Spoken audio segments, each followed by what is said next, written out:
I'm caught in your wave, I'm drifting away. I need you to save me.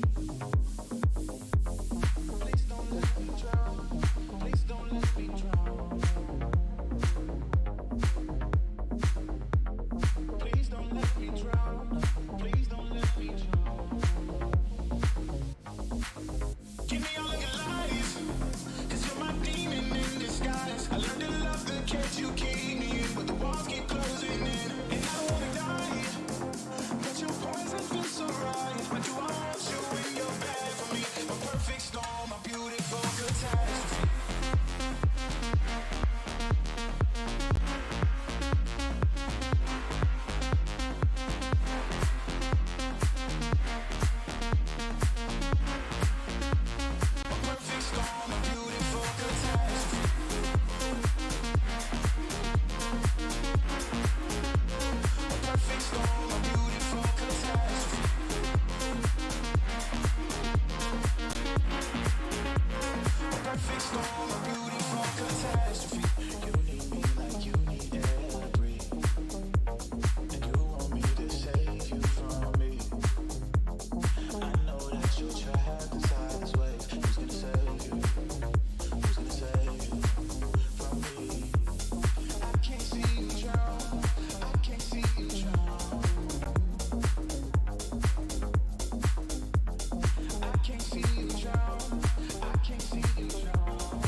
Storm.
Just like that epic ear bass enters your eardrums, we enter the stream. Hello there, people, ladies and gentlemen. Welcome, of course, to the Streamers League, where we are no one other than the real and legit Hazard JC. What a man, what a legend. And I will be your host and commentator, Robert-Jan RJ Courtomes, also known as RJ Cast. It's a pleasure to be here. At least it is my pleasure. Hazard, I hope it is your pleasure as well. Of course, it always is to share the desk alongside you, RJ, and we've got another great set of games coming up today. Group A definitely was a sight to behold, so I'm looking forward to seeing what Group B has in store ahead of those playoffs on Sunday. Absolutely. We can actually have a look at that group stage format right now. We had Group A yesterday, obviously, with Team Spike clearly being at the top, clearly reigning in and taking that number one position. Team Boostblend coming in pretty close, and you would have said at times maybe having had a shot to make it a 9.9 point situation, but sadly not quite making the cut and ending up with just 6 points. Team RX altogether not quite making the cut, but there is of course the HyperX wildcard, so don't forget about that, people. Exclamation mark wildcard in the chat if you're wondering about your favourite streamer still making it in. Today for Group B we've got Team Kravitska, Team Rati Rebecca, and Team Alkan Fraje. That's going to, you know, we're just going to call him Alkan, because otherwise we are going to keep butchering it. But still, we're going to do our very best. Team Alkan, of course. I almost dare say, right, when I look at these teams, we can immediately maybe decide a favourite. We've been doing some research. We saw some teams. Team Kravitska, I mean, 2-3 Immortals, a Radiant player. I think they're going to be one of the spiciest of the bunch, aren't they? Yeah, well, I mean, on paper, it would certainly say that. We know that that's not always the case. We saw yesterday, playstyle can feed a lot into the way that things play out. Team Marwix, for example, had lots of capable players, but sometimes the way that they set them out direction-wise wasn't as optimal as it possibly could be. So it's a high bar being set early on by Team Kravitska, but it's not necessarily one that's insurmountable. So we'll have to see where these other teams match up. And, well, we're going to be treated to Team Kravitska in that opening game, so we'll get an idea of where the other teams begin to sit as we go throughout these games today. Speaking of these games today, let's also take a look at what they're actually playing for. We've got the playoff bracket right here, and that's what's up for grabs. It's 3 teams, so there's only one loser here, quote unquote, today, but they will be vying for that spot in the first and the second semi-final, eventually to decide who goes to the grand final and who gets a fated spot for those LAN finals in Wrocław.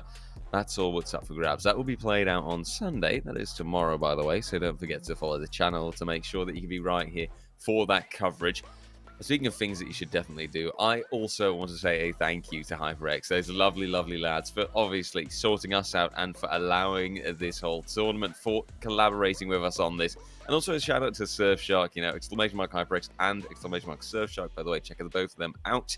And the beautiful city of Wrocław, where we will be having that LAN on the 18th and 19th of June. Exciting times ahead, that's for sure. But now let us take a quick look as well at the map picks actually coming through, because it is a best of 2 format, so that means 2 maps get picked, 1 per streamer, 1 per team. And what I see straight away, well, that is none other than the ever so beautiful map of Ascent along with Haven. How are you feeling about this one, Hazard? I mean, straight up going into Ascent, that's not really too much of a surprise. It's a map which we see very commonly, very puggy in the way that it sets itself out. So Kravica, they're going to be feeling themselves, at least in those aim duels early on. It'll be interesting to see how that pans, being their pick, of course. We're playing a format which is slightly different than the other qualifiers because we're only doing 2 maps between each team when they play each other once of the way through the bracket, because we have 3 teams in each group, of course. So they get one choice on their own pick and they'll want to try and take all 6, but winning your own pick at the very least is something you want to try and do, because you need pretty much a minimum of 6 points to be going through in this competition anyway. I think that's the baseline that we've seen throughout everything. So Ascent is a pretty good way to do that, and if we're saying that this is the highest bar out of all of the teams, then they should feel comfortable. Yeah, I'd say that those 6 points are a bit of a springboard from which you can jump even higher, move to the 9, and then usually you should be pretty solid. Then it means that there's either some 9.9 point equilibrium, or that you're at least guaranteed to be in that top 2, which is obviously where you want to be to get into those semi-finals. For now, let us also have a quick gander at the agent select. I'm seeing Sage, I'm seeing Sova come through, Chamber. I mean, these aren't too surprising of agent picks, are they, Hazard? No, not particularly. For Ascent, it's interesting to see that these teams want to play into that more aggressive style and go for the Chamber instead of a Cypher or a Killjoy. They want to make sure they have those weapons on the board to try and use. KO as well is a pick we see come in very often. Sova is also, you know, a very default choice when it comes to a map like Ascent, offers so much. So it's a double initiator setup for Team Alcan. And then in terms of controllers, I think Omen's found a lot more longevity, a lot more life due to recent patches, teleport speed, the deployment of the paranoia, and those smokes as well. So yeah, it's a pretty consistent lineup across the board. The only difference being that instead of running a double initiator, we have that Sage in the hands of Kravica, which can maybe add a little bit more longevity to their lineup, I suppose, in the way that you have those heals on board, and it's a bit more flexible in the way that you use the utility to slow down those pushes. Yeah, longevity, survivability, those are the kind of words that come to mind. I mean, there are situations where people use the Sage like a bit of a battle Sage, but that usually involves so much risk that in my eyes, it's not really an angle worth pursuing, and you'd rather leave those kind of fights to your Jets, to your Chambers, you know, agents that are, in my eyes, more suited for it, and that are better at going for that straight aggression instead of well, just pulling crazy stunts with the wall, basically. That's what it gets down to, right? That's what I imagine. You just have Sage, you know, popping up a wall and standing on top of it herself, and then going for the high ground, finding the battles. But, yeah, not always as successful, not always as easy. But speaking of success, speaking of things that might be easy, well, it definitely won't be this game. Let's hope it's a tense one. And let's take a look. We dive into the first map of today, our first best of 2 as well. Team Kravica versus Team Alcan Hraye. We're just going to call them Team Alcan. A lot easier on us. Yeah, I think that's probably the best way to do it. I'll give it my best shot. I think Alcan Hraye, maybe? Something like that. Who knows? I think that was good.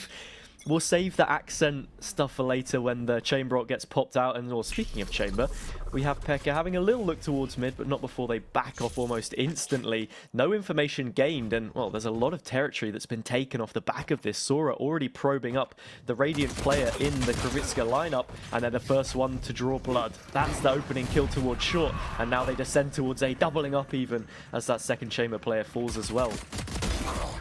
Yeah, that's sort of the setup that we have, right? You've got some really experienced players on the Kravica side, but we've got to admit there's just unknown factors on Team Alcan's side. That is kind of the thing that makes it a bit difficult to predict, because we don't always know all the ranks, and we have to guess a little bit. We have to estimate, see, okay, this is how that team plays, this is how they play. But eventually, it's all down to the best, right? For now, though, Team Kravica, they have made their mark. They have made their start. Sora, as you said, going for those entries. Strong pistol plays altogether. Not the craziest amount of ability usage that we've seen just yet. You know, the spike was planted, and they just held their angles clean as you would expect it from a pistol round. Obviously, there usually isn't that many financial margin either to actually start using any crazy abilities or anything of the likes. So not too big of a surprise. Let's take a look at that second round, see how this one pans out. It's going to start off with a heavy lean towards the B site here from Team Alcan. They don't find too much information. The recon dart will be broken and some shots are traded in mid. Pekka actually wins that one out against Sora with the Vandal. Eric will go hunting as well, but they get shut down quickly by the captain Krivitska on the other side. Massa will double up as well, even now lending a player advantage to this attacking side. But the question is, what do they do with it? It looks like they're starting to move back towards that favoured short position, and if A is the target, it looks fairly unclaimed at this point in time. Information, obviously, that these players won't have available to them, and as a clear comes towards B main, it seems that that rotate may be coming through. Absolutely, and some initial or some more fights found. Pata to go for the first, Pekka falling in that, and now that site being claimed yet again. 4v2, pretty Krivitska advantage situation, I would say. But a retake will maybe still be attempted, right? Just giving it their best shot, the KO, and Sova being left alive. Massa, though, throwing up that cover of darkness. Smoke blocking the vision for Hroch. And Babylon finding Alcan in the meantime, taking him out. And creating that 1v4, which for Hroch is just unwinnable altogether. Especially when you get pinged out with the recon in that situation. Pata eventually gets it done. Not the cleanest of kills, but it will do. 2 rounds now on the board. Only the 1 casualty taken towards mid for Team Krivitska. It was Sora that fell. That Vandal that they brought up is reclaimed, though. And not only that, there's a myriad of weapons now in the hands of these players, and Odin even brought up as well as a secondary Vandal. So they're certainly feeling themselves here, and they'll want to keep that momentum flowing if they want to keep extending the scoreline without any kind of response. Winning the bonus here with a couple of investments could be a really shrewd way of doing things, so it'll be interesting to see what they can find here. I think that there should be solid chances with rifles in their hands to make something better out of it, right? To get that greater shot, to get those greater chances. Still, I'd like to see it to believe it. I would be a little bit fearful, perhaps, when you look at some of the weaponry that is available on the Team Krivitska side. At least judging by the Odin that I can see, and that might be coming into play soon enough. I believe that the ever so lovely co-caster that we've both enjoyed working with, Jeannie, she also said at times that Ascent is made of cardboard. And I think that that really sums it up quite well. Yeah, that's certainly one way of looking at it. And the Odin might as well be a water gun because it just rips straight through those cardboard thin walls that we see left, right, and center. I'm thinking specifically, it has great usage on a retake towards A, and A looks to be the location this time around. Already suffering 1 casualty towards mid, but it is that Odin that will soften the blow, leveling the scoreline now in terms of players at the very least. And well, Pablo will only add to that. An advantage gained, but then swiftly fought back until finally Krivitska have a little bit more control. These post-plant positions not quite ironed out yet, as all 3 players are stuck in towards the site. Aldrone will confirm at least one of those positions, but now the double stack is formed towards under. Slow Orbs, like we said, will fortify those positions a little bit longer and delay this retake as much as possible. But it is an inevitability after all. But what can get done between these 2 players? They've got to be coordinated in their efforts. Hroch gets in and finds the burst onto Krivitska. Pekka chimes in as well, but Sora has a response. They can do this in the 1 versus 1. Such low HP on the opposite side here. Peeks out into the crosshairs and Pekka loses their life. It's a tough one in the end, but Krivitska get it over the line and maintain that flawless streak. Oh, what a beautifully close situation that was towards the end. But it is the Radiant players, Sora, making the cut and finding the battle. It does mean that Team Krivitska, they have to invest fully in recovering. They have to invest back into that weaponry and get it all going up again. But it's not the end of the world. For them, they can still recover. They can still put that weaponry back in their hands, have the heavy armor, have the abilities, and just say, okay, boom, another round, a new shot. Still, for Team Alcan, I'd hope that this is a new shot as well, and that they can finally get some of those targets in, that they can finally actually find a round. Although, judging by the way that it's going, Pablo's start doesn't look like it'll happen anytime soon. I'm hoping to see some ultimates starting to pop up soon. I've got a feeling that we've not seen too many of those just yet. And I do see that one is ready on the Team Krivitska side. But admittedly, I don't know if we'll see that Tour de Force just yet. Yeah, I have to say that's probably the most English way that you've said that in all the I'm times sorry? that What? the chamber ult has come up. There was a lack of flair there, and well, speaking of flair, Alkan's gone for a very cheeky kill there, but it's not panned out for them. The flash gets a blind onto a couple players, but Pablo is well aware of it, positioned nicely to deal with that threat. Jugger just hiding, both of these players not wanting to face out in towards the owl drone, but eventually they will drop. Twice as many now stand for Kravitsa, and a combination of utility towards heaven means that Pekka is no longer for this world, and it will just be the lone sober player of Roche on the other side to try and clutch things out in a 1 versus 4. This one looking a little bit too difficult in my eyes. They do have a Sheriff, 100 HP to work with, but it would probably be the clip of the weekend if there's any chance they get something done here. Yeah, if they make this 1v4 clutch, you know, I bow to them, but I don't think it'll happen now. It's position also given away by the recon. Bolt means Sora will go aggressive, find the target and take him out. Hroch to full, and Team Kravitska still on a roll. Dominant 4-0 performance to kick things off so far. And I think that, you know, this kind of just signifies that struggle that's going to continue. Team Alkan at least getting rifles in their hands again. Abilities seem to be fully available. Ultimates still slowly but surely creeping on up, right? And that's what I spoke about. I said that I haven't really seen too many ultimates yet. But you can partially explain that when you look at the KDA stats. There was a 0 there, a 1, 2, 4. There just hasn't a lot been found yet by the lads from Team Alkan. And I would say that that is something that they need to book that success here. You know, you need your ultimates to support you, and you do need to find the frags as well to get the entries. I mean, in this case, it's for the defense, but even then, right, if you're letting people pass on by, and if you're not able to put up any defense, well, then the enemies are just going to stomp right onto the site and put that spike down, aren't they? Yeah, and well, speaking of numbers, it's been easy as 1, 2, 3 and throw in a 4. Why not for Kravitsa at this point in time? But they're down to less than 4 players already. Only 3 stands. The first few kills have already been made. I was just about to say, I liked how dynamic Team Kravitsa had been playing this. They had slowed down the pace a lot towards a B in the last round, expecting maybe an eco push, but this time maybe spread a little bit too thin. Players aren't in position to trade. The res does come through, so they do now have at least one player back on their feet, but no opening kill, no space really taken. They're very grouped in their positioning at this point in time, so 30 seconds left. they're going to struggle with 30 seconds left to try and make an execute work. However, with this shift towards market and only one player stationed towards B, this could be a real problem for the defense to try and deal with. Jugger the only one in position to actually deal with this threat.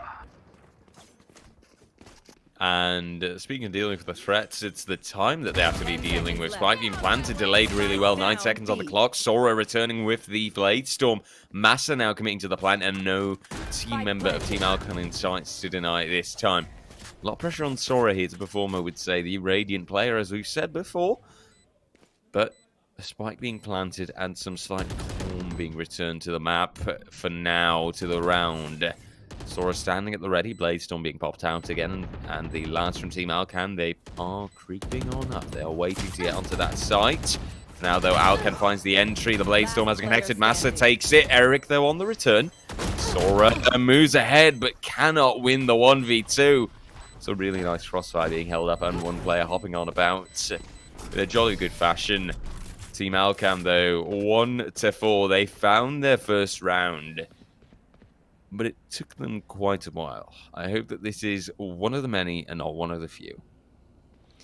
Yeah, I mean, Sora had been feeding off of the opposition for a while there, but I think they bit off a little bit more than they could chew in that instance, fighting up against 2 players with very low HP. Finds the opening. Jugger in a great spot to slow down that plant, but in the end, those Kravitsa players just collapsed on the site, and it was left down to a retake, which was expertly done between Eric and the captain, of course, Alkan. So now there is that first round on the board here for the defenders. It came at a bit of a cost, and it took a while for them to get off of their feet, but with that operator now in the hands of Eric, they can look to create these early round advantages and shut out Kravitsa as they had. It was just as that round started to go on, things became a little bit more difficult for them.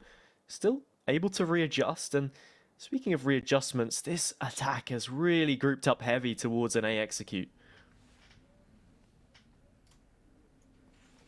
And judging by the way that they are creeping further and further, now it's just a case of waiting for those abilities to pop on up. I see Massa standing at the ready. And eventually some dark covers that will have to be put down to get Team Kravitska on their position. But it's actually the Hunter's Fury that does so much more. Pata moving ahead. Sora following a tap. Alkan and Eric both go down. And that is already that 3-4. Very unfortunate. Pekka doesn't immediately find a connection with his Tour de Force. As the spike is put down and a 3v5 remains. Good luck taking this retake, lads. It seems tough. And it seems like right now, Team Kravitska, they are just putting themselves in the afterland spots. Pablo to fall. Or Pablo to take, I should even say. Roch now to fall as well. Just one man left standing, and that is Pekka himself. Not really having the time of this life. And leaving this for what it is. Falling back and hoping for better days as Team Kravitska will immediately return after the one-round upset from Team Alkan. Yeah, we finally do see that Chamber Ultimate come out, much to my pleasure. And unfortunately for them, though, it's not really going to have any value here whatsoever. Was able to collect that Operator as well, so that'll be a key piece of weaponry back into the hands of the Alkan players. However, it's another round lost now, and at a deficit of 4 already at this point in time, with no real economy to claw back on if this round goes pear-shaped. It's going to be pretty difficult for them in the rest of this half. That economy is already built up for Team Kravitska. There's not too much more they need to do here, barring a couple of round losses, and they should be set for the rest of the rounds that we have coming up. So there's a great opportunity for them to extend that advantage, and we're seeing this very slow playstyle outside of B once again, just waiting for any kind of ballsy plays that might come out from Team Alkan, not risking anything whatsoever when it's important. That spike continues to wait, and so do the players in that gelato position, as there was an overstep towards A main last time around as well. Aldrone gets a sight of Eric, so they're also forced to back up. Right now, it's just a slow set play here from Team Kravitska, looking for any openings they can find, and eventually that focus does begin to shift towards B. I think once they get a sight of where that jet player is and where that operator may be stationed, they think against it and decide to head for the hills. Now, speaking of heading for the hills, that won't directly happen. It's more of an execute that Kravitska is going on, and they're heading for the B site. All the abilities now popping on up. A Hunter's Fury in return, but I don't see it immediately connecting. There might have been one tag out of it. Eric, good angle, finds the frag. Takes out Kravitska. Pata, though, on the return. A 3v4 remaining. Eric moving on up further. The Blade Storm trying to find the connections, but the angle's being held quite well. Massa and Pablo both finding a kill, and Pata, he finishes it off. Team Kravitska to take the 6th round and to keep standing strong. Not even needed to plant the spike in that situation. And that's the 6-1. That is Team Kravitska holding on to a dominant line here. Yeah, it's a very good start on the attacker side here as well that we've seen coming out from them. They've only got the single initiator setup, unlike Team Alkan, where you would maybe expect with the additional information to be able to coordinate those plays a little bit better, but actually, they're going to be using both of those agents to make an aggressive set play here towards mid. At least that was the idea in my mind. The recon darts have stalled them out a little bit, and it seems like instead we have a firing squad of players underneath the archers looking for some kind of impact on the round in terms of kills, but instead that's going to come in the form of a kill from Kravitska outside of B, which then brings a rotate, and it's just Eric here left alone with the Sheriff, taken down, and that team will be marching on into an uncontested A spike site for a free plant and what could be yet another round on the board. Oh, most certainly so. It's those 2-man advantages that does it to them, right? They are just so pesky and they are so strong. And that is something that will just keep creating these situations in which a retake for Team Alkan feels nigh impossible. HP disadvantage that also comes into play in this case. Sora just getting the easy pickings. 2 players fragged, and Roch the last to be found. By the way, a pretty consistent factor in that.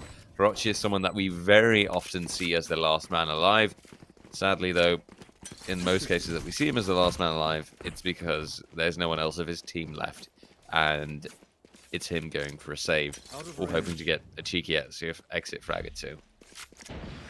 Yeah, it's a sunny day, and Sora's just picking ripe fruit in the field because they're already on such low HP. It's as simple as a body shot here and there, and that's a very easy 2k. Doesn't get much simpler than that for them. So now they're going to be facing up against a buy round. It's on and off here for Team Alcan. So difficult when you're on the back foot, especially on the defender's side, to keep those weapons in your hands and have more opportunities of winning these rounds. Sora straight in, cutthroat. The 2k on the previous round was very simple. This one proved to be a bit more difficult, but still looked as easy as we saw the last time around. Pekka gets caught out in mid from Pablo's positioning. Alcan is there for a trade, but once again, like you said, a real deficit of players here, and that retake looking more and more difficult as time goes on. I mean, it's another situation where you've got just the one man left, the one man standing. Eric, in this case, already feeling the pressure, putting down the cloudburst, hoping not to be found, but Sora's on a roll, and Sora is decimating all right. This is, I think, going to be a strong top fragger position as well that Sora's going to have. If we take a look at that leaderboard even, as currently Team Kravitsa stand 8-1. And that dominant line of theirs is just going to continue. And hey, okay, that was a little bit off here. Sora not number 1, but very, very close. And technically speaking, one last death in comparison to Pablo. So in my eyes, Sora deserves that number 1 spot a little bit more. We'll have to see who's deserving of it by the time this game wraps up. There could be resistance still yet to show its face on the opposite side of things. Team Alcan once again find themselves on the back foot, at least in terms of what they have in the armory. But Eric will make every last credit count. A lovely headshot onto the captain Kravitsa, and now the head of the snake is gone. How does the rest of the team respond? It's a great question. For now, Alcan will try for a short-range fight with the shorty, but sadly, he will not succeed. That is Sora finding the frag and then balancing out the player count once more. Keep your eyes peeled for the positions that Team Kravitsa will take in this case. 3-1. One lurker still remaining in middle. That is Sora, the player in question, I think, that has been achieving so much, but set to run into the other jet in a moment here. Seems like Eric should get the angle, finds the frag as well. Sora goes down, Pablo Savola is the next, and it's looking like a round for Team Alcan for a change, even though Massa connects really impressively.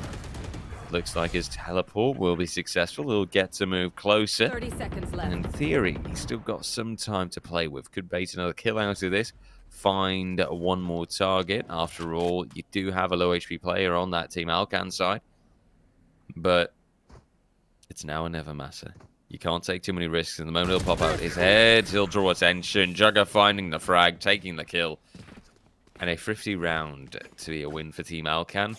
But still a lot to be found by them. They're still 6 rounds behind, 2-8. Team Alcan, you've got to show up to prove that you've still got a shot at this. Even though this might not be their map pick.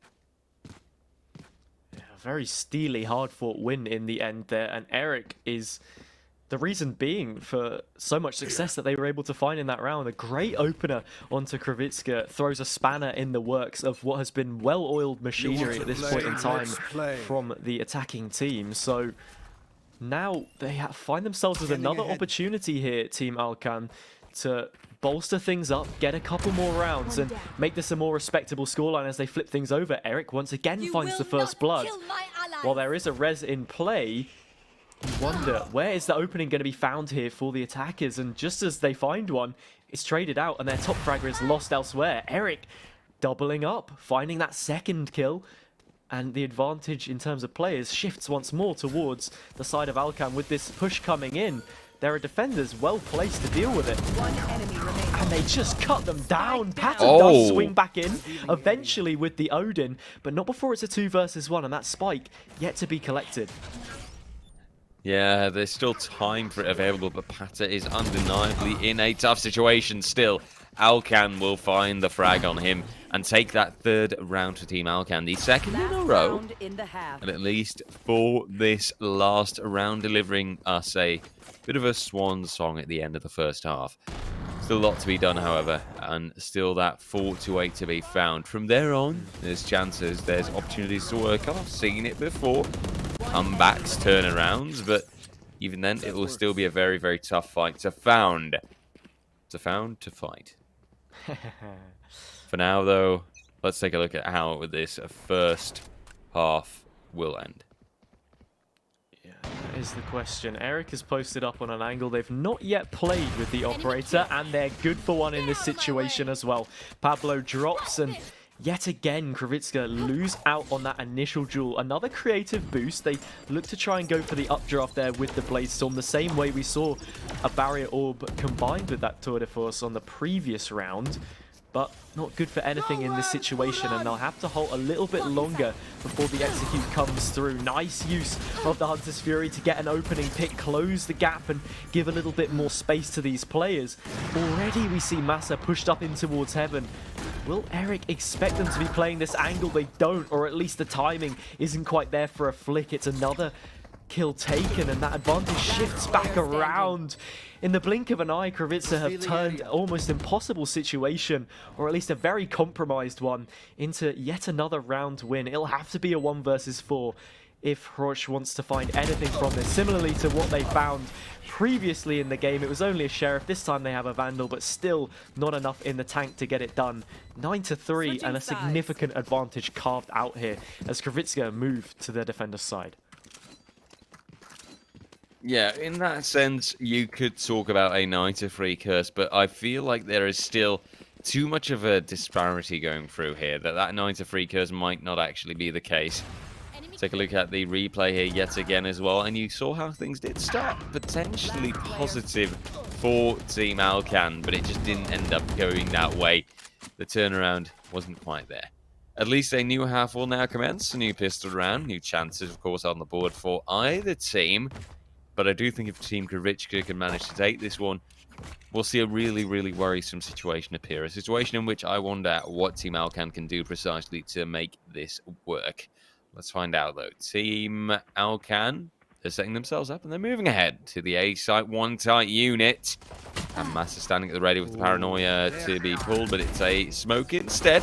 Massa go ahead, finds just the one, but that is basically it. Sora, though, also returning. Packet now committing to the plant. Jugger moving ahead, goes for the high ground. It's a 3v3, it's a tense scenario, but it's a spike that's been put down. Sora not connecting straight away with that Sheriff. For now, the door will also be destroyed. Shock Dart coming through for the corner. A recon dart might actually be more favorable to try and get a tag out to try and find some intel. Now it's an eventual move ahead. Hroch, though, holding things off. Sora finding just the one, but it's a 1v2 in total. Oh, dear. You had Jugger a little bit caught out there. Wasn't looking the right way, but luckily he had Pekka to cover him to hold his back. 4-9, and Team Alcan, they at least claim the second pistol round, where they couldn't get the first. Yeah, this is a good response and exactly what we want to see from them. With 2 initiators and Omen to round things out, I suppose. Paranoia is a very offensive flash in the way that it's used. You cover a lot of space with it and is great for those A executes. They offer a lot in terms of what they can bring to this attacker's side. Krivitsa, they hold on to that Sova in the retake, playing towards the B side of the map, so there is a recon available when it comes down to it, but not quite enough to get anything done. And like we said, that initiator, the Owl Drone there, is going to get a nice ping, which closes the gap. Krivitsa, no utility to hold things out, but with the Classic, is good for one in that situation, so at a level number in terms of players for the time being, not before additional kills are found. This isn't such a bad situation to be in. There's good resistance here. Oh. Sora gets a couple headshots back to back with that Marshal. One enemy remaining. This is so costly. And Down to suddenly 1 the versus balance 1. Oh is my found. goodness. But Massa, right through the smoke, no problem for him. I guess it's his own smoke, so that's why he can see through it, right?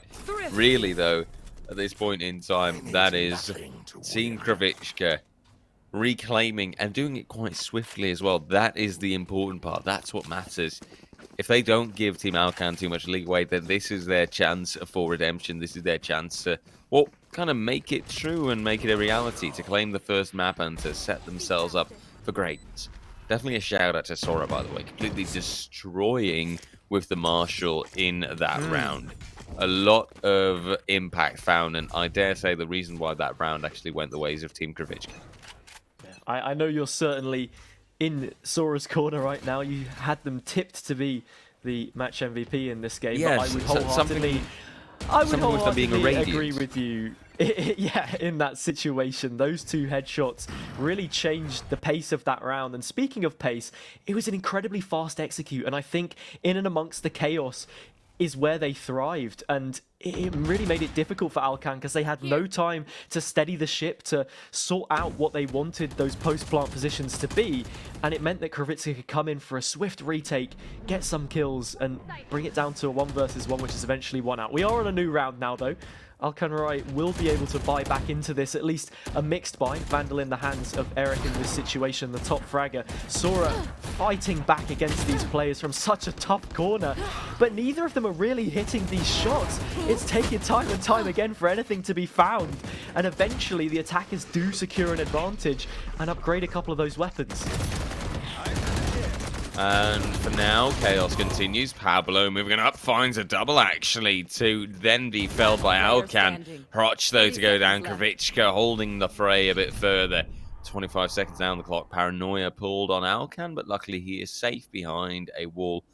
And he'll stand at an angle here. I think maybe if he'd shown some patience and waited it out, there would have maybe been a chance for him to bait a kill out of that.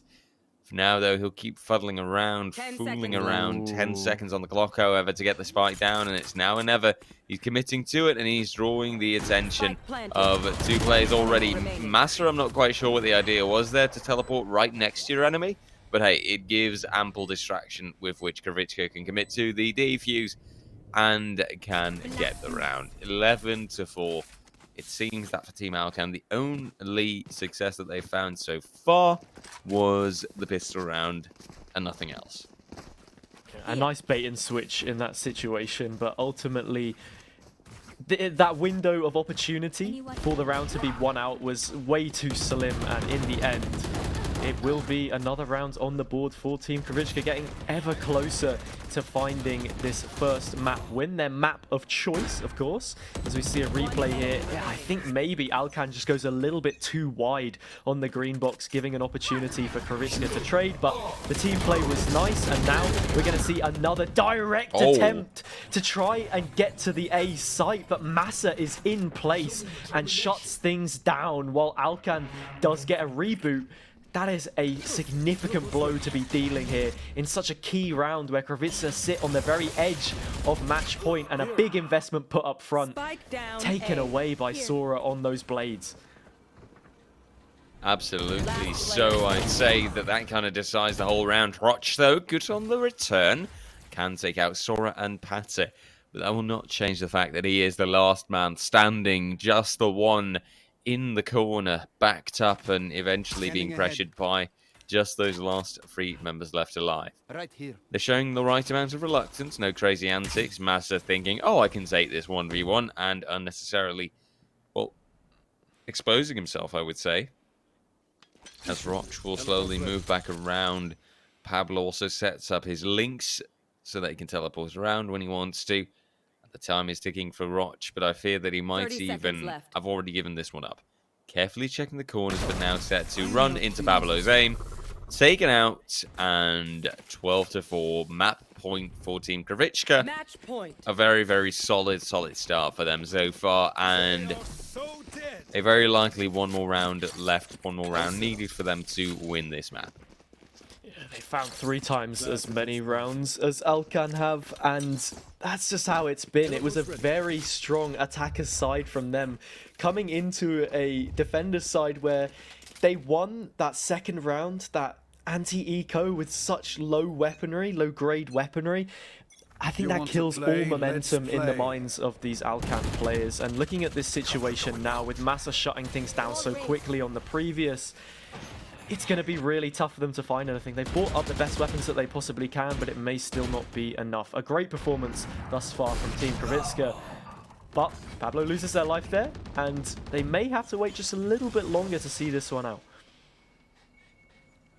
Patience is a virtue, they often say, but Just a mere one frag that has been found. There's still a lot possible here. Still, let's keep our eyes peeled and see if maybe Team Alcan can book success anyway, if they can get back on target. It's going to be a bit of a hill to climb if they want to match the number of rounds that we saw from Team Krivitska, but it's not an impossible feat.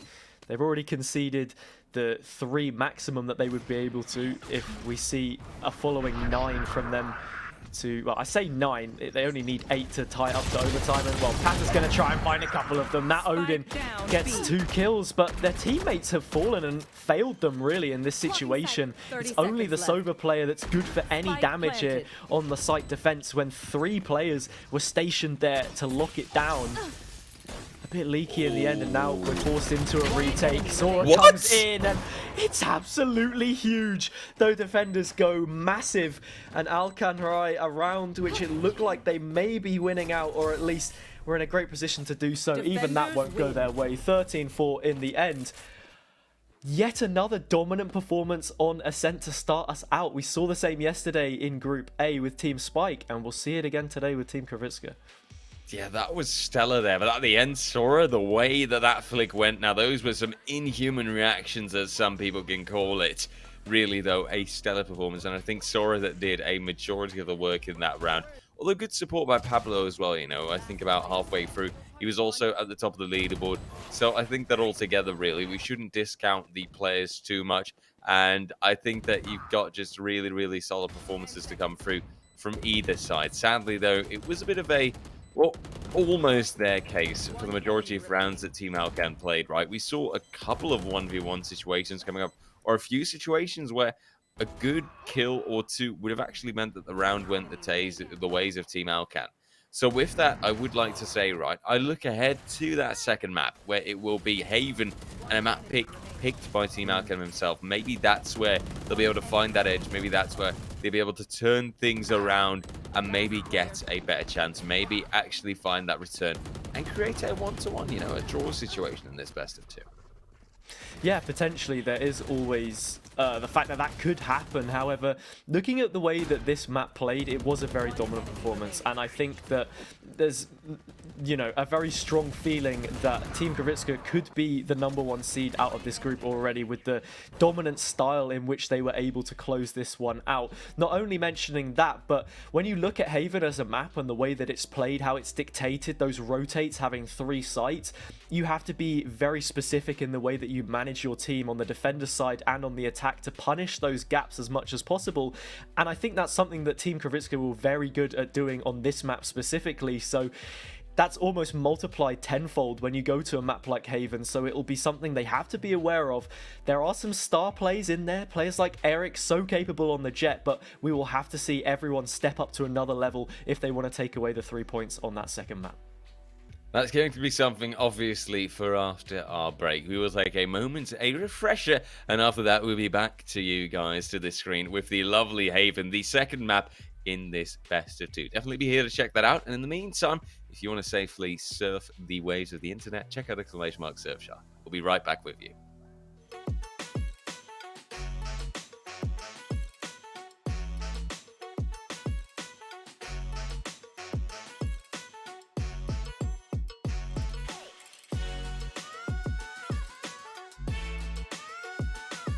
Hey, chat.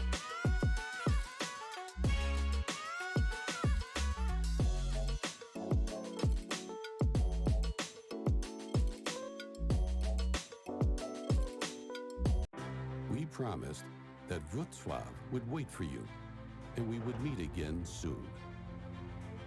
We always keep our promises. The time has just come.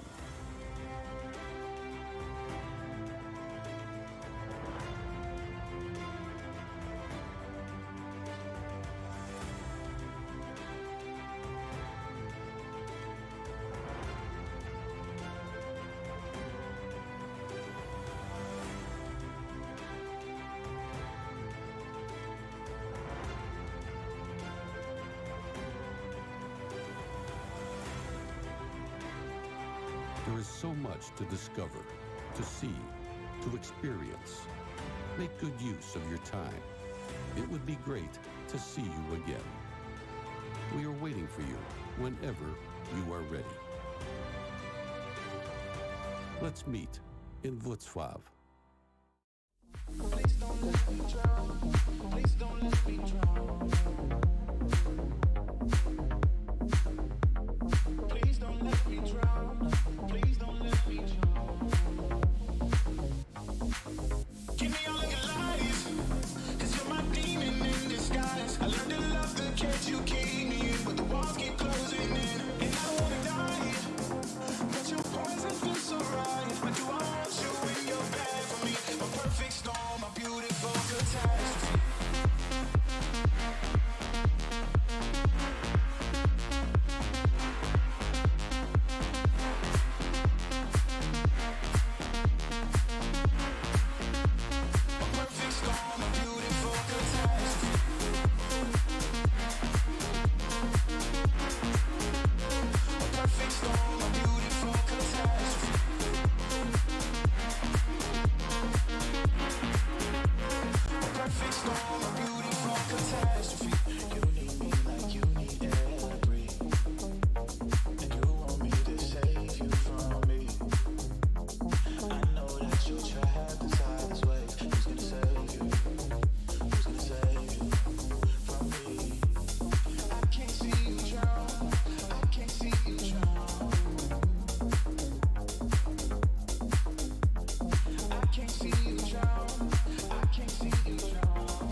The Streamers League, you're here. Welcome back, of course, ladies and gents. We're still ready to get this party started. We've already seen one relatively swift map, and now it is time for us to dive into the second one. Of course, it's still Team Alcan going up against Team Kravichka, and honestly, so far, I'm really liking what I've seen. Team Kravichka, they've really proven themselves, and they have really shown up on the parlor. And with the 13-4 result that they booked from the get-go, I do wonder what now Team Alcan is going to change up. Because we moved to Haven, and that is their own map pick. That is their territory, their turf. And it's the place that they decided to play today. But I do wonder then, what are they going to do to make this go their way? What do you think, Hazard? I'm not really too sure, to be completely honest. I think there needs to maybe be a change in philosophy, I suppose, in the way that they approach this map. Like Ascent, you need to be a little bit more focused on the way that you move your attacker's side. When there are 3 sites, those rotates need to be manipulated. You need to get into the head of what the defenders are trying to do in the way that they set themselves out. And on the flip side, you have to be aware. It's all about information, essentially, the way that this map plays itself out and the interactions we see between both of the sides. So agent composition-wise, I believe we will be seeing a bit of a shift. Maybe the idea to drop a chamber and potentially bring in a more resolute sentinel, such as a Cypher or a Killjoy, could be good for locking down one of those sites and offering them a little bit more breathing room elsewhere, I suppose. But for the most part, I'm not too sure. I want to see some good team play, some synergy, maybe a Breach and Astra combination here and there when they go for those executes, because they were cutthroat when they were looking to move in towards the sites. But it's just, as the round starts to move on, that utility wears thin, and then we really see a difference in between the two teams, I think. Yeah, that Breach and Astra combination, I love the sound of it, but it is sadly one that you don't see getting that much love anymore nowadays. I think in general, really, Astra is one of those agents that we see pop up every now and then, but that only has some very specific, very niche use cases. Still, at agent composition, it does mean quite a lot. It does have a lot of impact altogether, and I wonder how things will go, how the comp will look for this upcoming map as well. We'll have to get into that in a moment, as currently, of course, we're still waiting for everyone to get into their spot to be ready for this second map, where Team Alcan, they've got the most to prove right now. They've got the pressure relying on them, and I mean, we've just seen them play, right, on a first map. Now, how are you feeling about this? Do you think, okay, on this new map, there will be a complete turnaround, there is a chance for Team Alcan to still win this out? Or do you think now Team Kravichka, with their Immortals, with their Radiant player, they're just too strong? I'm not completely sure. I think Team Kravichka will certainly be something that needs to be pulled apart, I suppose, in the way that they set themselves out. Team Alcan, when I look at the way that they play, unless they have something really special prepared for this map, then I think they're certainly going to struggle, because the way that their attack looked, obviously we didn't get too much of a glimpse of it based on how dominant the scoreline was off the front of the attacker side we saw from Team Kravichka. I'm not too sure, but it has to be a radical change as to what we're used to, and their attack has to be very clinical in the way it sets itself out, and that defense can't leave any mistakes or any gaps. Yeah, that's, I think, the main issue there. The main problem is that there's not a lot of forgiving room. The moment that you do make a mistake, we've seen Team Kravichka make use of that relatively quickly. And I do like the tactics that we've seen being played out, right? Team Kravichka, they had the daring to sometimes move and really almost use players as bait in a very risky sense of play, but in something that did end up working out for them.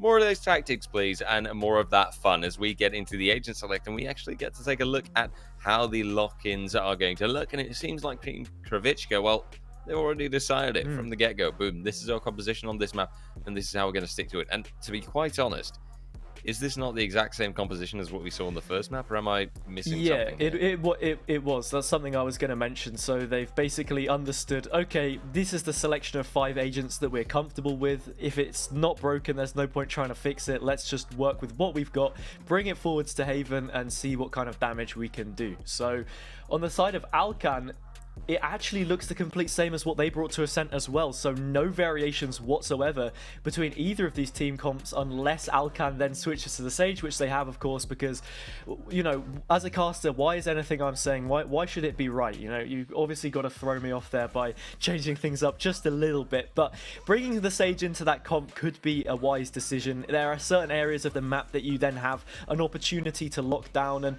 keeping the Chamber in the comp and not sacrificing that to bring in a Cypher or a Killjoy instead, I think could be a wise decision, to be completely honest. Sage is a lot more flexible in the way that you fortify different places. You can use that barrier orb towards B as a very standard one. We've seen that since the beta.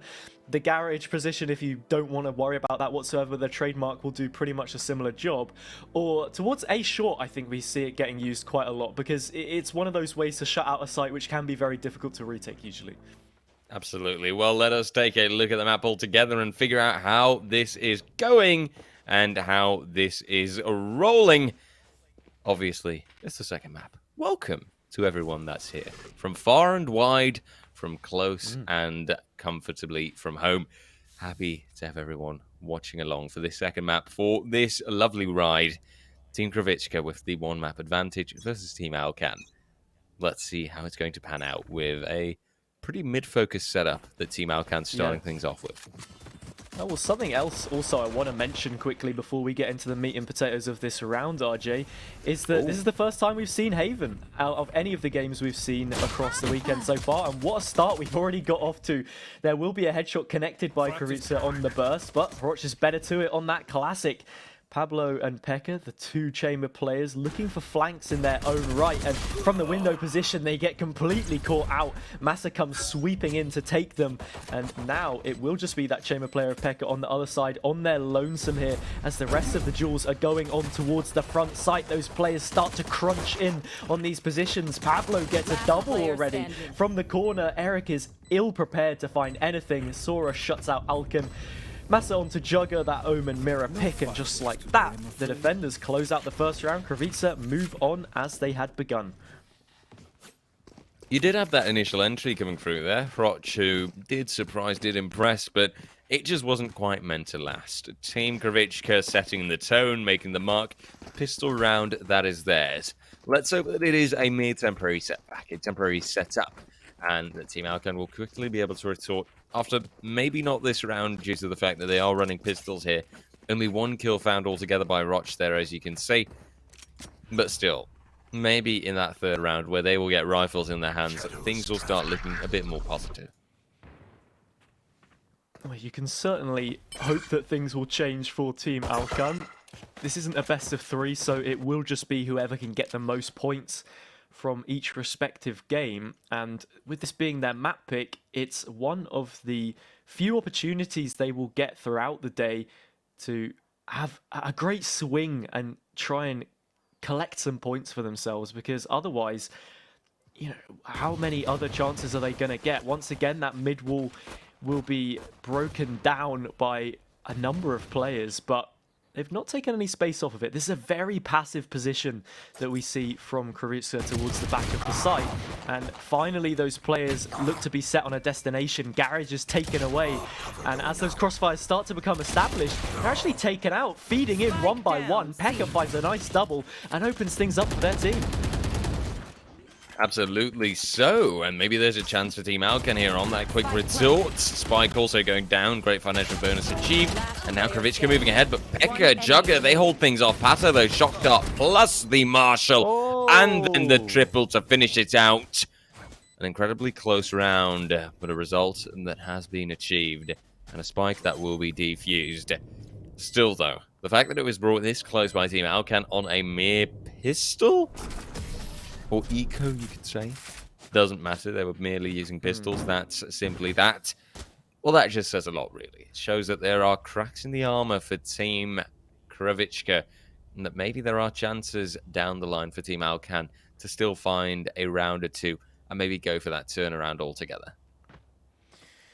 Yeah, it certainly does, and that will put their money to the grindstone. The fact of the matter is, though, it's another round picked up for Team Krivitska, and Team Alkan, they will be kicking themselves after that, because I think it ended up going down to something like a 3 versus 1 situation. Krivitska's response here will be just a half buy, the 1 Vandal secured, and a bit of mid presence to see if they can't spot out a player or two here. It's just Hiroch who's holding it down, and that rotate from Pablo puts them straight in the firing line. 4 players posted up and ready to take them out. The C plant will be coming through yet again. This time, though, it looks a little more surefire of a round for Team Alkan. If this one manages to slip from their grip in the soapy suds, then you really have to worry. Dear me, the soapy suds. That's a very summery vibe that you're giving me today, Hansa. I like it. Weather is starting to clear up a little bit, so I do fancy going out, maybe going for a bit of a holiday. My girlfriend, she's in Italy right now. I'm very, very envious of her. Still, I'm also very happy to be here with you, Hansa, casting away. Of course. There's currently a defuse comes through. Ooh, a bit of a stick here, but that's just working out. No. And Sora goes to the 4K at the end. 3-0, boom. Krivitska and co. 3-0. I was going to say, those slippery Sora slips in the back line and finds a quad.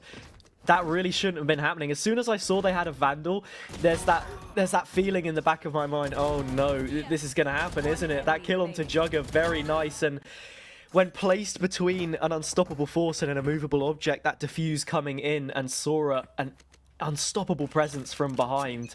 So difficult for Team Alkan to do anything in that situation, and it really should have been their round, and you hope that this isn't a game that slips away from them too quickly. Pablo will stop anything of the sort from happening, gets a nice double and leaves Massa in place to clean up the rest of these players, already chipping on down more damage as they find a triple, peeking round to seal things out with a headshot. It's a flawless response, and that's exactly what we... Oh, actually, no, it's Krivitska again. Oh, my goodness. I thought that Alkan were actually fighting back, but no, it's the dominance of the defender's side carrying on. Oh, sorry to tell you, but indeed, it is still Team Krivitska that are that's a real absolutely blunder from me, man. on a roll. It's okay, it's okay. You know, this is still the first best of 2 today. You know, we just got to get into that vibe, has it? But you'll get there, I'm sure. Yeah, I think what it is, I got into like a false sense of security because we saw, obviously, Team Krivitska, the round they won previously was a half buy. Like, they didn't even have the weapons to work with, so I assumed, seeing the operator in the hands of a player, oh, well, this is finally the full buy coming through. But no, Team Alkan put to the sword once again, and will have to go searching for further rounds here to get themselves on the board. Right now, I believe that there's a new chance to be found, but I want to see that prerequisite of 2 kills coming through, right? Just seeing that start and seeing that kickoff. Just find your 2 kills, find your entry, and then claim that entire side. Sora, though, oh, this is a cheeky angle. The angle is being checked, though. The spray down, only good for the 1. And Pekka quick on that return. 4v4. Still ample opportunities available. Pata, though, moves through. Will connect for a double, a triple even. Proch, the only one who's able to return, and now the last man standing. Recovers a Vandal. So that's at least a nice catch. Has 35 seconds to put the spike down. But is now getting caught out by the paranoia found by Massa. Team Krivitska, they continue. 5-0 so far. And Team Alkan still not really able to be found. Looking at some of these rounds, the amount of multi-kills that the players on the Krivitska side have been allowed to get, I think, is almost criminal, I want to say. Sora only good for 1 from this position. Damage dealt onto Pekka, but Pata 1G. How on earth do they possibly find 3 here? Those 2 long players maybe staggered somewhat in finding a response, and the team cohesion we're seeing from Alkan is somewhat lacking, and it's a really tough situation because you need to be trading those out. There's no way that a player, even facing up against an eco, should be able to do that much damage against you. So on the back foot here, they do finally have weapons to work with, but there is an operator of Pablo standing up and firing away. Not connecting just yet, but still very much in play, and something that these players on the offense will have to be aware of. Always be aware of the fact that your enemies are at the gates. Currently, I think that you also just see that really calm setup that Team Kravichka is implying, right? Or applying even. You got a smoke on the C side, a wall that was holding off B, and it just forces that patience from Team Alcan, right? It forces them to wait things out. For now, oh, a collateral. I thought it was possible. Pablo, though, he finds just one. Pekka returns, and now Hunter's Fury coming through. Sora on the wallbang. Pata coming through and succeeding. Will only get the one kill, however. Not directly finding the second, but then Master pops on off, and he clears it out. Double kill found, and the 6th round on the board for Team Kravichka. Kravichka herself actually getting the defuse at 6-0. And with that, not yet claiming the resurrection, but having it relatively soon, I think. This is just a very strong showing from Team Kravichka right now. No great surprise there. And this is something I was talking about coming into things. I wanted to see an adaptation from Team Alcan on their offense, but it's not something that's really come through. They still opt for these grouped up plays where they're not really manipulating the map to the full extent of which it's possible. Looking like it's going to be an A take here. If they lose out in this first duel, that rotate will be so quick from these players. Recon Dart already coming through and giving away some of these positions, but Pablo loses their life sure enough. And this is a great opportunity now for them to explode in towards A. Eric now for the entry. 2 people already down, and this is the win condition that I was talking about. Sora and Kravichka, though, they go on the return, find a double. Resurrection from Alcan, however, is vital. Sora, though, still popping on off. Now Hunter Fury coming in return. Oh, this Blade Storm is not successful, but I really like the attempt. Pekka to take the last frag, and Team Alcan, finally they're there. Finally they find a round. 1-6. A lot of work to be done, but they might have just made their start. Yeah, it seemed as if their strategy before was few and far in between. They grouped up for pushes previously, but were somewhat staggered in their execution. This time around, all of those players ready to trade for one another. Great entries made into the site by Jugger and Eric. Just like that, they find themselves that foothold. An opportunity now to dig in and push forwards on this attacker's side. Kravichka, they've already secured at least a level score, an equilibrium between the two sides coming into the second half. But now it's just Massa in place from the cubby, position already revealed. Will Shadow step away, but still could struggle yet to shut down this push we see coming in. And for now, Pekka with the initial kill. Kravichka, though, on the hold. Alcan still able to commit to the plant. And Pekka able to take out the captain of Team Kravichka. For now, though, Sora moving close, making noise, claiming the attack, going for the headshot. It's a really clean spray down. And currently the spike to be defused. 7-1. This is Team Kravichka kind of showing the rounds that Team Alcan is able to find are mere temporary setbacks, I would say.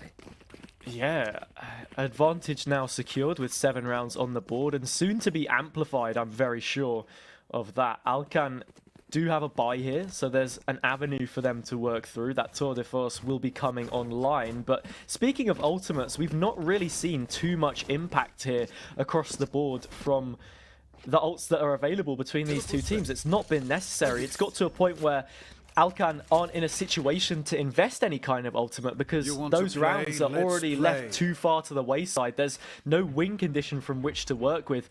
That recon dot maybe somewhat misplaced, but still forces Pablo to have to reposition off of the angle they were previously holding.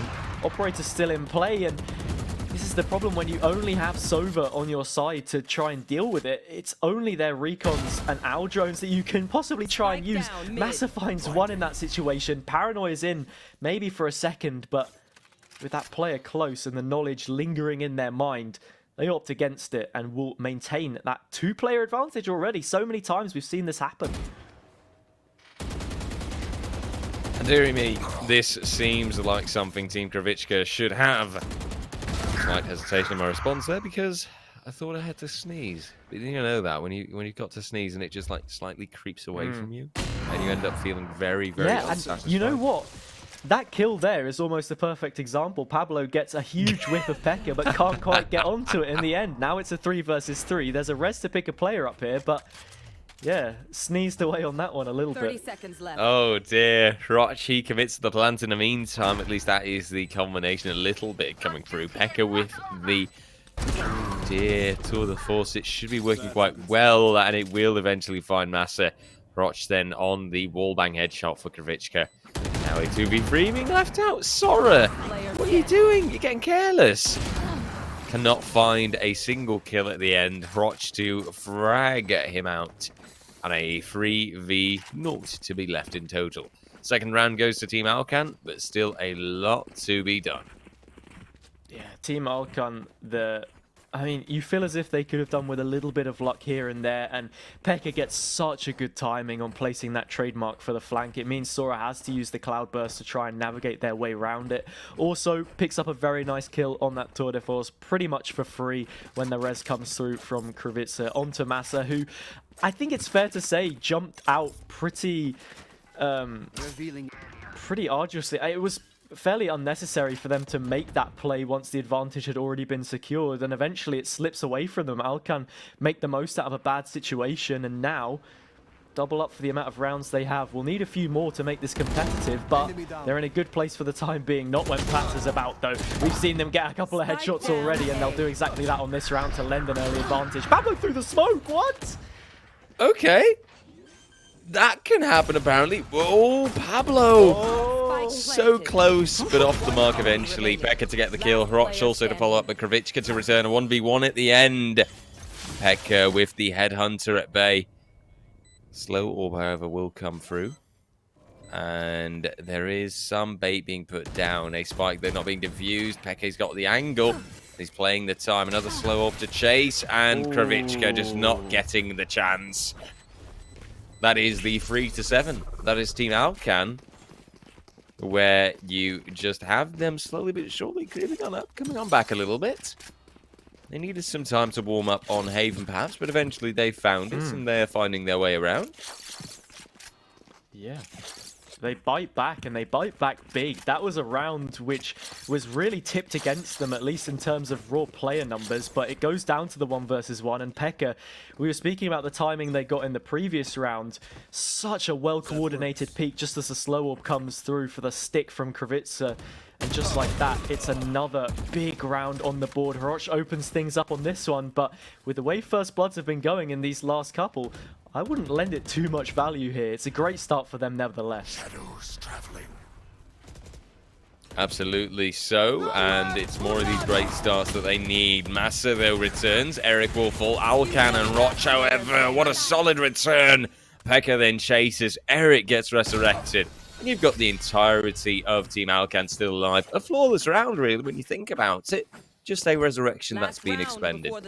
For now, a 8-4, and Team Alcan, they stand pretty strong. They can maybe set themselves up for the 7-5 even. That would be a pretty great spot to work from, in my opinion.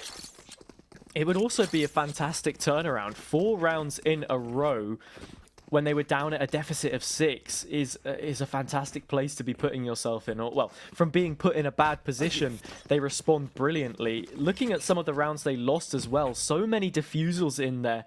Opportunities they had that went squandered. Now that they've shored themselves up a little bit more, they have plenty more chances here for success. So keeping them within an arm's distance going into that next pistol round could be huge. Pablo is searching on the other side of the owl drone here, nearly finds a timing of their own onto the Sober player, but instead it's a huge rotate coming in towards A. Sora, the only player here to try and deal with it. Tailwind peters out, and now from that Heaven position, so difficult to retake. Hunter's Fury will be coming in, but I don't think it's going to take anyone out, and that spike can find its way down surely. Spike planted. Indeed it will. Put down, and now a retake that is required by Team Kravitschka. Spike ticking on down, and currently that means a tough spot. Pablo, though, on that return, on that triple, just not yet, but plenty of kills found for Team Kravitschka. Now Pata to move for the finisher and to get the double. Defuse will come through, and the 8-4 will be the halftime score. This is looking vaguely familiar. An 8-4 was almost the halftime score in the previous round, or in the previous map, I should say. Now it's become a reality. Switching Still, sides. I will reiterate here, in my eyes, you've got Team Kravitska still showing up on a far stronger method, in a far stronger way, in comparison to their opponent. I would definitely agree with you. Team Alcan, they go one better than they did on their attacker side previously, or at least they do one better than the halftime score read on that first map, but this is their map pick, so maybe we expect to see a little bit more from them. They had some promising chances towards the beginning of this game, like you can see.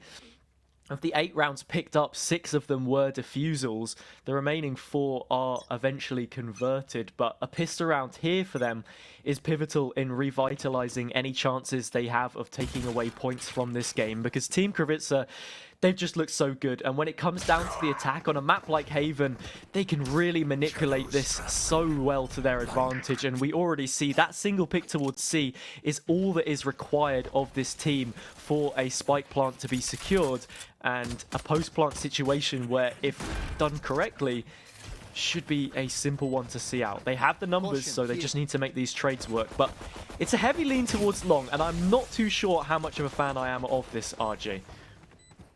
That Sage Barrier may still potentially... Oh no, it has been used, so they can't wall off for a plant, but well, there's no smoke either, actually, so maybe this is the right call. Yeah, it's a tough situation regardless, but it's a spike that's been planted, and it's Team Kravitska clearly holding on to their spot. Pekka and Alcan, though, they'll make for a start. Pekka also committing to that defuse. Will not succeed as much, though. A lot of pressure on Pablo left. He's the last man standing. He can't deny. And it'll be Team Alcan to move for that pistol round. This is what you like to see, and this is that closer situation appearing.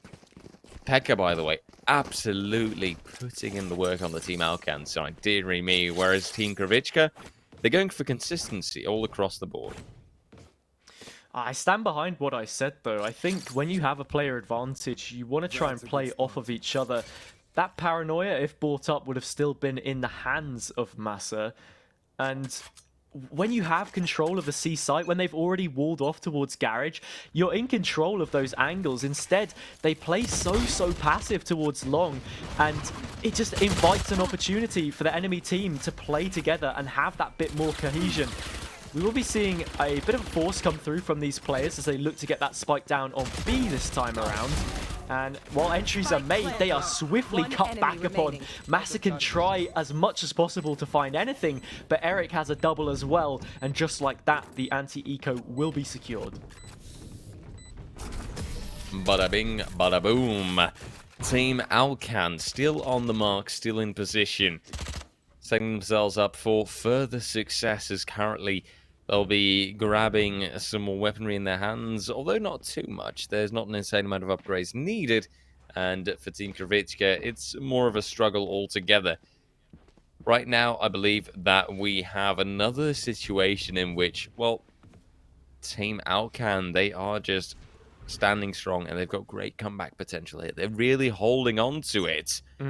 And I think right now, if they can keep this strong line going, well, I mean, I really think that Team Alcan can bring this to the 8A. Yeah, because right now, this is an eco we're seeing from Team Kravitska, because they decided to invest into the previous. They figured that a force buy with a spike plant would be something that was workable, but instead, it goes against them, and now, if the scoreline does make its way to 8-7, going into that first gun round between the two teams, they'll only be one away from tying things up, and from there on out, it should be pretty level between both of these units. Jugger is close up. Here's those steps towards Garage as the trademark gets broken. Has a Spectre in hand. Won't want to face up against too many, and that paranoia is coming through. So is the Recon. Gets the first, but it's not the most comfortable. Will be traded out. Pekka finds one as well. So does Eric. There are trades to be had here. And, well, Pata will only add to that. Another nice headshot. Nearly gets a good timing of the Recon dart from their opposite agent, but it's not to be. Getting worn away for HP right now. And it seems like a matter of time before this one goes against them. Out of charges. Patience is a virtue. And time is ticking. Now a spike that will most likely not be planted. 10 seconds on the clock. And Pata that can try as he may, but he enters a unholdable situation with just 4 HP left. He loses his life. Eric taking him out. And he's 7 to 8 now on the board. Team Alcan 1 round away from that fated 8 to 8. From that balance, that equal fitting, that equal position. I really do think it's possible. But thinking about the other reality, there would have to be Team Kravitska on that return scenario. And it would have to be in this round. They've invested everything. They've got their Vandals, their Phantom, their heavy armor, their abilities. It's a make it or break it round.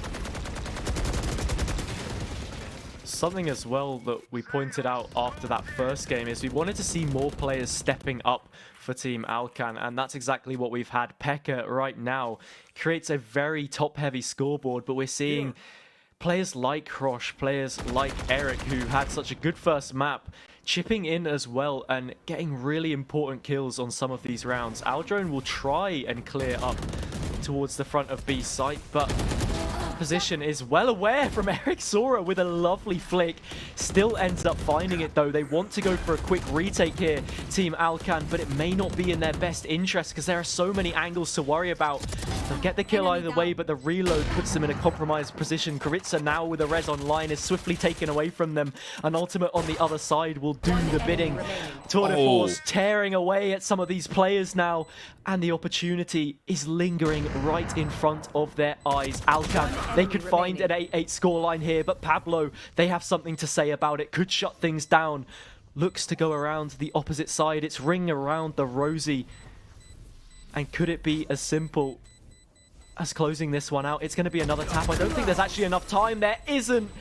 Pekka plays that one almost as poorly as they could have in the 1 versus 1. Just that lack of information when their teammate went down meant that they were forced to cover so many angles at once, and in the end they don't leave themselves enough space to get that spike diffused, even if they'd stuck it out while the chamber on the opposite side had stared them down in the face and given it to them.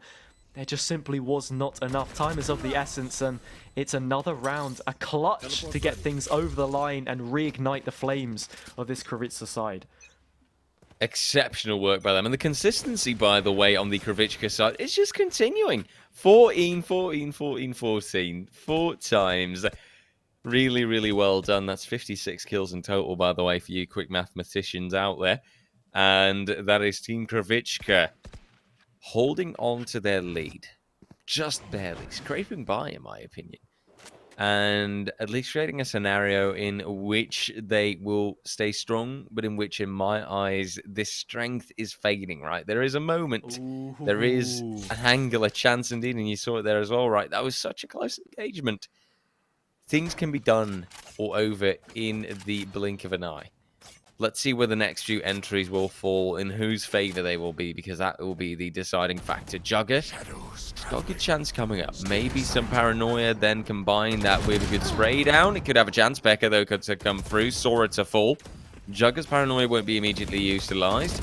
Wall is a little bit off the mark. Pekka, though, he's doing more of the work. Roch also comes through. Massa then with a triple to find the return, to make up the balance. 30 And seconds Roch left. throws in the owl drone. One enemy remaining. Gets a bit of intel, but then Pata comes through. Takes out Roch's low HP, just 8 he had left. Will break up badly for him. Eric then maybe with the operator, but has to peek into Massa's Vandal. 4k for him. And Team Kravitska, the attacking side, 10 to 7. They extend, and they create better opportunities once more.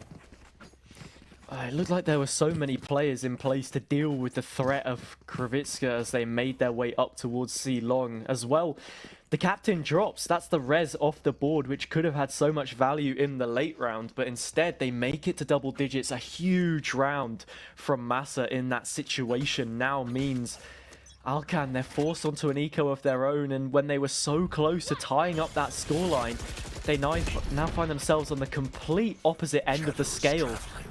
The balance shifts so often in Valorant. It's a heavily momentum-dictated game.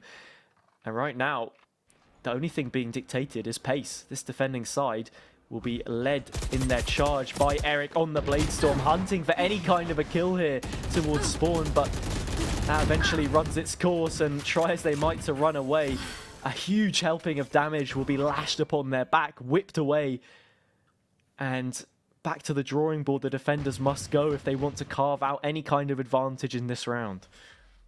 Out of charges. At least they still have the luxury of going back to that drawing board. They've still got the time, and of course the time being in their favor altogether.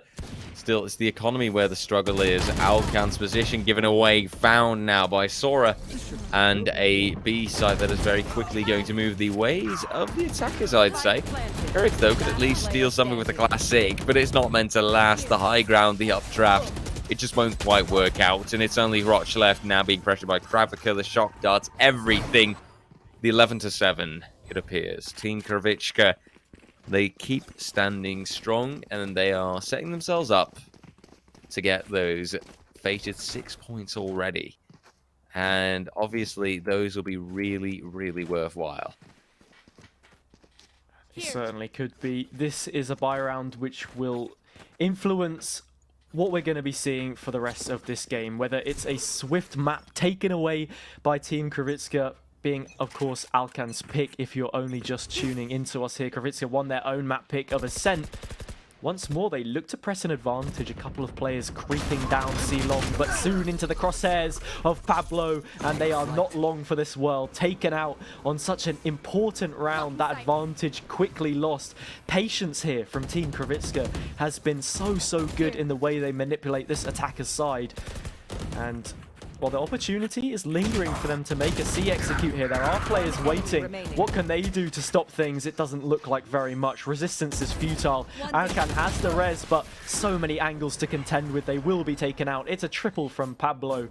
And just like that, map point is secured. Indeed, and I dare say it's almost the match point, right? You can call it that too, because we are playing a best of two.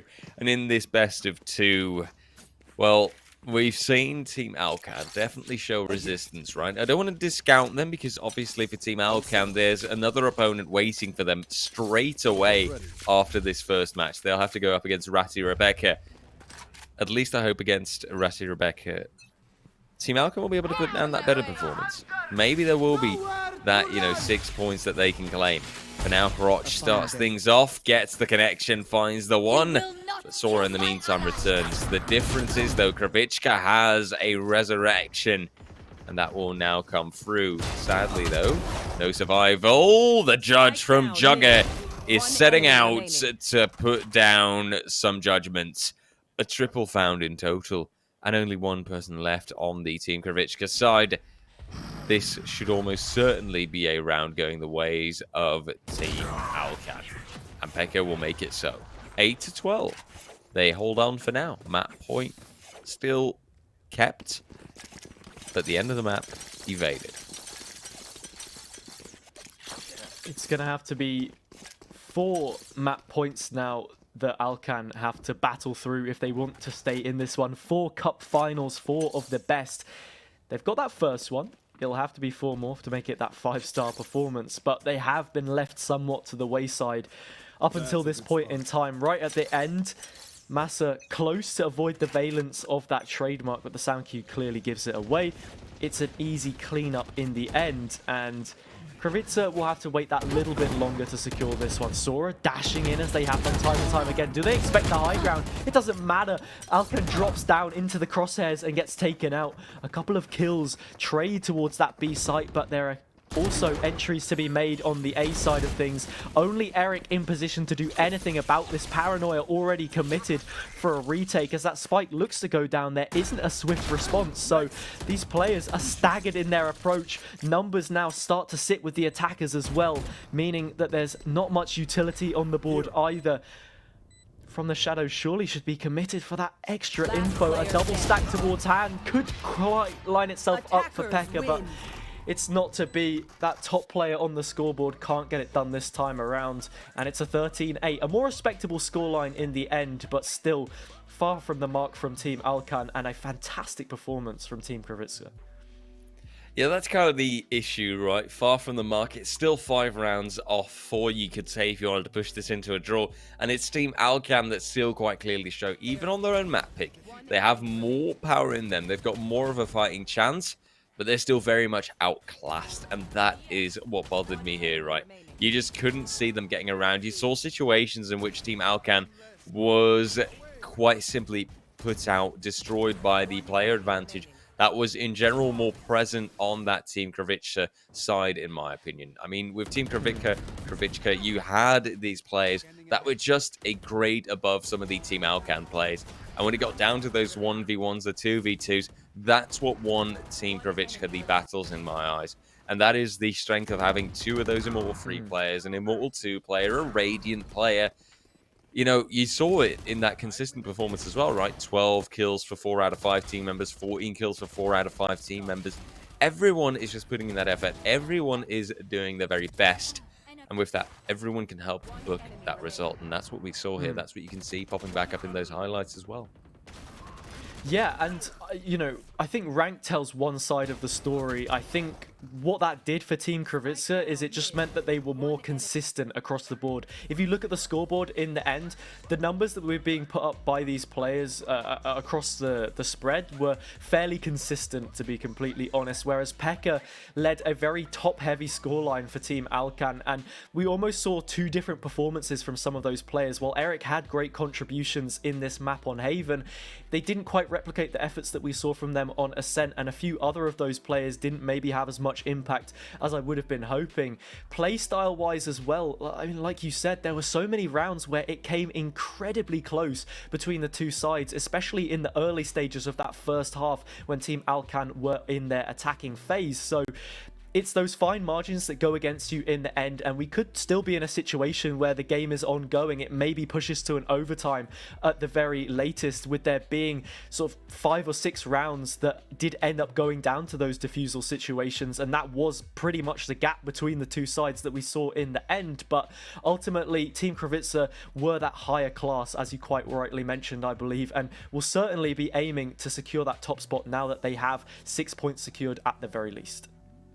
I look forward to seeing what Team Kravichka can perform in that 3rd match of today. But before that, we've still got a 2nd match waiting. That'll be Ratty Rebecca going up against Team Alcan. So hopefully for Team Alcan, there'll be a change of pace, things going a little bit better. For now, we head to a break before we can actually see that 2nd match happen. You guys can, of course, check out !HyperX in the meantime, because obviously you might have been looking at my fantastic hair, but you might have also been wondering what these fantastic cans are. So !HyperX, and we'll be right back with you guys after this break.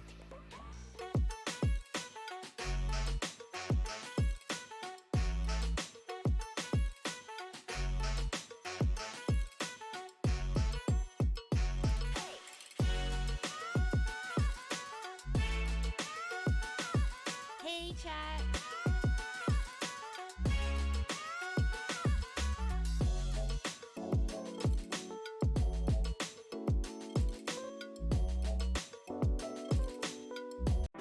We promised that Wrocław would wait for you, and we would meet again soon. We always keep our promises. The time has just come.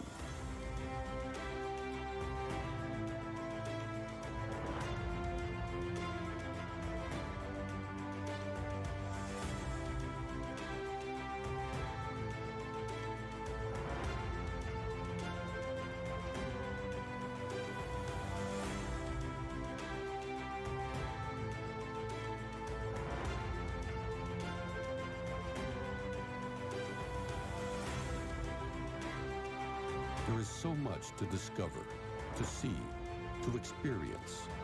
Make good use of your time. It would be great to see you again.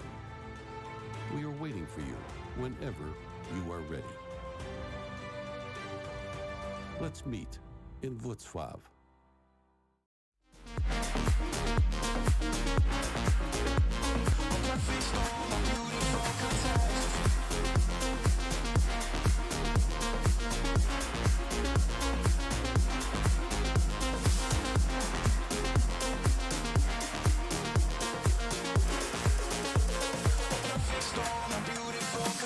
Catastrophe.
to beat.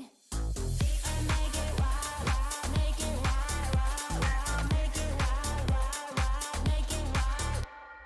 Make it wild, wild, wild, make it wild. Break it wild, wild, wild, make it wild. Break it wild. Make it wild, wild, wild, make it wild. Make it wild, wild, wild, make it wild. Make it wild, wild, wild, make it wild.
Hello and welcome back, ladies and gentlemen, to the Streamers League, where we're delivering some top quality Valorant content to you guys' eyes, where we see some of the best streamers from, in this case, Czechia and Slovakia, battling it out against one another. We're still your commentators. With me, Hazard JC, and I am RJ Cast. A pleasure to be here for you guys today. Let's take a look at our second match that we've got lined up. It'll be the Ratty Rebecca going up against Team Alcan once more. And Team Alcan, I think, are going to be going up against a fierce battle, but maybe one where they'll have some more luck compared to the first one, right, Hazard? Yeah, I mean, coming into this one, we said that we thought Team Kravica would be a very high bar that these teams would have to try and reach, and they certainly proved to be exactly that in the first two matches that we saw against Team Alcan. I think it probably lends more to what they were excelling at rather than what Team Alcan struggled with. So it'll be good to see the positives that we did see from Team Alcan shine through against Team Ratty Rebecca in this case. They'll have two more maps to try and get some points on the board, and they'll need more than just the 12 rounds they were able to get between the two games previous. They got twice as many in their second pick of Haven, but yet it still was not enough to score anything so far. Yeah, very mathematically consistent when you think about it, right? 13-4 loss and then a, well, 8-13 loss, right? That's how I should phrase it. Still, let's hope that things will be looking a little bit better for them. Obviously, for us, it's also a bit of an unknown factor, right? We don't quite know how Ratty Rebecca will play, how she's going to be coming into this game. Still, we'll know what kind of maps that she has picked, and it seems to be a Haven pick coming through from Ratty Rebecca. So what we ended with in the previous match, we're starting with in this match. And then we move to Split. Now, how are you feeling about this map pick at the very least? What does this tell you, Hazard? What do you think? Oh, okay, so Ratty Rebecca went for a Haven pick. What does that mean, you think?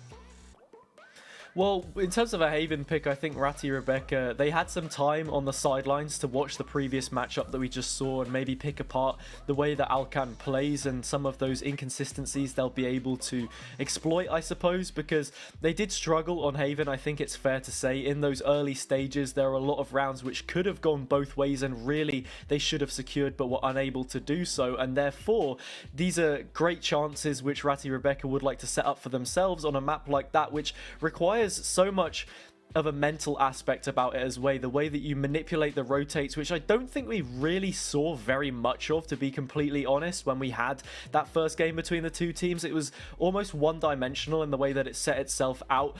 Lots of players would funnel into specific areas, and there was a lot of there was always a precursor to that execute. It was never something that came out of left field. There wasn't any free bomb sites which were completely taken up on. So for the most part, it was pretty straightforward in the way that it actioned itself. Then going into Split, Alcan, they're going to want to win out the utility war with this one, basically. Extremely choke heavy. We're going to see a lot of Raze and a lot of Sage gameplay in locking down those smaller areas.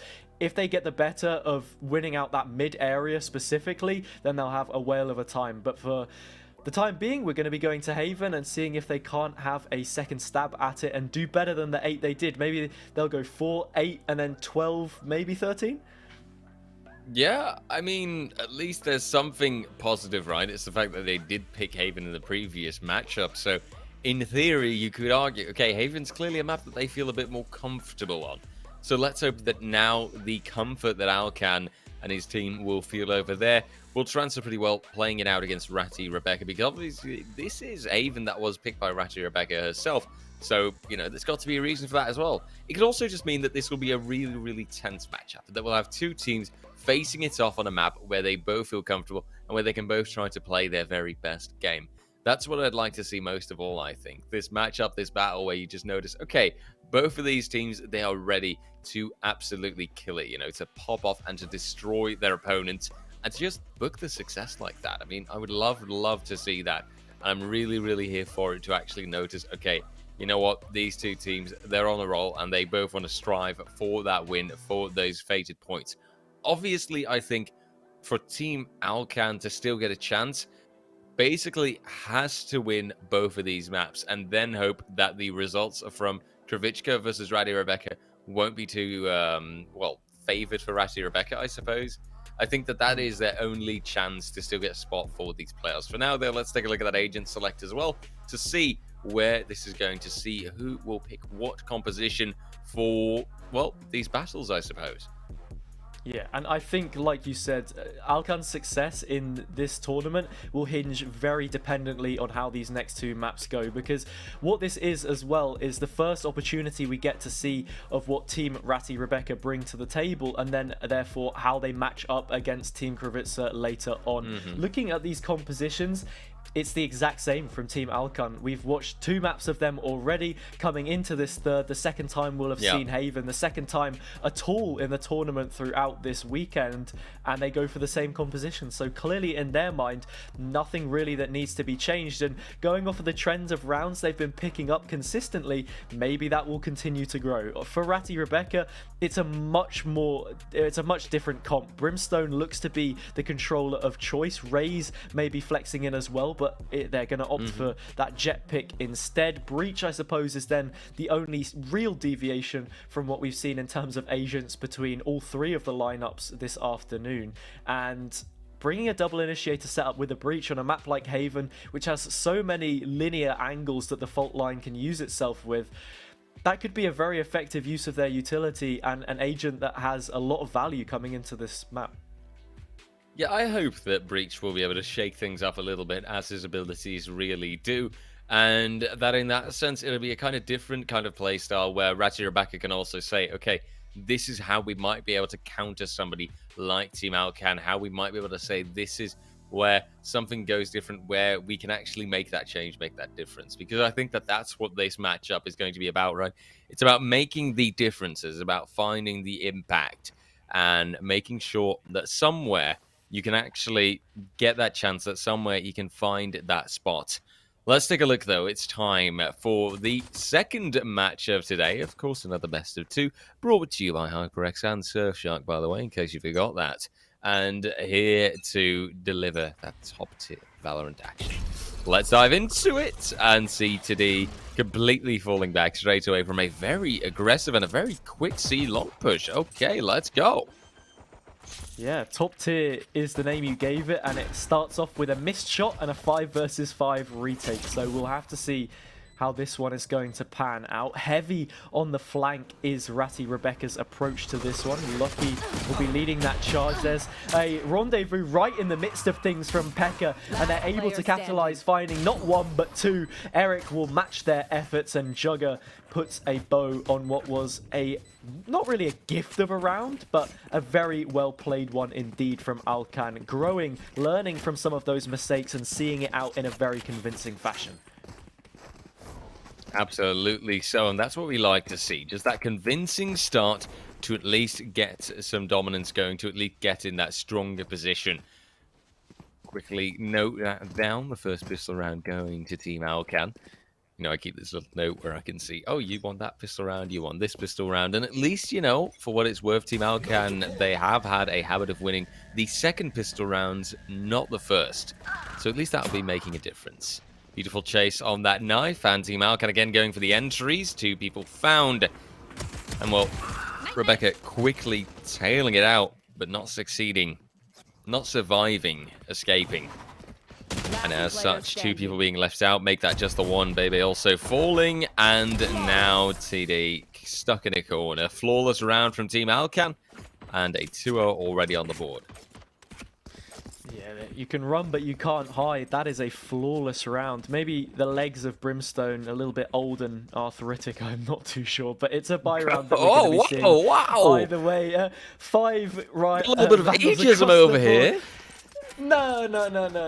Anyway, look, the prospect of Alkan finding a third round here would make anyone weak at the knees. So we'll have to see how this pans out. 3 Spectres and that Bulldog to round things out a little bit more of a premium in terms of weaponry. But they will mainly be looking through the Vandal of Eric here to get an opener. Yeah, I think that finding those openers is the key focus right now for Team Alkan still. Ooh, Lucky though, showing some aggression. Moving closer and closer, maybe going for that flank position on Garage. Rebecca, oh, just off the mark, misses the cross. Here's the noise cue, I think, and there's Bebe coming through. Surprise element, Pekka and Eric though returning fire, but Rebecca's still coming out of that Garage angle.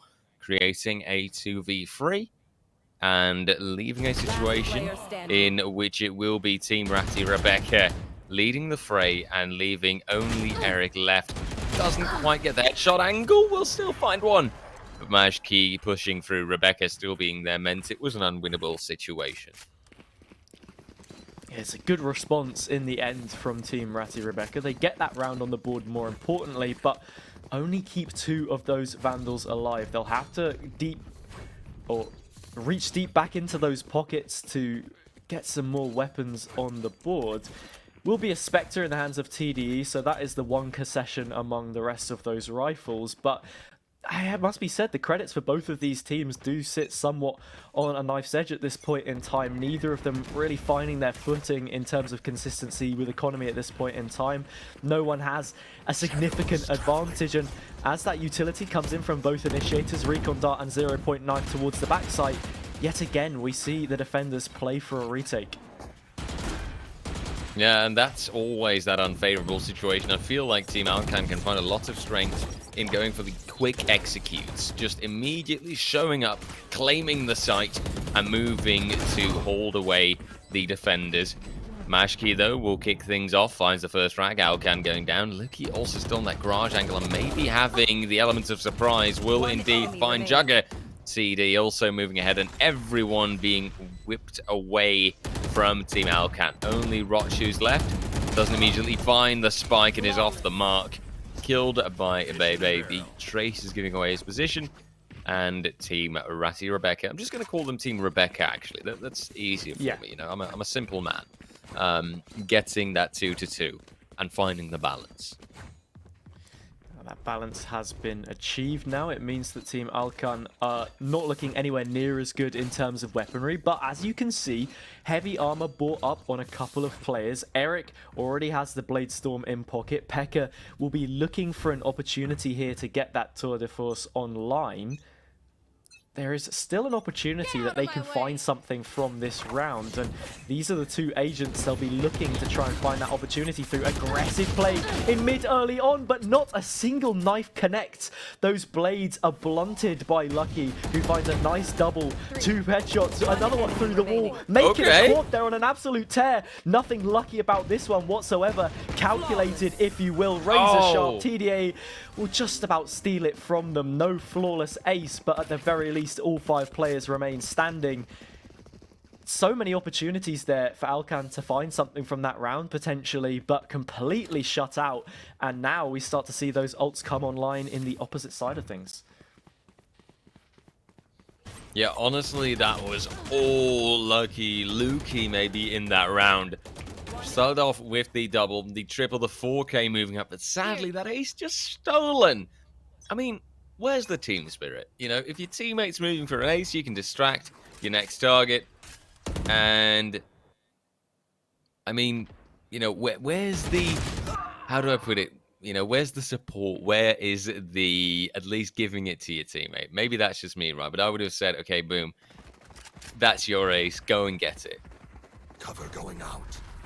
I certainly know what kind of sentiment you're putting forward here, and speaking of sentiments, it's almost a sentimental feeling that I'm getting about the way that this round is playing out, because yet again, Team Rebecca, they're playing for that retake towards Seaside. The only problem is this time that Pekka's in the backlines, swiftly removed and incisively cut away. Surgical from Lucky in that situation. So much utility now pours towards the site as that diffuses. Teased 4 players towards long as that Sky Smoke is the only thing holding between these 2 teams. So thinly placed. A one-way now even finds itself upon that spike. These duels have to be won outright. A spray comes through, but Jugger gets a triple of their own onto Majki. This stick has to be now, and I don't think there's enough time for it. There certainly isn't. A quad. Jugger goes 1 better than their counterpart and wins out the clutch for their team. 3-3. You wanted a tense game. You are getting it, RJ.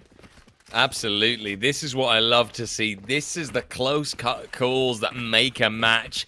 And this is exactly what works at Charm. 3-3 means that I think at this point in time, with both of these teams standing at the ready, this can easily go for the 6-6 and eventually move toward that draw, because obviously in this case, we do not have overtimes, we have draws. That would be 1 point each, and that would still be very unfavorable, I think, for either side here, because if you start throwing away points like that, it just means that you put Team Kravichka in an undeniably strong position. Certainly do. And they now have that Rolling Thunder as well, which means it's a great opportunity to make those retakes work more than they already had. I actually like the prioritization that we're seeing towards the A site here. Sometimes it can be so difficult to make a retake work, so keeping that priority on at least one of the two sites, the two primary sites I would like to call them, C and A, means that you're not spreading yourself too thinly. You have an opportunity to bite back. It doesn't quite work on the previous round, but we have seen it happen for them. Our drones start to get traded towards A as they look for extra territory here, Alcan. And while the priority may be there in terms of players for Team Rebecca, looks like this is where the execute's going to be coming in. I cannot use that. Revealing area. Yeah, and that execute will be pushing through Jugger with the first. Luki to fall. Majki though on the return. Disoriented by Breach, but it doesn't seem to matter. It's Majki on a roll. Finds, in my eyes, a triple already. No one's going to resurrect Alcan anymore, I think. And Pekka looking around, hoping to find something, but I am afraid already long having given this up. Smoke will eventually fade. Pekka moves in, at least gets one frag out of it, looks around, but the time is ticking and that spike is no longer getting planted. It'll be a done deal, and it is Pekka being caught out by Majki. A 4K for him, and a 4-3 in total. The advantage now restored for Team Rebecca. I think for the first time in this matchup, it's fair to say Alcan always putting their best foot forward and Rebecca just trying to claw things back.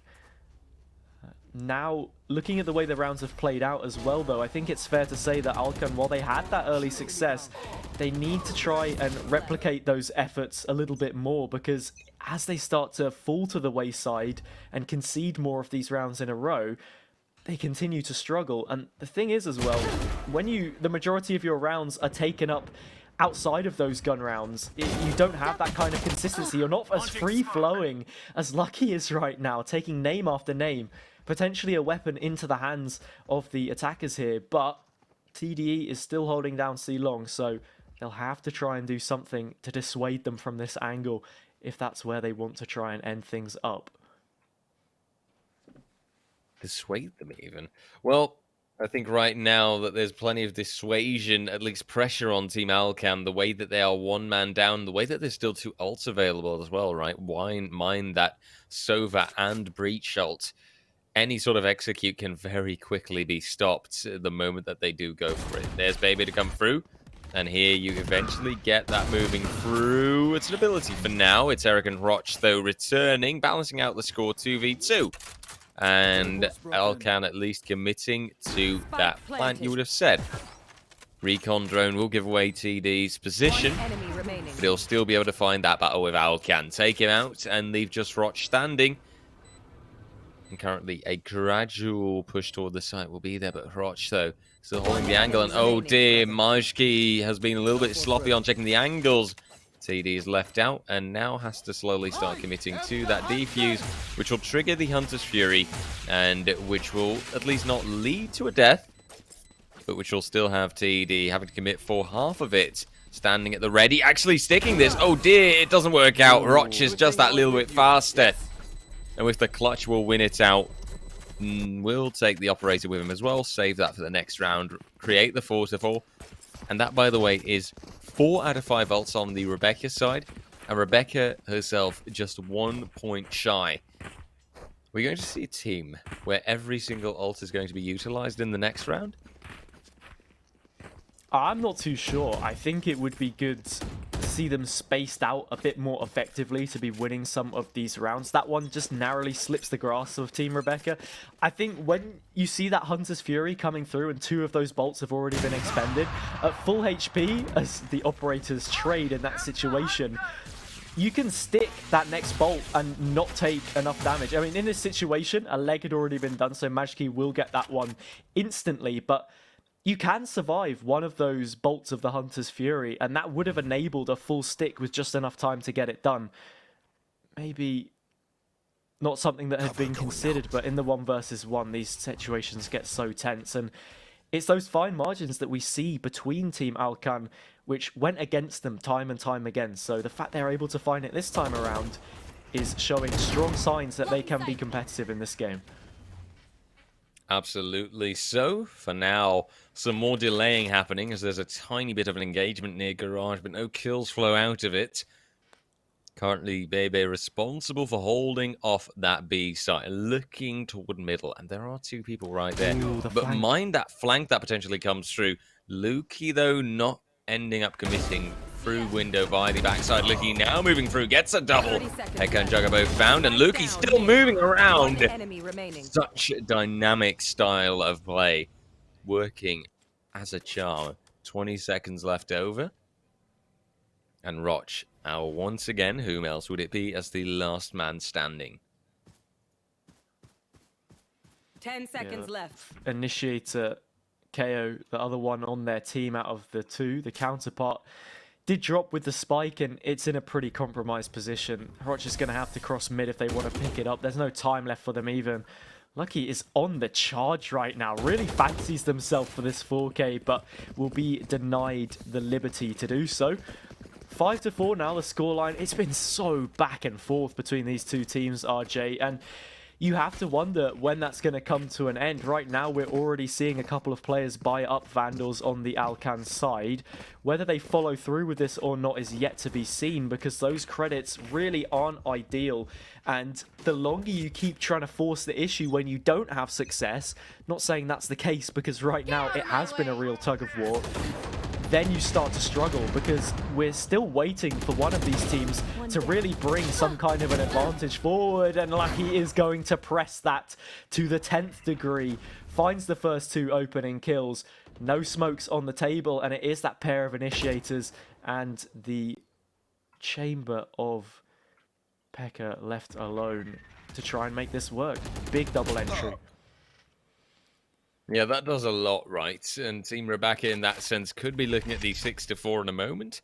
Let's find out, though, as currently they hold their angles. They stick to their sights pretty well. No absurd aggression, no unnecessary aggression, I should say. As currently 50 seconds are on the clock, Team Alcan, they will still give it their absolute best shot. I think moving as one unified front is also the best chances they can give themselves. So I'm liking this position that they use on A. The 3 of them coming through, but now triggering the shock darts, I believe. Ooh, Lukey, that's some high updraft going on. Watch, though, in the meantime, finding Lukey like that, but Majki able to return. A spike, though, has been planted. It's a 2v4, and for Alcan, this is nigh undoable. Make sure that it is undoable entirely, because Majki, he is having a life game, all right, that man. Triple kill. And this is not one of the first times he's done that. 6-4, and Team Rebecca, they lead the score. I mean, Sova's supposed to be a hunter in his own right, but that was like an eagle that Majki got the kill, swooping down from the heavens there. A nice wallbang connected from that recon dart they were able to fire. Now we do see that advantage start to come through. It was a mixed buy on the previous. Ultimates were invested. A Blade Storm, of course, being a great substitute for a weapon, but not really getting too much value for Team Alcan there in the hands of Eric. Yeah, again, we see a mixed investment, and if they carry on with this and the success doesn't come their way, it gives Ratty Rebecca's side a great opportunity here to carve out a significant advantage on the half, having already secured at least level pegging between the 2 at this point in time. Yeah, there is, I think, in that sense, a slow but gradual push moving in favor of Rebecca. That's Baby with a good start. Jugger, though, returning it. Alcan able to commit to that spike for now. Spike planted. And at least Lukey finding some more success. Cheeky lurker position that works a charm. And Lukey looking around, trying to find something else. Alcan not caught out because Lukey ran out of ammo. It's Eric, Pekka, and Alcan. They all get the kills. And boom, just like that, an almost instantaneous round there in the last few seconds, where Team Alcan can claim the 5th, and where it will be, you know, I don't want to, you know, be that guy, right, has it? But didn't I say relatively early on that this could be a 6-6 type match? I'm not sure if you said 6-6 specifically, but I look, did. I did. I'm happy to, Give I'm me happy this. to quote I you did. on that. I am happy to quote you on that. Then fair enough. I remember you distinctly saying it would be a tense matchup, and that is fair enough. Will it be a 6-6? That's yet to be seen. TDE does get an opener, which is traded back out from the shadows. Enables a little bit more space towards the backside. There are ults here for the retake, similarly to what we saw from that Rolling Thunder on the previous round. Obviously shut down completely, and that's how open this game has been. Despite the situations these teams put themselves in, there's nothing to stop them from swinging straight back. Aldrone will come in for a huge ping towards the site. That aftershock got a kill in the previous round. Won't be able to get anything on this round, but creates a little bit of space for BB to try and work with. This ping will cause them a world of hurt as Throch just clips them through the side of the box. Doesn't even need visuals to make it work for them. 6-6, your prediction has been granted. I'm a genie, I've rubbed my lamp, and your wish has come true. Oh wow, wow, that's a masterful turnaround right there, Hazard, to still claim some of the fame. But let's be real here, you know, it was me who made that prediction, Hazard. Don't try and steal my spotlight. Well, No, I said your wish though. had come true. I granted it for you. I'm What would you I'm like just for messing. this half, sir, RJ? Wow. What would your Yeah, ideal I'll have a scoreline be? I'll have a winning lottery ticket. Thank you very much. Oh, for the scoreline. Oh, darn. Chance missed. No, honestly though, I'm going to stick by that draw that I also mentioned earlier because it feels like that's possible. I mean, these teams are so close against one another. They're really, really moving within inches, and I really believe that there's great potential for them. Ooh, that's some quality damage on Omen there, I believe, and Lucky now gets a kill through that. Entry found for Team Rebecca. Will they be able to claim the second pistol round where the first went to Team Alcan? Let's find out. Maybe at least quick on that spike plant. And right now, Eric on the return. 4v4. Not that much down the drain yet, but at least a spike that's already been planted. Now TD found by Alcan. And Roch actually tapping the spike for a split second. Majki, though, not succeeding. Roch going for a half. And Eric on that return, Roch able to stick it. And in the end, so many players available that Alcan deservedly gets that second pistol round as well. Going back to the prediction that you made, I'm not really too sure where I see this game going. There is always the chance that it remains evenly matched between the two sides and we end up in not an overtime situation. For those tuning in, it will be a single point shared, the spoils even between these two sides if that is the case.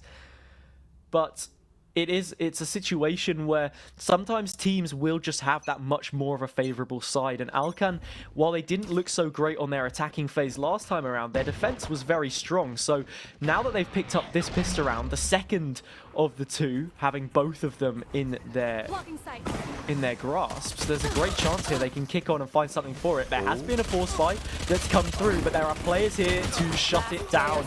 Alcan and Pekka combine to find a few. Majki is getting headshots left, right and centre. It's down to a 1 versus 1.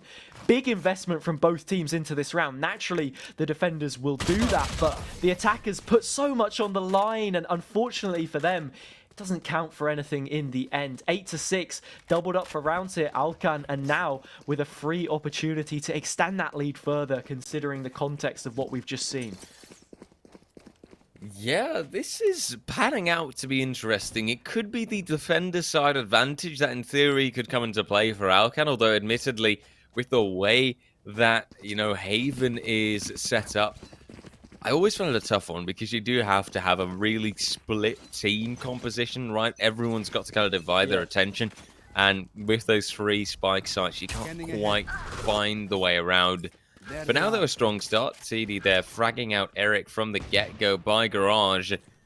some aggression being punished there, and Team Alcan maybe having made a critical mistake in that sense. Although still, in theory, with the weapon advantage, I believe, in this situation. Cover going out. That Bulldog will be tossed to the side as well. A Phantom picked up by Jugger, which means that there isn't going to be any free upgrades available. In the middle area, it does get taken down by Pekka, so it's a pick traded out. Both of these Jets end up poking their nose where it doesn't belong and equally punished on either side. So now, in the 4 versus 4, where does Rebecca turn their attention towards? It looks like they're creeping up towards B here. Pekka lays in wait to maybe find their second of the round. As that stray shot comes on in, I think better of it, and with the rendezvous, will narrowly avoid some of this utility, but it begins to pour in. These players, they want that B site. Regardless of the weaponry they have, it's a threat nevertheless. Shock darts won't find their mark either as they swap around from the attackers. A retake must be made, and that time is starting to tick. And it seems like they'll be pretty fast on that retake attempt as well. TD and Rebecca, though, important for the hold. Alcan and Roch, they managed to return. TD then misses the mark, struggles with the classic. And only Bebe is left with ample time remaining, but at least some good flashes coming through. However, now the location was revealed. Roch can stick the defuse. And I've got to give credit where it's due. This round came really close for Team Rebecca. And that with a pretty terrible team composition, with pretty terrible team equipment, means that a almost 7 to 8 there would have been very impressive. Sadly, though, they couldn't quite make the cut, and we do see Team Alcan still leading the fray, still not giving anything away on that second half so far. Standing 9 to 6 and maybe moving to get the double digits, but at least finding fully fledged resistance from the attackers this time. It looks like there's a 0-point knife lined up for this position towards A main as well, so whatever that will be able to find is interesting enough. Nothing, actually. No players tagged up by it in the end, but quite rightly, as you said, it was such a close round. TDE found the opener in that round, but then it feels as if they were able to get that kill. It turns to a 2v1 the other way, and it's winnable, but they lose out, and in the end, both of those players stay standing. This full investment is where things can really start to change, though. If Rebecca can find this, then they're well back in this matchup. So important that they do that, though, because Alcan, they are gaining in momentum. I said how sometimes this can be a tale of two sides, and they've really taken it in their stride right now. The defenders' responsibilities. Tour de Force posted up towards C. The second 0-point now flies in towards A. Maybe gets an inkling more information than it did previously. And it's certainly going to need to, because that's where the execute's coming in. Jet on jet. Jewel comes in straight away. Lucky wins that one out. There's an entry to be made. Do these players back off, or do they stay on the site? 30 seconds left. Oh, normally they should commit to it. Jugger with his judge. Bebe on that return again. But it's Bebe now can also commit to that plan quite quickly. Alcan, though, going for a bit of duck hunting as Luki is shot out of the air. Alcan with a found by Rebecca. In the meantime, Jugger slowly but surely moving back up. Some more paranoia coming through. Sadly, though, that still won't change the fact that Jugger ran right into a crossfire. And that now it is down to Pekka to try and clutch this out. Pekka, obviously a stellar player, but still a player in a situation that feels undoable. Mashki to look ahead. Still, Mashki caught out, but finding Pekka and claiming the first round for Team Rebecca on this second half. Took them a little while, but eventually they make it. Eventually they pull it off. Yeah, neither of these teams look comfortable right now, to be completely honest. There are a lot of mistakes that we saw on that last round. Pekka should have no right to be able to just waltz into the site there and get that first kill. Or at least when they take that very first kill, you expect the refrag from Majki to be a little bit quicker. Almost had a window of opportunity to clutch out an almost impossible 2 versus 1. Jugger as well, maybe slightly unlucky on the paranoia that they used. Didn't clear that hand position, so walking into a crossfire, not much that could be done. And with such a swift entry to the site as well that we saw from the KO, means that it was a tough one. There are already trades going on in this round, though. Alcan still on the back foot, clambering back to try and find something, a double flank already coming through, a potential pincer onto this garage position. Instead, it is Majki that shuts down Alkan, will spot out Hroch, but loses their life to their mirror. Spike planted. 3 versus 2, weapons to be collected, still doable here, but a challenging feat to pull off nevertheless, as that spike is planted firmly for CT, with ultimates in pocket to try and work with, notably that Rolling Thunder. And I would say that as Luki finds Hroch, even if Eric can get a really solid return, time starts to tick far too strong. And I wanted to say, are you going to get this stick here with the smoke coming through? Well, even that won't succeed. Eric's still looking around, hoping to find something, but maybe negating the corner, now being flashed out. And sadly, not able to do this anymore. Time too much of a factor, but at least finding an impactful 2 kills. That is damage dealt to the Team Rebecca economy. And as you can see, they do need that support. They do need those rifles preserved. Although now they'll still have okay credits to buy again. Although a bit of a struggle will be apparent for example, Majki, for maybe someone like TD, although I would argue that TD's got the ultimate, so there's no need for a weapon port there. Normally the team can make something work altogether. And you've also got Luki on that ultimate, by the way, so yeah, not too much of a struggle there financially. And it also gives them an opportunity now to build up those credits even further. Must be said, nicely played from Eric in that situation to get a couple of those kills and get out. I think that's the best possible conclusion that that round could really have come to for Team Alkan. Now, Rebecca, they fight back with some resistance. They've got all of those ults online again, but this is something that we've seen from them before. Maybe not making the most out of them to space them effectively and claim some of these rounds for themselves in a more dominant fashion. Eric goes hunting for that opening kill, but the trail runs thin as BB chops their face off with a lovely kill. Indeed, that's a good start for Team Rebecca to set themselves up for the 9-9, the equalizer. Let's see if they can actually do that, as currently Luki moves up ahead. Pekka stands strong, though, but I would be afraid of Luki. Those knives in hand, they can be a scary factor. Pekka, though, deals with them relatively swiftly. Hroch now on the return. TD also going down. Baby, however, finds a frag as well. Hroch having fallen. And for now, it's a bit of a struggle further. 30 seconds, less than that even. But a plant that will be coming through, and a 3v3 that remains. It's the after-plant situation that should, in theory, favour Team Rebecca, especially now with Baby popping on offer. Rebecca finding a kill as well. That's the 9-9, and that is the equilibrium.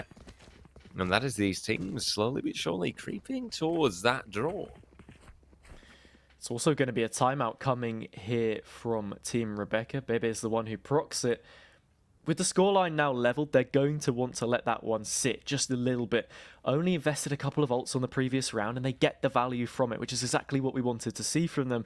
Team Alkan, they found early success. I thought that this could be a completely reimagined defender side for them, but quite rightly, as you mentioned, an equilibrium has now been found between the two sides. The question is, do Alkan continue to march on, fight round for round, keep that tug of war going and take it all the way to the brink, potentially for a win, or will they settle for 1 point or even 0 points? This is still very much in the hands of Rebecca to be taking. You see why they placed so much importance on that A site, because Alkan, they're really struggling with those retakes on that side of the map. So I wouldn't be surprised if we see Team Rebecca continue to punish what is a weak spot for this team. I believe that really it's all about finding the weaknesses and kind of abusing them, really, to make sure that there is the better chance available, and that at least now after that timeout, maybe there's been enough stress put on that, you know, a bit of that highlight. Okay, this is where you can find a chance, this is where you can find an opening. Hroch starts off well, gets a very impressive kill. Eric and Jugger, look at this, the aggression on an eco that just works magically. So Eric just killing it with a Blaze Storm, and suddenly Bebe being the last one standing. A flawless round still, a return by Alkan.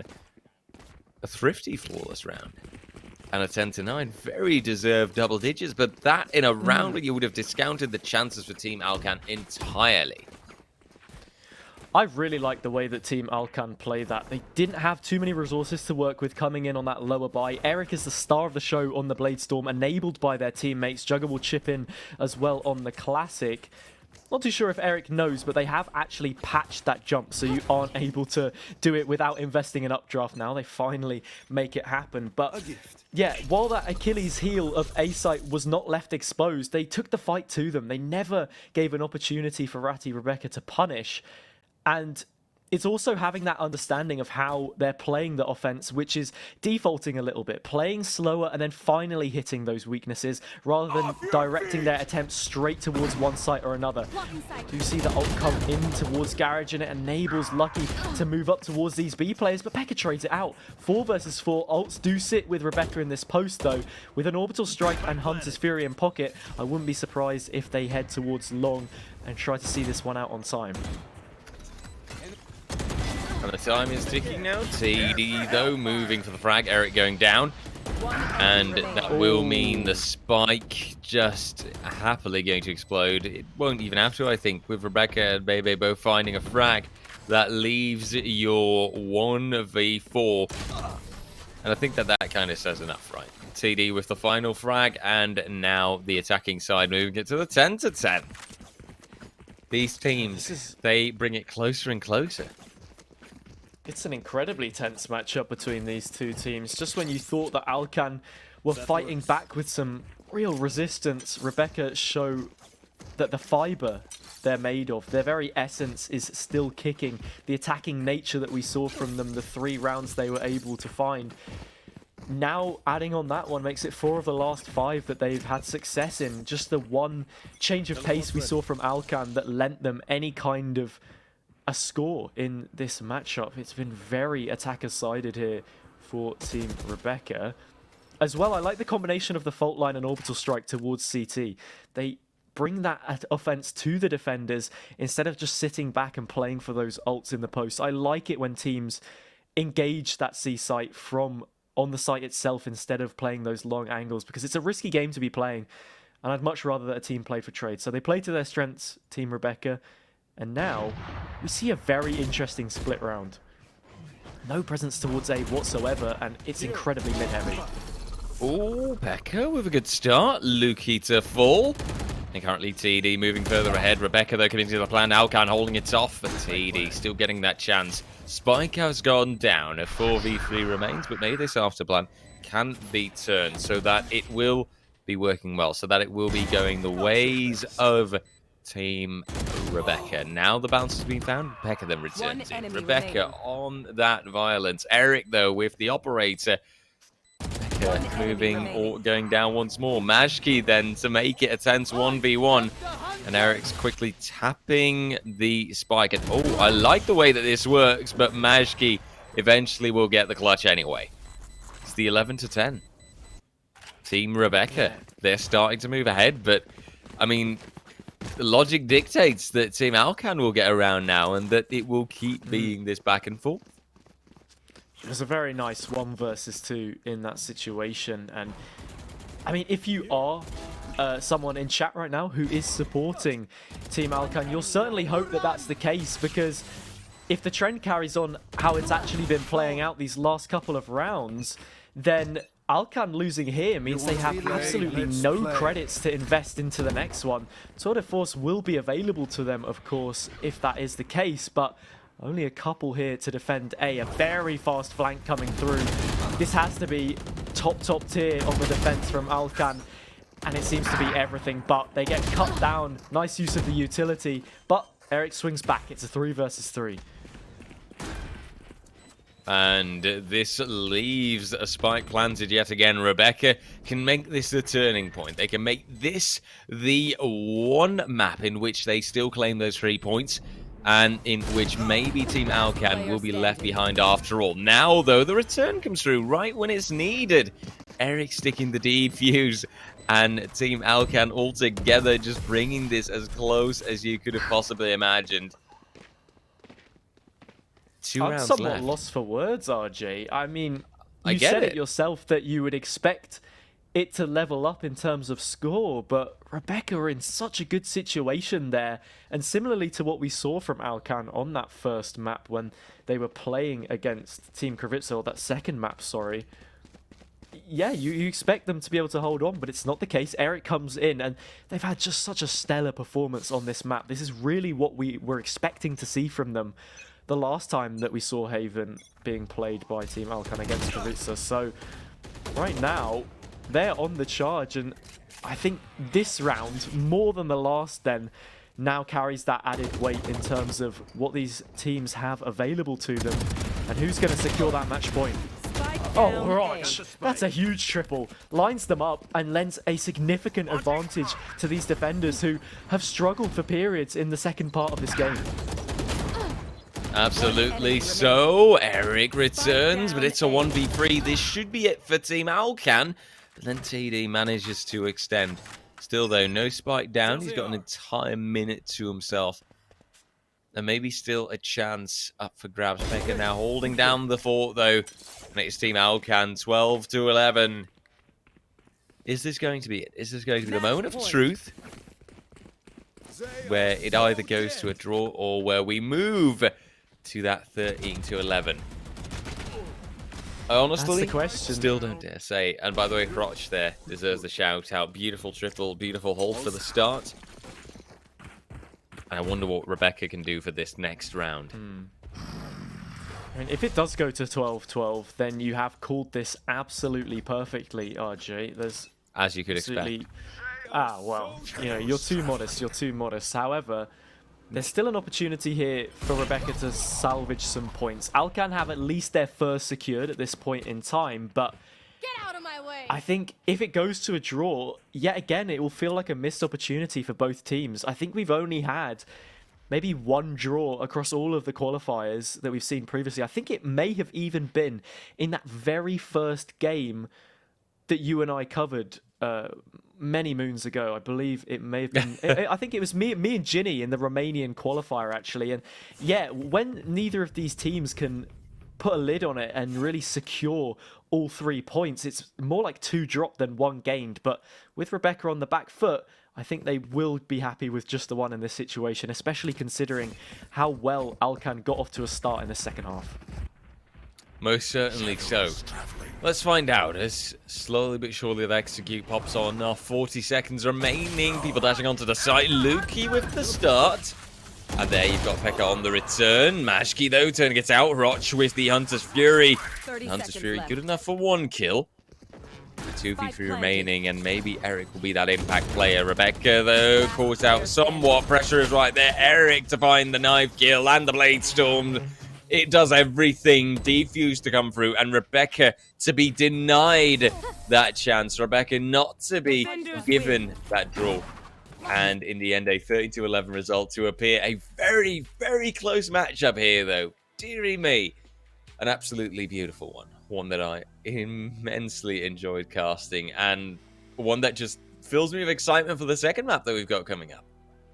It certainly does. This being Ratty Rebecca's pick, of course, means that now they may be at an inherent disadvantage going on to the second map of Split, but with how closely matched it was between these two teams and those fine margins, which really seem to go both ways, you can't really call it at this point in time, I think it's fair to say. So 13-11 will be the score in the end. Alcan finally get their hands on some points at the 3rd time of asking, and now have another opportunity to do so. Rebecca, they're in a very compromised position. If they can't find anything from this split game, they have to go up for 2 more maps against Team Kravica in that 4-game streak, and it's not exactly an exciting prospect, it must be said. No, I think it's more of a fear-inducing one, really. They would have to put down an immense performance and something that would be legendary, and something that would deservedly then get them into that better position. Still, I've got to say, right, looking at the setup here, we've seen it before. We've seen it in the past, actually, that where we thought, okay, you know, this is clearly the dominant team, when they suddenly faced a completely different opponent, the results also got completely jumbled up. So it's still possible that maybe once Ratty Rebecca goes up against Team Kravica, that it'll be different. Maybe there will be Rebecca going for that change, going for that upset. We'll have to see that, though. For now, we still have to look ahead to the second map in this best of 2 of our second match. That's going to be split, by the way, in case you were wondering, Alcan's map pick. So definitely stick around for that. We'll be moving to a break, and we'll be right back with you to check out that second map of this second match. See you in a moment.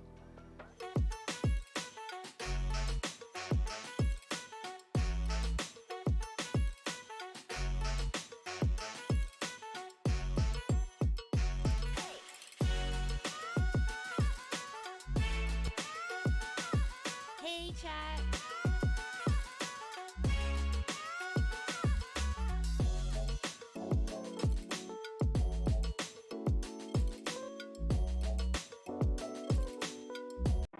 We promised that Wrocław would wait for you, and we would meet again soon. We always keep our promises. The time has just come.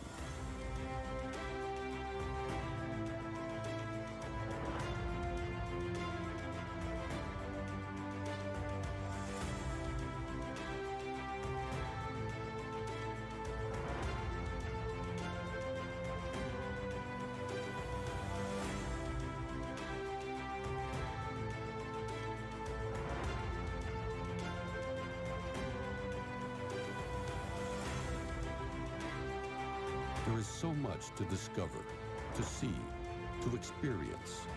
Make good use of your time. It would be great to see you again. We are waiting for you whenever you are ready. Let's meet in Wrocław.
Why do I want you when you're bad for me? A perfect storm, a beautiful catastrophe.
Welcome back, ladies and gentlemen, to the Streamers League, where we've seen a banger of a first match, actually, of a first match, and so far first map of a second match. There we go. That sounds a lot better.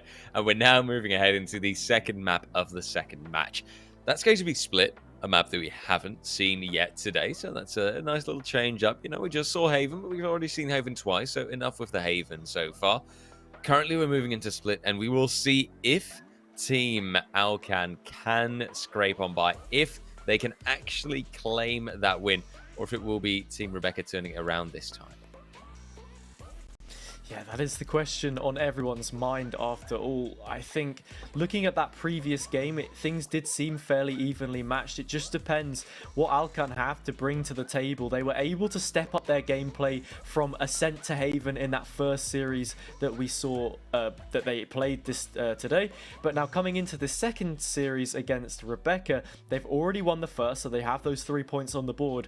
Another win for them here, I think, would all but secure a position for them moving through in the competition. If Rebecca aren't able to win this, they then have to go into that third matchup still yet to register any points, and I believe it'll be a bit more of a difficult feat than facing up against Alcan would.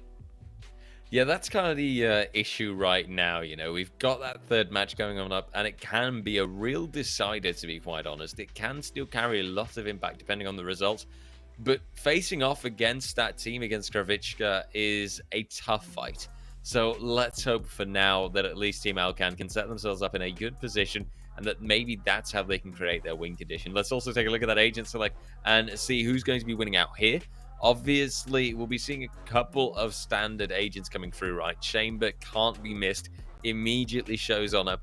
And Team Alcan already locking a lot in from the get-go. We see Raze, Omen, Sage. How are you feeling about the agent comp this time? Is this a little bit different from what we've seen so far? I'd say that it is. Yeah, naturally it will be a different composition to what we saw on Haven and Ascent. I think Split relies that you add a little bit more damage into the mix in terms of raw utility power that you have available to you. That combination of Raze and Sage is something so pivotal to the way that teams tend to operate on this map. I would like to have seen maybe a breach come in, but Alkan playing on that KO is a fairly consistent factor within their team and has put up a good performance, solid even on the maps that we've seen from them so far. On the flip side of things, it's a similar kind of story. You need to be putting in those agents in your composition if you want to have a real vice grip of certain areas of the map. It's so choke heavy in the way that it dictates the play, so having control of that mid area, stopping safe passage towards vents will allow you to be able to do that a little bit better. I'm somewhat surprised we don't see a Killjoy or a Cypher come in on either of these teams, yet by the same stroke, teams do like to play into this chamber because it does give you a little bit more offensive utility, and on those rounds where you have to save for a rainy day, you're allowed to bring in a sniper, a headhunter, something like that to mix things up just a little bit. Yeah, I believe that still that impactful power of Chamber cannot be underestimated and it cannot be missed. Actually, wouldn't be too surprised, honestly, if like he's still got nerfed a little bit down the line at some point, you know, if they still at some point said, you know what, we just can't handle him still being so strong and we have to deal with that. We can't let that keep going. For now, though, it's a question to see how this entire map will go. Let's go ahead and take a look. It's the second map of the second match of today. It's Team Rebecca against Team Alkan, and it's TDE with a fantastic start, but Pekka returning some of his headhunter action. Chamber on chamber violence, ladies and gents, it's a real problem. Yeah, and this first duel that we see towards mid, one wall has been stripped down, another put up in its place. And it seems that Alkan want to try and push forward from this. Raze utility there, met with the peak, and it does come in, but its damage is minimal as those players make their way out. It's a smash and grab as the Sages go up against each other. Duels for the opposite numbers all across the board at this point in time, but Team Rebecca lacking the control, really. They have stationed the majority of their players towards this B site, but Lucky has to get some kills from this position. The Reyna pickup, while it is very puggy and we know how capable of a fragger they are, the entire kit is reliant on making those kill impacts, and it's exactly what they'll do. A double, met with a triple, looking for a quad, can't quite find it. But it's plays like that that turn the round on its head. Most certainly so. They create 10 scenarios where a 1v2 is left at the end. Rebecca, though, should be able to hold this off. Has the support. Pekka will keep trying, but eventually gets tagged up so much that, oh dear, that's a tough engagement. But in the end, Team Rebecca will take the lead, will take the first pistol. Still, though, this already sets the tone for Split now, doesn't it? Such a close engagement from the start, such a close pistol round. That is just an exciting prospect. That is just something that I think, honestly, I look forward to seeing. I wonder how this is going to pan out, how maybe the next few rounds will look. One thing's for sure, though, Team Rebecca, they've made a great start. Yeah, such a cagey end to the round as well. In the end, it is Bebe that peppers them up like a home-cooked meal. That classic has such damage drop-off at a range, but as these players charge on forward with their own classics in hand, they look to break that barrier once again, and Bebe bites back with the judge. Real resistance that we're seeing in here towards mid. Nades as well, combined with utility, puts Alkan down on low HP. These numbers just stripped away in front of their very eyes. Bebe on a triple now. And it is just Pekka left alone once again to try and find anything from this situation. It's nothing. A quad finished off with the pistol and a flawless second round from Rebecca. Those guns kept alive into this bonus. And that is at least a pretty decent amount of kit to work with for this next round, I think. You've got that one Vandal. Judge from Bebe can still be so powerful. You know, just put that out of the right spot, put that at a close range angle, and you can just mow down the enemies. I mean, I see chances for it appearing here yet again, you know. You do have Team Alkan, they're already setting themselves up closer to A. So depending on where Bebe gets a chance, you know, where that judge can start popping off, there might be some more kills in the fray here. And look at this, the aggression is showing, the pain shells chase. Lukey finds the first, Eric caught out. Now some return, but Rebecca also finding the next kill. Look at this defender side aggression. Baby now staying in that corner, holding it off, but Team Alcan having been significantly scared away.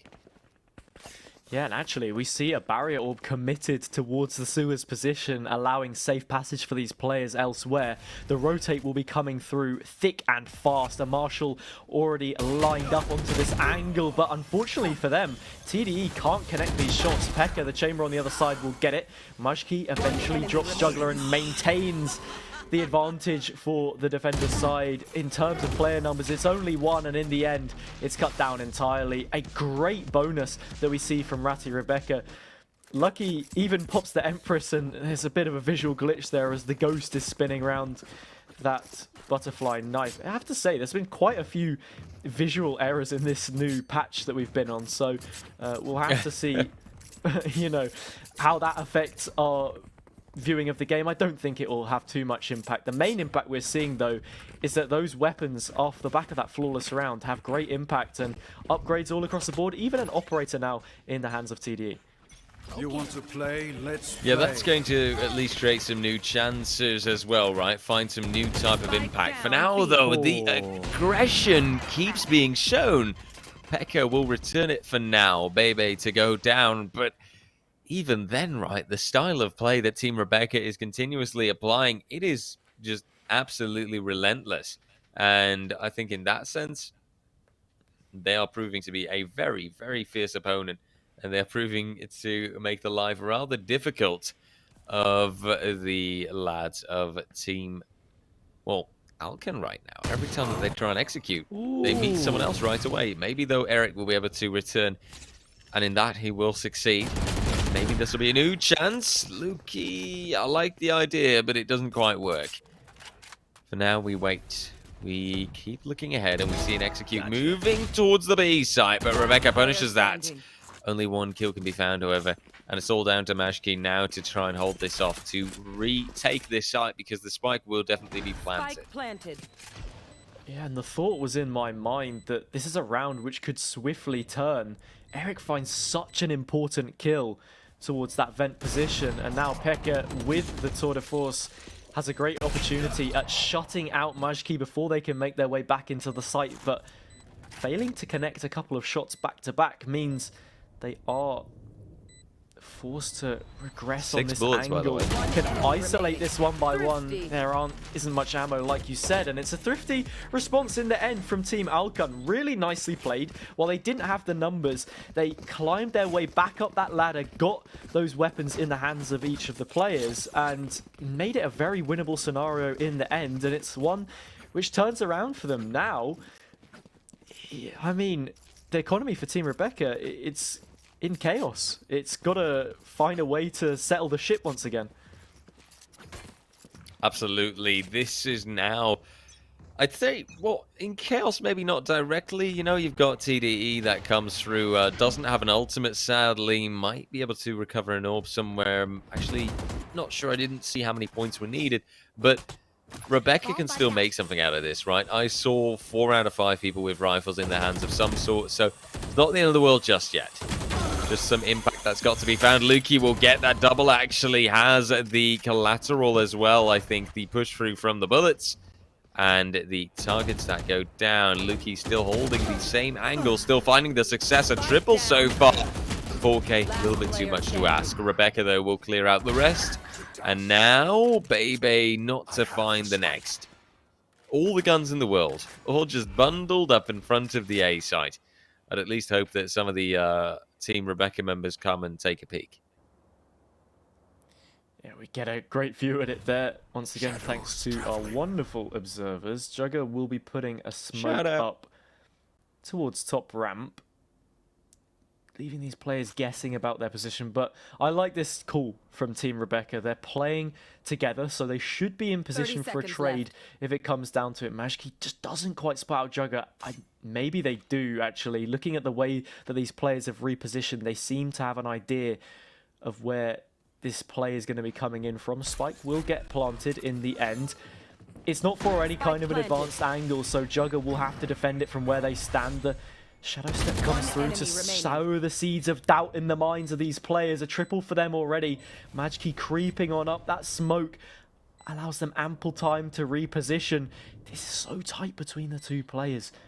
Who's going to peek out first? Jugger just holding from the edge of this smoke. The Valence waiting for someone to walk into their grasp. Both players in a standoff right now, and the flick is there! A quad in the end, a huge clutch from Jugger to see out that round. The second time in a row now that Alcan have been on the back foot through the work of individual players such as Bebe and Lucky, but it is the individual work on the shoulders of Jugger that stands up and bring things back within touching distance for their team. And just one round remains for Team Alcan to strike the balance. Still, though, credit where it's due, the performance from Team Rebecca was really strong at the start of this round. Lukey there finding 3 kills. But then it being given away like that, you know? Well, I wouldn't say given away. I don't want to use that term, actually. I want to say taken by Jugger, because that man just kicked on off. He got an incredibly impressive 4K, and he deservedly claimed the entire round with that. That's what we want to see as well. Players stepping up in different areas. I was thinking in those first couple of rounds for Team Alcan, would this be a similar story where we only saw Pekka crop up with anything? Because it seemed like on the rounds that they were losing, that was the only player that had any impact. But on the opposite side, Lucky already finding a kill, which will help them out. And TDE, always so good on that headhunter as well, for at least 1 kill, chimes in and finds the fragger Eric.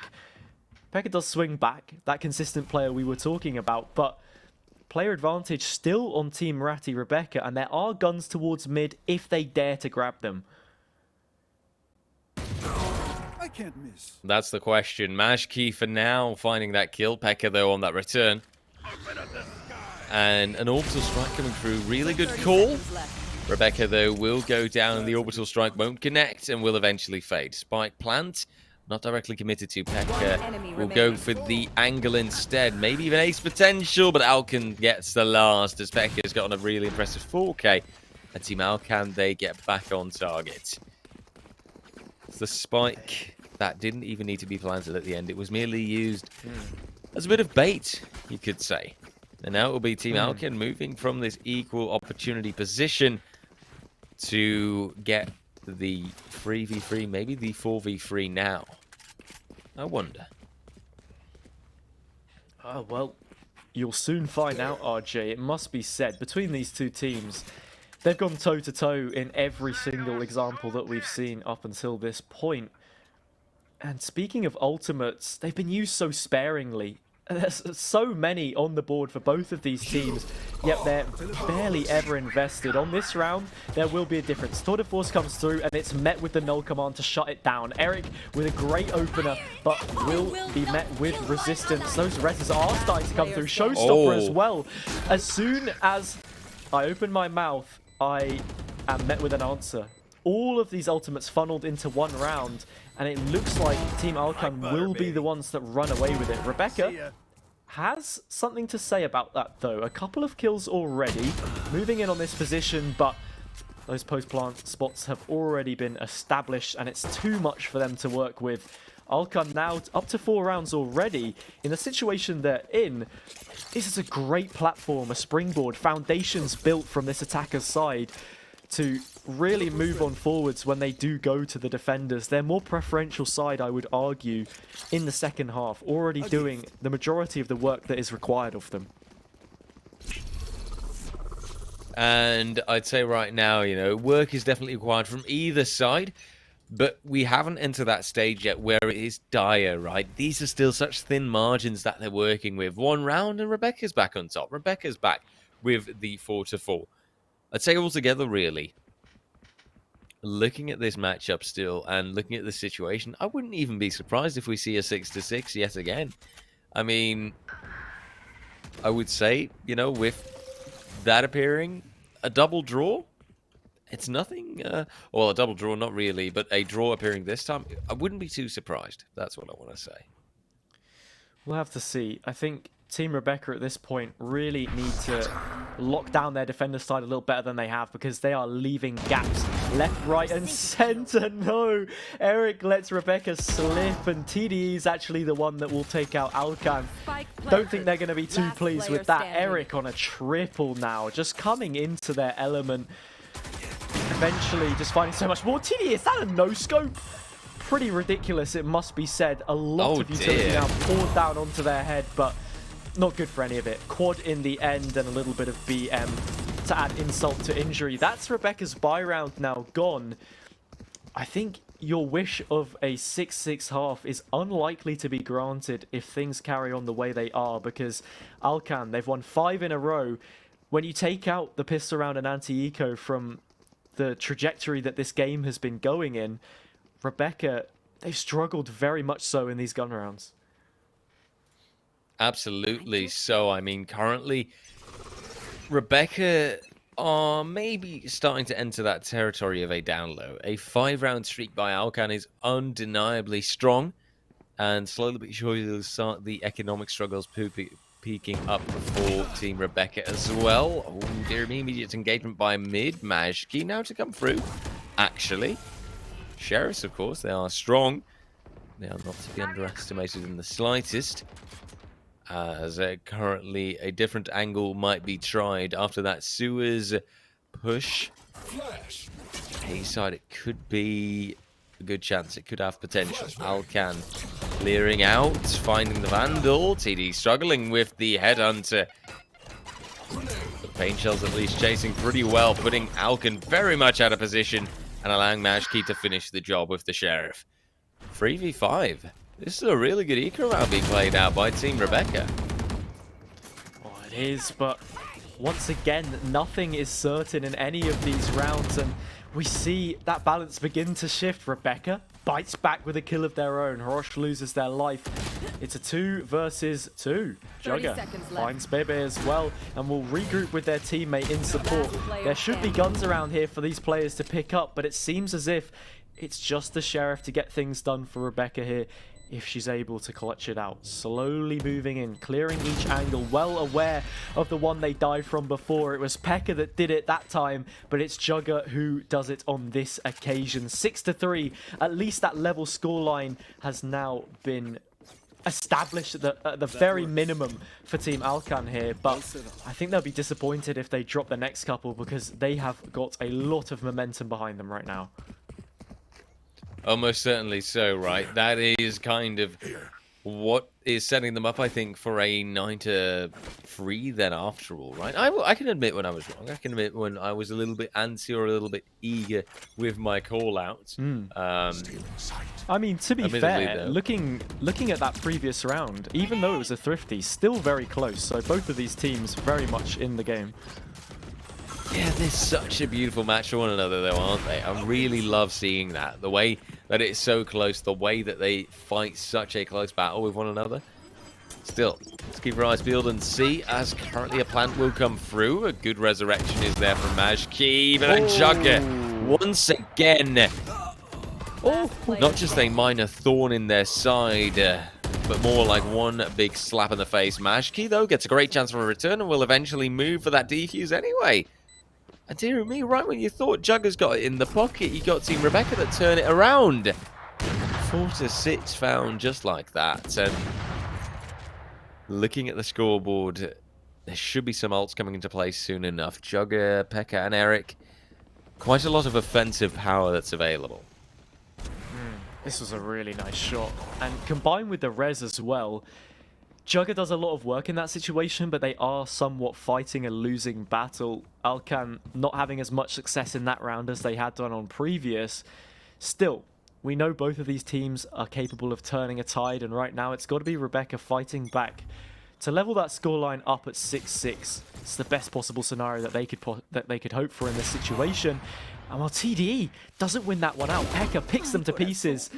Now Lucky on the other side will try and find something of their own. A quick dismiss gets them out of jail for free. 4 versus 4. And we've seen some very aggressive peaks taken on early by both of these teams. And Lucky finally gets punished on their reign of terror. Pekka finds another. And those pieces are falling into place. Alcan, 4 versus 2, twice as many now looking to move towards B. Yeah, right now it is Team Alcam that that are getting that advantage again, especially with Eric finding the frag on Rebecca. Majki, though, definitely a clutch player when necessary. Now, though, somewhat caught out running into the scope of Alcan. Majki to fall and the 7-4 to appear. 8-4 then might be a more predictable halftime score. Still a clear dominant showing from Team Alcan so far. You know, that's the attacking side that's working out really well for them, which does bode well for the second half, if you ask me. It does show, okay, there's clearly good chances ahead. There's clearly good moments and, well, good times, you could even say, right, for Team Alcan as we ride the highway a little bit into the nothingness that you saw there for a split second.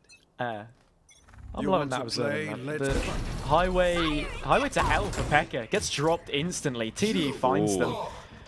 Null Command and Showstopper put into this round. Naturally, with it being the last in the half, you're going to want to try and throw the kitchen sink at it and try and get every single opportunity you can possibly extract. 7-4 is the score at this point in time. Alchem will be hoping for an 8th. That spike is now planted. Roche finds Majki on the opposite side. Orbital Strike burns Roche to a crisp. And that player advantage does now sit with the defenders as they try and enclose onto the site. No one spotted Lucky on the way in. They found Alcan as well as Eric. Boombot from beyond the grave finds one, and Chugga gets another as well, but it is a triple eventually. 7-5. Now means that with a pistol round sandwiching the half, Team Rebecca could look to level this one up from being in such a tough situation. Alcon, for the time being, still a very strong unit in their own regard. We'll have to see how this dynamic shifts now that the roles have reversed. You want to play? Let's play.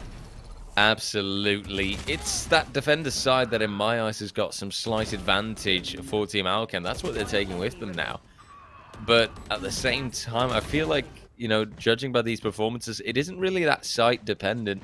It is more a case of, you know, where does the one team feel comfortable and how well can they pop off at this moment? Because at the end of the day, you still get down to these tense engagements. You still get down to these chaotic situations on the bomb site itself. Let's take a look as we enter the second half. A new pistol round. The first one was won by Team Rebecca. So maybe now things will be a little bit different. Maybe now it'll be Team Alcan that can grab that one. As for now, though, there's one tight cluster of players that heads to middle. And oh, that's a quality flash, but it doesn't do as much as I thought it would. Alcan only getting the one kill. Pekka luckily able to find another. Leaves a 3v3. And leaves Jugger standing close, standing ready. Ghost, though, will not come into play as much. A little bit of the paint shells that deal some damage. And for now, a 3v3. Ooh, a TD just about dodges that one. Rock from in the middle of everything finds a kill, but does get traded out by Lucky on the site. TD still chancing themselves with this angle. The duel with Pekka, chamber on chamber. It's one of those agents that sometimes you rely on to get so many kills for the defensive side, but Pekka is going to have to find 2 more if they want any chance of sealing this. Instead, it is Lukey with the quad. And just like that, Ratty Rebecca start to close that gap. It was something we were looking for them to find a pistol round off of that defusal on the tail end. It means you're bookending the half in a situation where you're able to level things up. The difference between 7-5 and 8-4 can't really be overstated because it just offers so much in terms of what each team has to work with when things swap around. Exactly right. I want to see right now, speaking of things to work with, how Rebecca can work this advantage that they've got. The SMGs and the likes are good. Roch, though, will try to bring in a difference anyway. Pekka also coming through that headhunter, and this is also one of those feats that can be pulled off by either side at times. When the economy is looking dire, they'll still manage to get this really impressive result, still manage to find some success. Now, though, let's keep our eyes peeled. It's a one-man advantage on the Team Rebecca's side. It's also a one-player advantage. Should be good chances. There should be a spike plant that is definitely in the pocket. And now it will be an attempted retake by the Chamber and the KO. Yeah, from that position with the Marshal, TDE can send either of these players to a very early grave. Marshal, one of my favorite guns to use. It's just so good on these early rounds. It's practically an op, and as Pekka tries to make their way through this wall, Majki is there, firm, resolute in their resistance. The scoreline leveled 7 apiece. It's a lucky number for some, myself included, but who is going to be the lucky one coming out of this?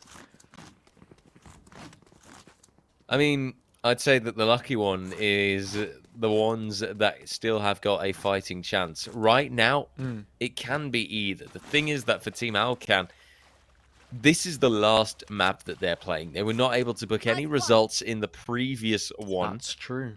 Or, well, ones, I should even say, right? In the previous match.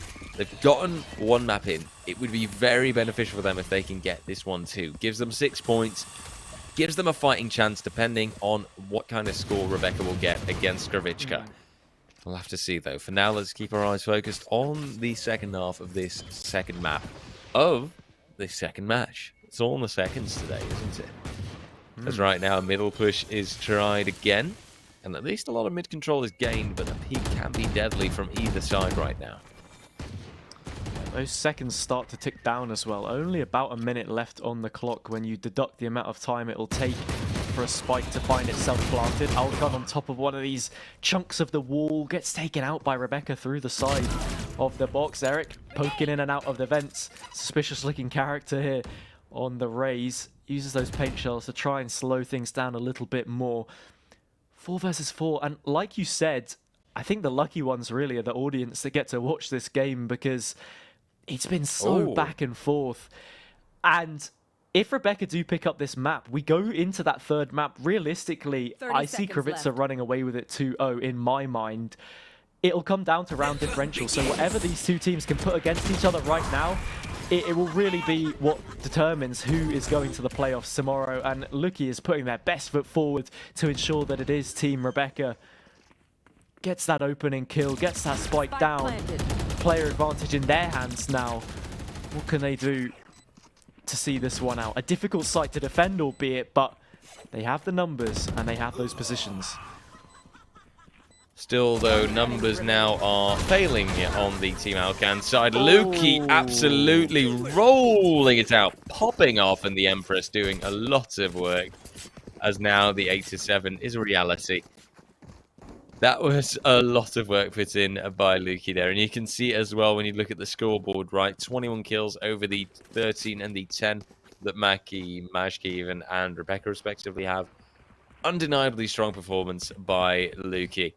And right now, I would say Team Rebecca grabbing a slight lead with that. But honestly, once again, I'd say that this is fickle. Once again, I'd say that this can go either way. Oh, defender aggression. Dangerous move. Not working in the slightest. 3 people throwing their lives away. TD finding the 4th. And only Pekka being left out. What can he do? So nicely played as well.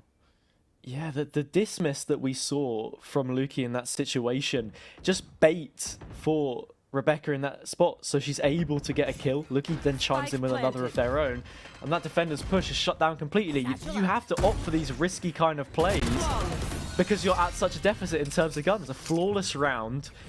While Alcan will have an opportunity to buy into this next one, if they're not able to win it, it's double digits for Team Rebecca, and that momentum continues to grow. It would be 5 rounds in a row, and Team Alcan, they're yet to register a defender-sided round. I was expecting more of them in this situation, but it's really yet to come to fruition.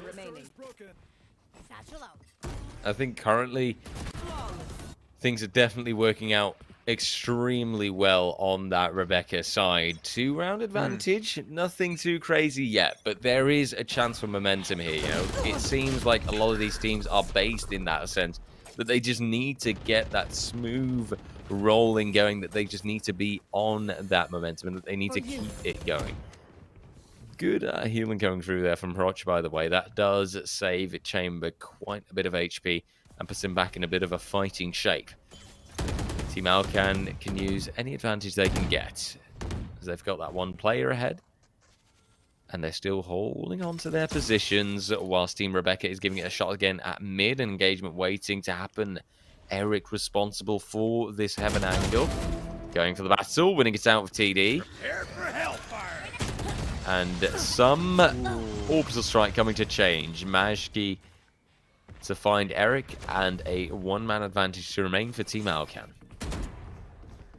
Just about gets those paint shells out before they pass away. Majki finds Alcan back to a 3 versus 3. Res available for the attacking side, and they're actually going to go back to find it. The first casualty of the entire round. Majki, 30 seconds what left. are you doing? I feel as if we're being teased. I don't know if that's some kind of a glitch, maybe. What are we watching right now, RJ? Jug has found a double because of this. Pekka sweeps in as well.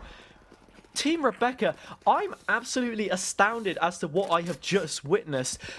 I think from the voice lines being given away, saying, you know, Sage gives the voice line, I can't use that. I'm assuming that because of the position Lukey had died in, it meant that that res wouldn't come through because they would have clipped through the side of the map or something.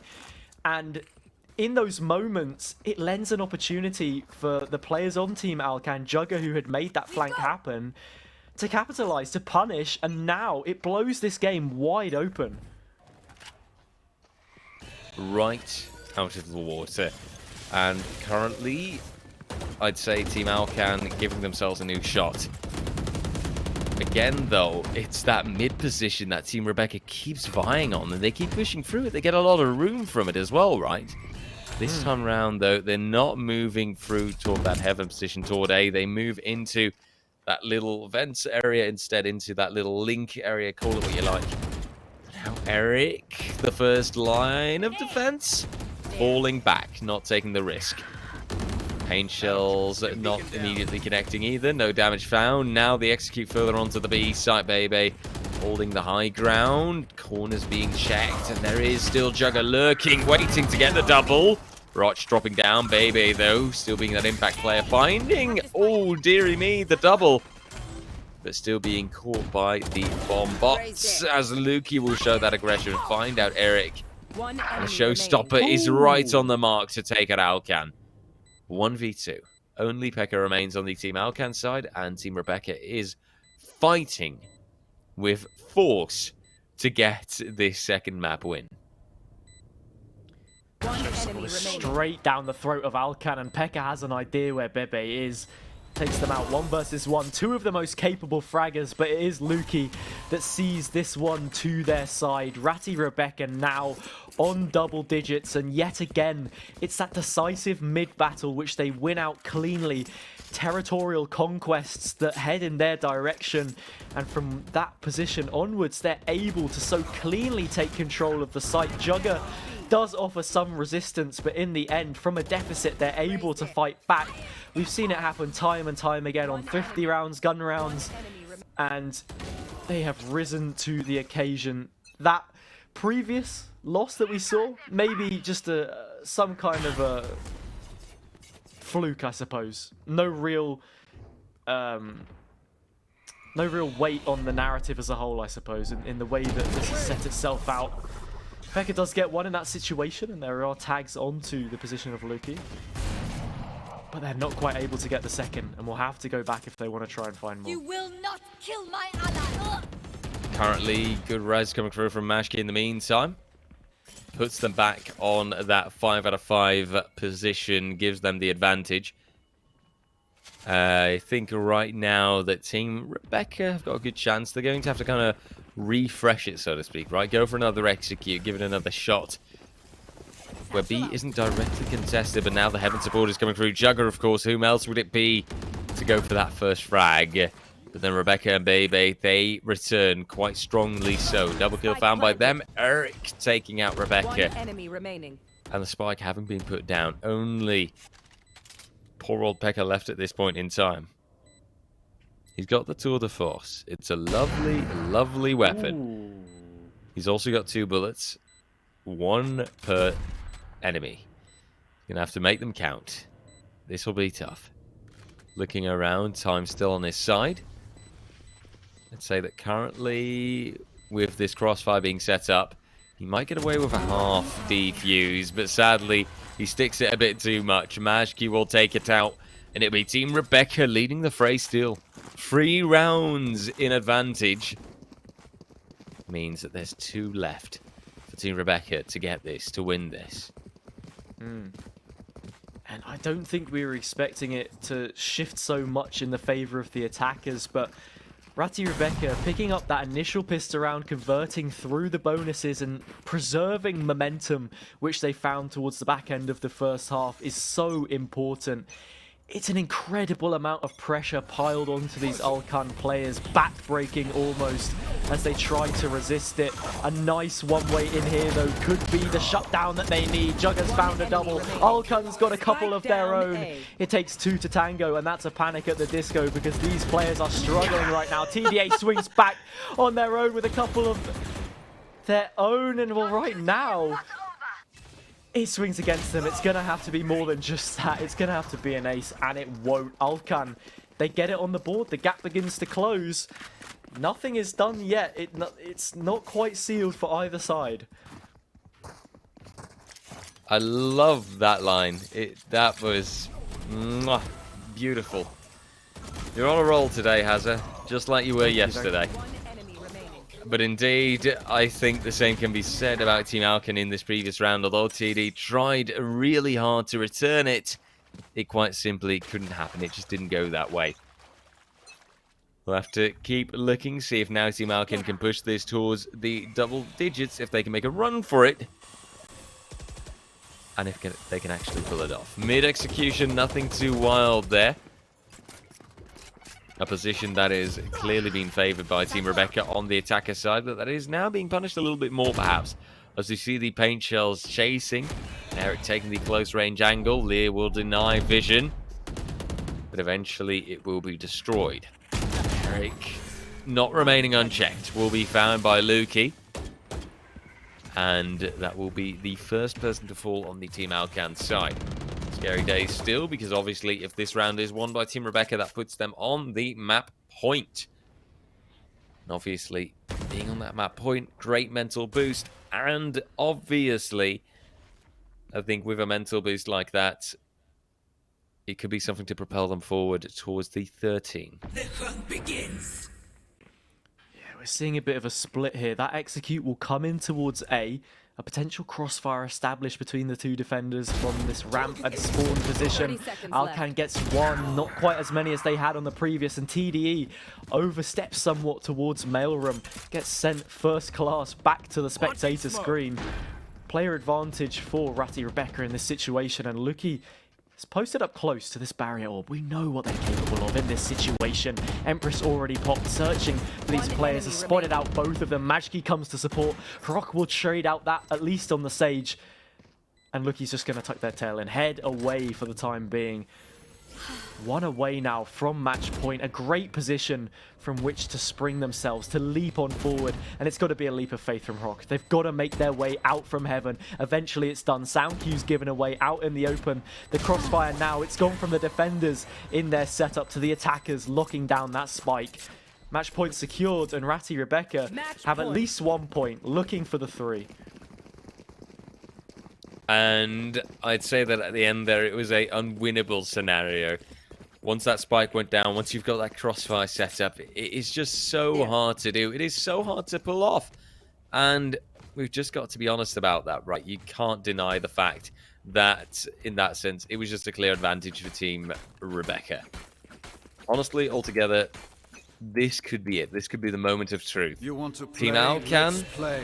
slightly disadvantaged perhaps. Also a little bit low on the ults. TDE finding the initial entry as well. Eric now pushing closer, but he's going to walk right into the tour de force, you would have said. Still, though, finds a good return. At least gets a shot or 2 in. But TDE will survive and immediately claim the Sage heal as well. Lukey now to take out Jugger. And Team Rebecca, is this going to be it? Will this be your time to shine? As currently, they are still very much packed together. But together they stand strong. Together they can move to a site and face just the resistance of, well, what, 1, 2 people? A 4v2 should be clearly won by Team Rebecca in that case, right? Let's find out, though. They will slowly but surely move ahead toward that B side, being extremely careful, clearing out the corners, now baiting the attention. But the pain shells, they do not connect. Bebe and Majki, they grab a kill, and now it is only one man left. The captain, the streamer in question, Alkin himself. And he'll move to rotate in the last possible round that he can play today, in the last chance to extend to delay. I'm afraid that this is an undeniably unfavorable situation. As he flashes himself out, Bebe will still go for the battle. Alkin finding at least the one kill. Still has 4 to be found. Another flash to be thrown, but it just doesn't quite work out. As currently, Spike is happily ticking forward, and Lukey finds the final shot. 13-9, and there you have it. 13-9. That will be Team Rebecca taking a round in a map even in a slightly more dominant fashion, and that, most ironically of all, perhaps, being Team Alkin's map pick. I mean, they pull it off, and they deservedly get the win here. They deservedly move ahead and claim 3 points for their own as well. Yeah, we see a trade in map picks in the end, and I think it's somewhat the performance of players like Luki that you're seeing here on the replay that was so instrumental in the way that this played out.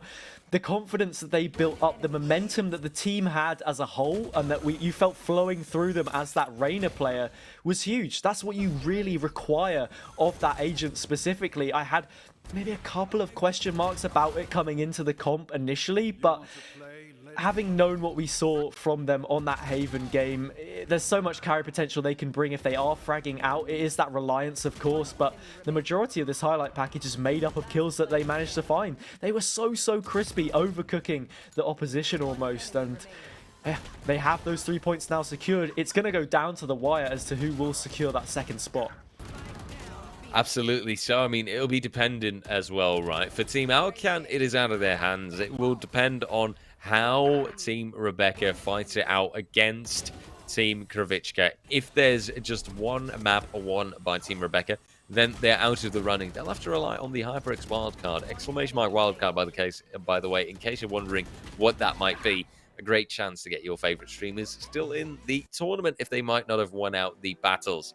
For now, though, I wonder, and I really look forward to this third match. It's going to be an exciting one. It's going to be a fun one, but it is one that we're saving for until after the break. We'll be right back with you after this, and I hope to see you for an exciting third match where everything will be decided, where we will see who heads to those playoffs tomorrow. See you in a moment.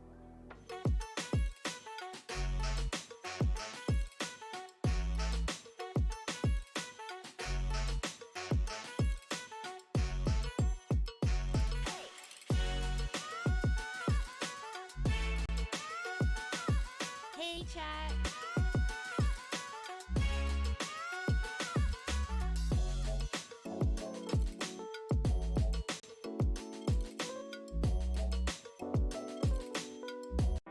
We promised that Wrocław would wait for you, and we would meet again soon.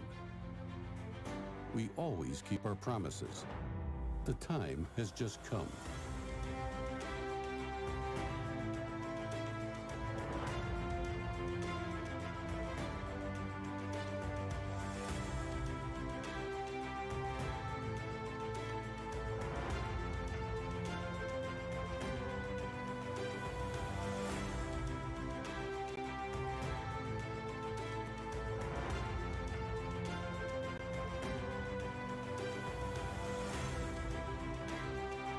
There is so much to discover, to see, to experience.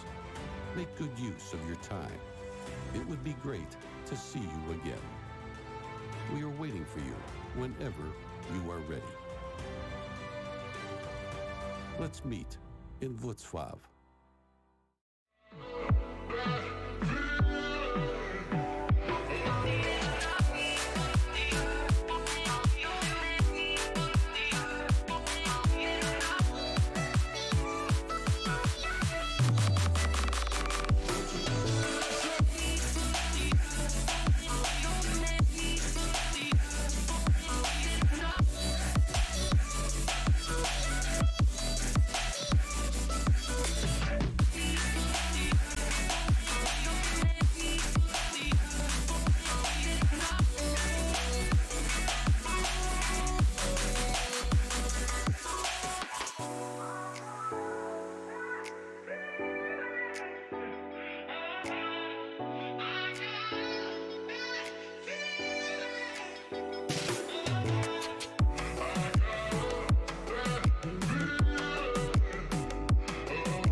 Hello and welcome back, ladies and gentlemen, to the Streamers League, where we've already seen 2 spectacular matches today.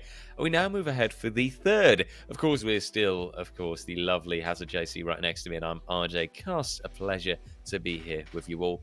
And looking forward now to this matchup, in which we'll actually get to see how this is going to pan out. If it will be Team Ratty Rebecca that can still tail out here, that can still grab maybe that one map that they need to still end up in those playoffs, or if it will be Krivicka showing that dominance that we saw at the beginning as well. If it will be just some really, really fierce results, some really, really dominant 13-2 type of scores that we'll see appear pop on by. What do you think, Hazza? It's a really tough one to call, to be completely honest with you, RJ. I think in the end, if Alcan go through, they're going to have to need a big favour to be done on their part by Team Krivicka. Looking at the way things set itself out, Krivicka, they're through. They've got 6 points already. They drew first blood against Team Alcan and put themselves in a fantastic position. 6 points was effectively the baseline that we set coming into this, and from here on out, with both of those teams, both Ratty Rebecca and Alcan respectively, coming up with 3 points each in the 2 matches that they played against each other, on winning out each other's map picks, no less. It now does really go down to round differential, if we're being completely honest. Unless Team Ratty Rebecca are able to pull out a victory, or one which is just shy of that by a real fine margin, I think chances are we're looking at this going all the way down to the very specific numbers, which I believe you may have some kind of an idea of. I know that right now Ratty Rebecca obviously have a decent amount of rounds. Well, their round differential isn't that bad because they haven't played against Krivicka yet. Yeah, it balances itself out between the 2 maps, but Team Alcan, that is the level of which they're facing up against, essentially. Yeah, absolutely. I will be honest here, I haven't even written down Krivicka's round difference, because I kind of figured, well, they're already in that comfortable territory, right? They're already in that spot where it's like, oh, well, they're kind of guaranteed to make it out of this one alive. Even if Ratty Rebecca ends up winning both of these maps, you still got Team Krivicka that stand in the 6 points, and with that on the 2nd place, that's guaranteed for them. Right now, it's still the 1st place, though. And let's be real here. We've seen Team Krivicka perform really well at the start. They're a team filled with 3 Immortals and 1 Radiant level player. And it's that kind of performance that we can expect to see again. It's that kind of performance that we saw earlier, and that is worth so much. So just look to them as that stable factor, as that team that can really surprise and that can really show up here. Let's also take a look at that map pick, by the way, that has shown up, obviously. It's Ascent. That will be our first map. Now, nothing, I would almost say, too surprising there. At least it's a map that we see so often. We would be remiss if we hadn't seen it yet, and we've already seen it as our first match of today. So to have it be here as one of our last matches for today does feel oddly fitting, to be honest. But now that means that our 2nd match will be Bind, and our 2nd map even will be Bind. That was picked by Ratty Rebecca, a different one from what we've seen from her so far. I wonder how that one will pan out, but first things first, Ascent, how are you feeling about it? Do you think that, this will be that dominant showing from Krivicka, or am I just being overly enthusiastic for no reason whatsoever? I don't know. I think obviously ranks tells one side of the story, and I think where that lent the most favours to Team Krivicka was the fact that it alleviated a lot of the pressure off of one single player's shoulders, like Lukey, for example. Ratty Rebecca as a team, having them as a duelist, they seem somewhat reliant on them to not necessarily fish them out of a bad situation, but to open things up for the rest of the squad. Whereas having that consistency across the board for Team Krivicka means that there are ample opportunities for them to open up the game for themselves and put them in a positive position, a springboard from which to move and momentum to be gained. Ascent as a map specifically does favour those aim duels, so when you have players who are consistently able to hit shots and with different points of elevation, the way that it sets itself out very defaulty in the tactical FPS genre, quite similar to maps that we would see from CS, for example, I think it's very expected the way it plays out, very puggy, I suppose, so you really know what you're going to get with it. In terms of Bind, I can understand why that pick comes out from Team Ratty Rebecca. It is also very choke heavy, very util heavy, and if it's anything like the performance we saw from them on Split, then they could have success there. We'll have to find out anyhow. We're starting off with Ascent, obviously, so Bind is still something for a little bit later down the line. We've already seen Team Kravitschka, by the way, very dominantly saying, boom, these are our agent picks. You either just take it or leave it. Sage, Jet, Omen, Chamber, and Sova to come through. Very, very default setup, I would say, for Ascent. You know, nothing too crazy. Just agents that work and agents that you can rely on, agents that you can build on.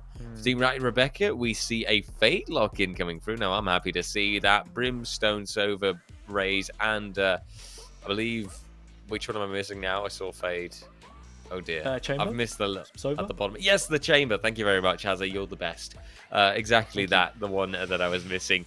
And the one that we'll be seeing in that matchup. I wonder how this is going to come into play. It feels like Team Kravitschka, they've gone for safe and steady, but they have been the ones that have won in the most dominant fashion so far. So for them, safe and steady, it just works.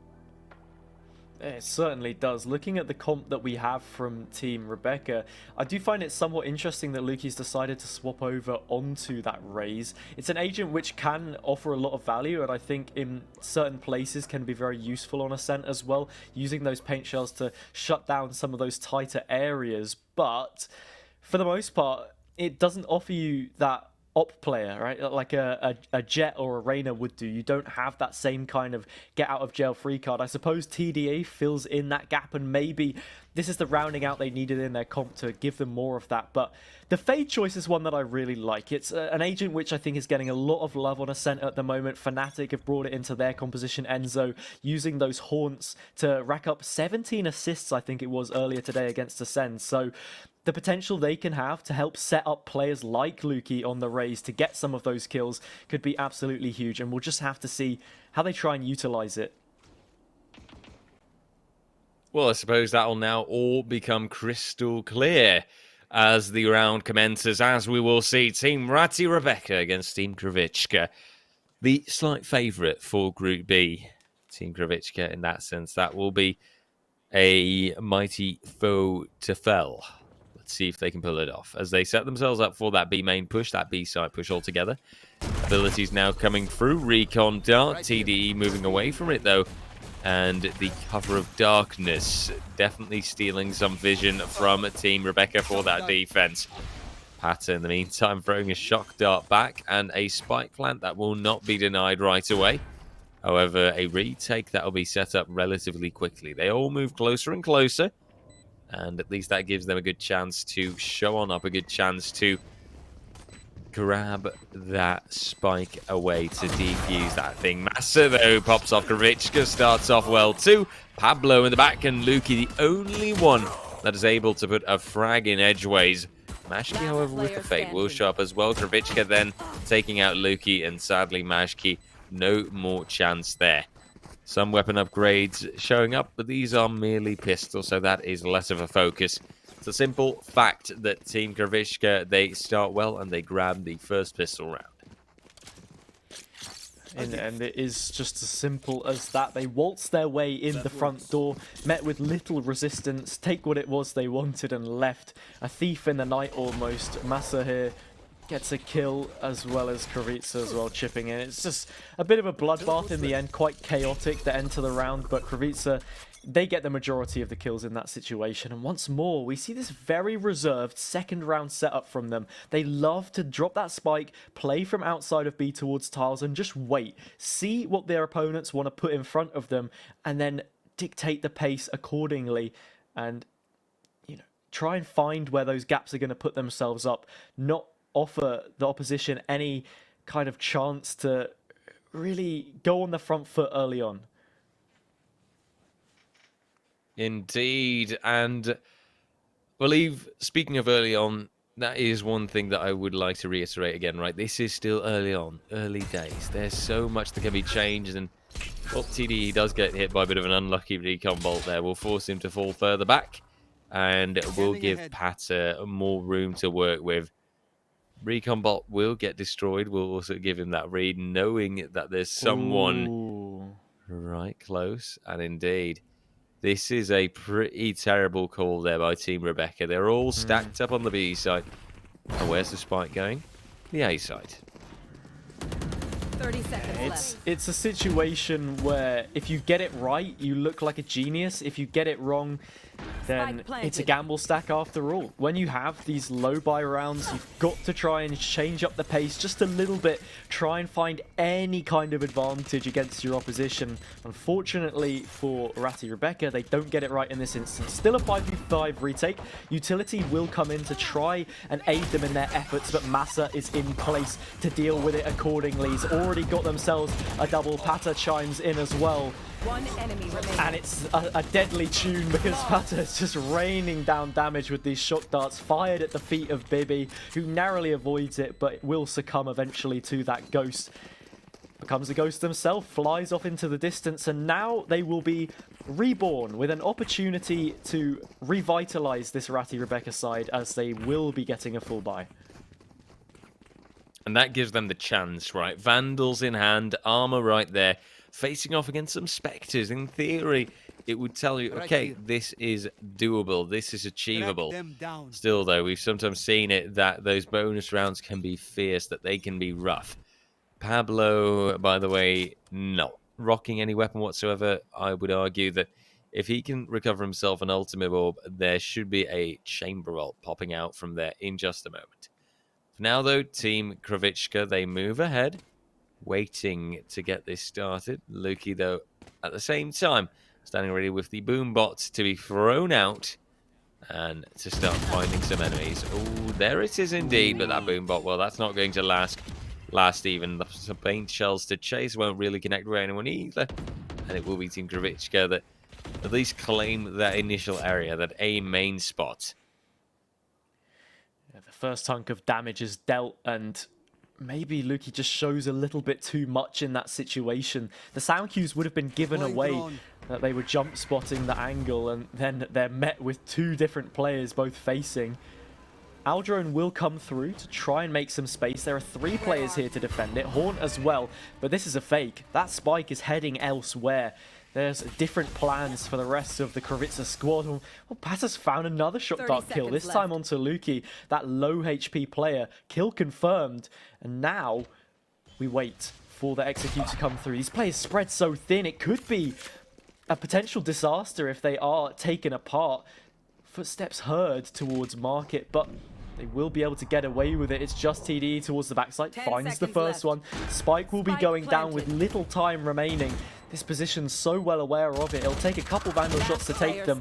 40 HP for each one. 46, of course, the amount of health they had, but it is all gone now. It dries up. Just Majki left alone in Defender spawn to try and clutch the 1 versus 3. We'll try and look for some of these positions with the Haunt, but doesn't reveal anything. Crossfire already in place. Takes out the first, though. Pablo loses their life. 1 versus 2. Both players towards the backside. This is still doable. 7 bullets left in the chamber. Would have to keep it clean, and unfortunately they can't. Pata takes them out. 3 rounds now for Kravitsa. Bonus secured. Momentum preserved. Absolutely so. And it was a little bit iffy there for a moment, but still, it was a mere moment, and it was, in the end, still Team Kravitschka standing strong, moving well. I think currently, with this 3-0, you will have Team Kravitschka just feeling that confidence still, and especially in the current round with the Vandals and the heavy armor and the likes, getting easy pickings over their opponents. Team Rebecca has to make do with Sheriffs and light armor, not much else. It's an undeniably tough spot, and it will be up to them now to make this work out. I think it's fair in saying, though, for all of the games that we've seen across the weekend thus far, from Friday to Saturday now, this being the last matchup between two teams, probably the most amount of thrifty rounds have been recorded, I would say, today, between Ratty Rebecca and Alkan earlier. Rebecca putting up quite a few of those, so there is always the chance they find something here. That group of players eventually makes its way towards A, and there's a stack to meet it. Lots of information gained because of the advanced position that we see here from Pekka, so what can they do to slow things down? Not much time remaining. Well, let's find out as the initial kills are found by Sora instead. Majki and Lucky both go down. And I think right now that already opens up that A site entirely. Team Rebecca, that will move to try and retake this, but you can't deny the fact that they're in a tough spot. Pata also standing strong, waiting for somebody to show themselves. Moving for the spray down, finding TD. And now just 2 people left on that Team Rebecca side. Make it just the one actually, and Massa to finish it out. Just an undeniably tough spot, and a flawless round from Team Kravitska to come on through. Sadly, no weapon recovery or anything of the like. And a new chance now appearing on the board. Team Rebecca that just had to eco this one out, and that had to take the loss. Yeah, it's interesting that we're not seeing any kind of operator brought up on the attacking side, or any variation away from the Vandal even. Having that one-tap potential, I think all of these players feel very capable with that gun in their hands. The AR, of course, and now they've got some serious bank built up. 6,000 credits in the hands of 3 of those 5 players. The rest of them having ample credits to rebuy any weapons they may end up losing. Rebecca, they don't have the same kind of liberty. This is a big investment on TDE, the operator here, but they could soon have a chance to pick off a few of these players. The utility's perfect though. Aldrone is in place. That's someone picked off already. Hunter's Fury will also come through to close the gap between them and the site. The execute will be through, and that spike will be going down scot-free. And again, that creates a situation in which Team Kravitska will get an afterplant going, where again the pressure rests on Team Rebecca to reclaim, to go for the battles. Lukey, though, makes a good start. Kravitska, though, says right away, oh, okay, then I'll resurrect Sora. It's as if it's a mere temporary setback, although for now, the ultimate from Fade coming through gives a good chance, actually, and really takes a lot away from the lads and lasses of Team Kravitska. Baby and TD to find the last 2 frags, and there you have it. It's Team Rebecca, thanks to that Fade ult as well in my eyes, grabbing this round and deservedly claiming the first. Hopefully one of the many, as currently, of course, Team Rebecca have got a bit of a deficit to work through. Yeah, Kravitska invested their resurrect there as well. Actually got pretty lucky with it in the end, I think it's fair to say. Sora, who died on top of the box, their corpse fell into the mud and then was picked up yet again. So safe passage for them, but knocked down to half HP. Lukey with a very intelligent spam did a lot of the damage that they'd already inflicted. In this situation now, it looks like we may be seeing a Hunter's Fury come out offensively at some point, and it'll be interesting to note what kind of spacing these ultimates have for Team Ratty Rebecca. There it is, the Hunter's Fury does get used eventually, and will find a singular tag, so damage dealt, but that could surely be healed up by Kravitsa. Something I always want to focus on is how these team is going to use their ultimates, because it's been questionable so far, but it's yet to be seen in this game. Just takes a little bit of time, I suppose. But we'll see more in the pop-up, I'm sure. Just like Sora pops on up, Kravitska chases, but Lukey's been able to return. Still, eventually Sora will keep pushing on through. Finds that triple kill, as a matter of fact, and Massa finishes the job. Team Kravitska again claiming a round and making it seem like Team Rebecca's 1 round win that they got was, again, one of those temporary things. Just a momentary setback that they can put upon their enemy. Something that is quickly moved ahead from. And something that I'm afraid just doesn't bode too well for Team Rebecca right now.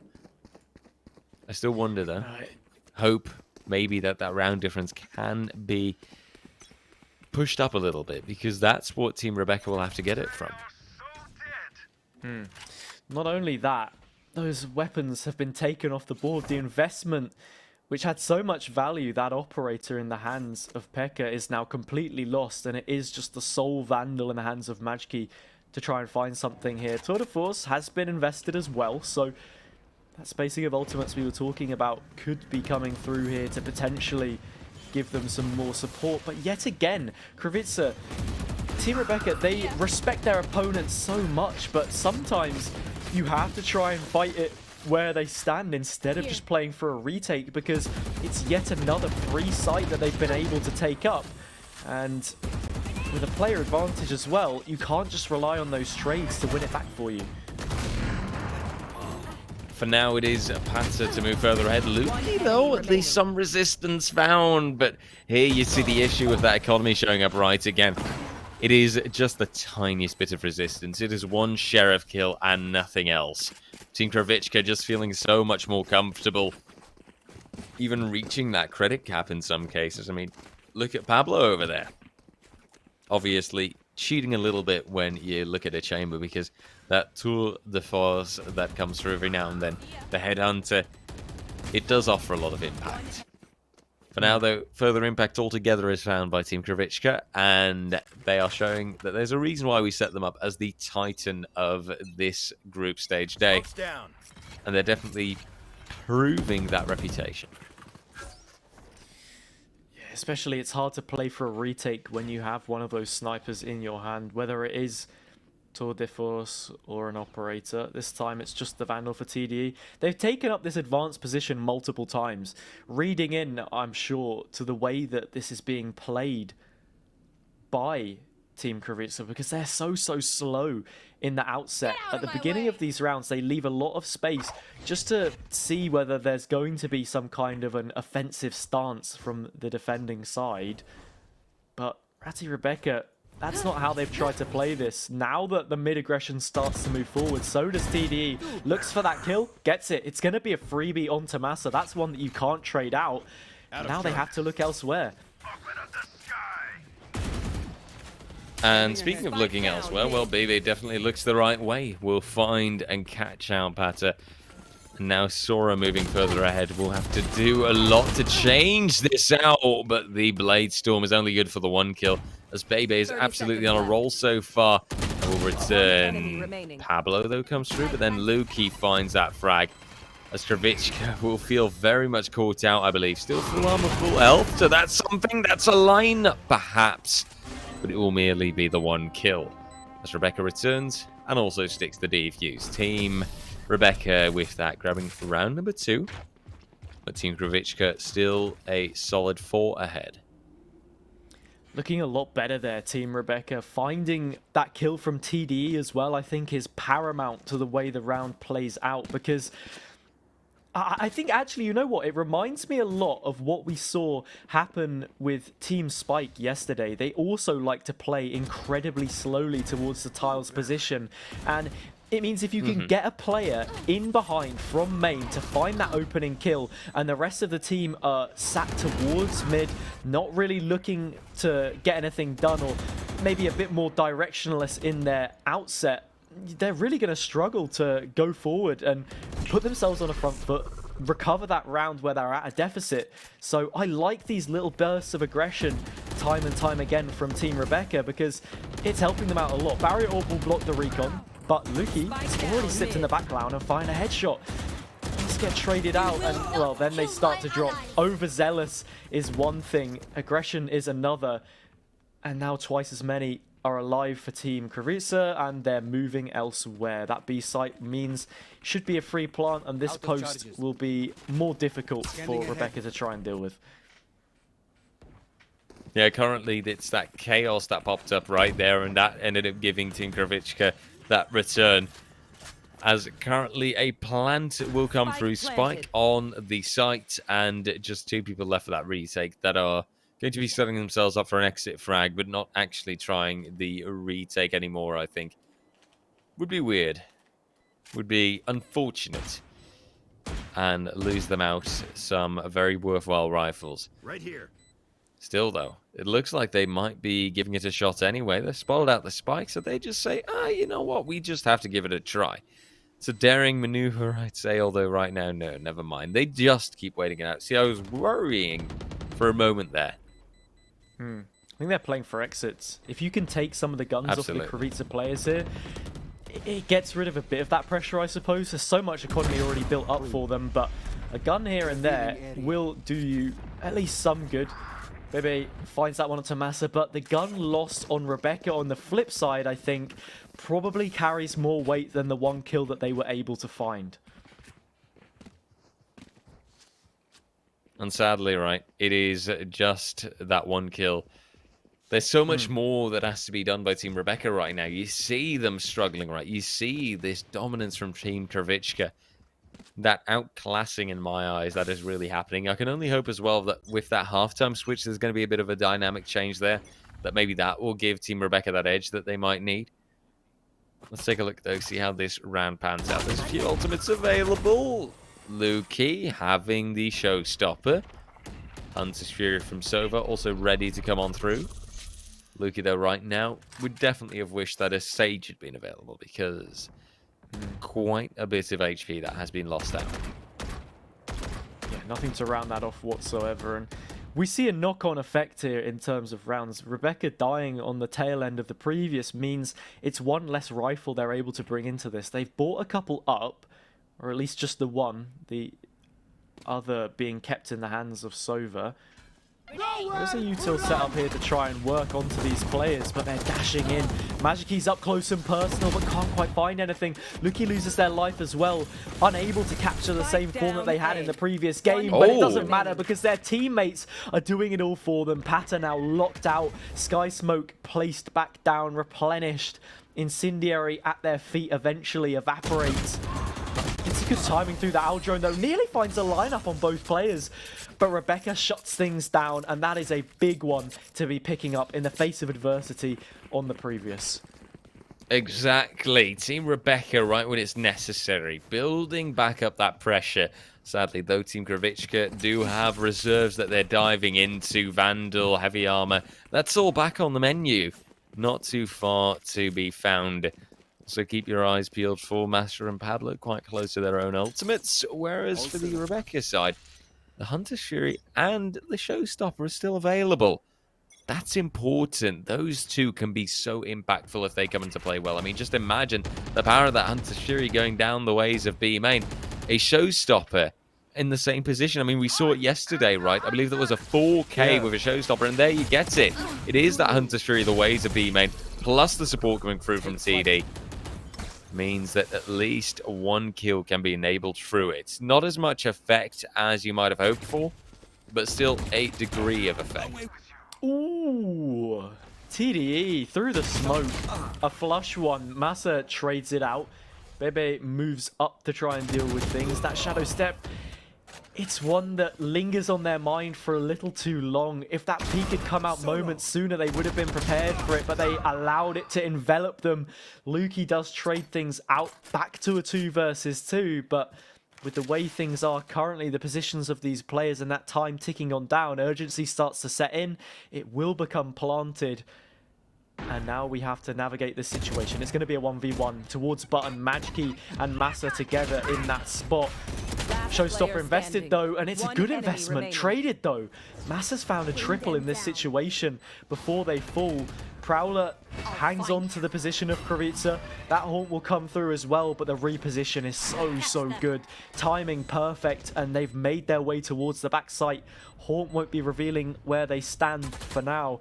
150 points of health to 70, almost twice as many, or more than twice as many, and well, twice as many sound cues being given away. Kravica only needs one, and it's a bullet to the side of Majki. 8-3, a very dominant showing from them. Anyone need anything? Indeed, you've got Team Kravitska that at the end had the captain, the leading woman, as you could say, taking the point and grabbing the result. Really well done, and with that, Team Kravitska, they can now maybe make the play for the 9-3, then also a very fated, very famous halftime score. And something I believe that maybe Let's play. would still enable a lot of setup, would enable a lot of chances for that second half. I mean, combine that with a pistol round and boom, you're already 10-3. It's practically the entire round. Mashki, though, will be trying to make a difference. They'll be trying to do it differently. Kravitska, Massa, however, on the return. Massa, of course, already on the site itself. Pablo coming through, and the resurrection from Kravitska means that now Lukey will have to come through. The judge finds the double. Leaves a 2v2. However, does miss-aim the paint shell somewhat. Satchel out. Goes back in on the judge. Double dips it. This close angle will favor a shotgun much more than it would a Vandal. Tries to use those blast packs to keep these players at bay, but they're patient on the side of Kravica. Time isn't on their side, but they know someone else will be coming to support. The longer they wait, the possibility that they may be joining them towards A main continues. Bebe stays resolute though, doesn't need to show anything in this situation, just waits eagerly to peek off of the contact from Luki. But so too is Massa, One enemy posted up remaining. towards heaven. Bebe comes in at just the right time though. That smoke through is not quite right, and Luki takes them out. 4-8, still some deficit Switching here that sides. Ratty Rebecca face up. But if they were to find one more round, singular, then they'll already have done a better job in terms of rounds in that first game against Kravica than Team Alkan were able to do. The first of their 2 games was 13-4, the second 13-8. Any more rounds they find from here on out will be lending them a real advantage. Exactly. That's what's got to be kept in mind. It's the fact that in the standings, both Alkin and Rebecca stand in 3 points, but it is Rebecca with the +2 round difference, and Team Alkin coming through with the -12 round difference.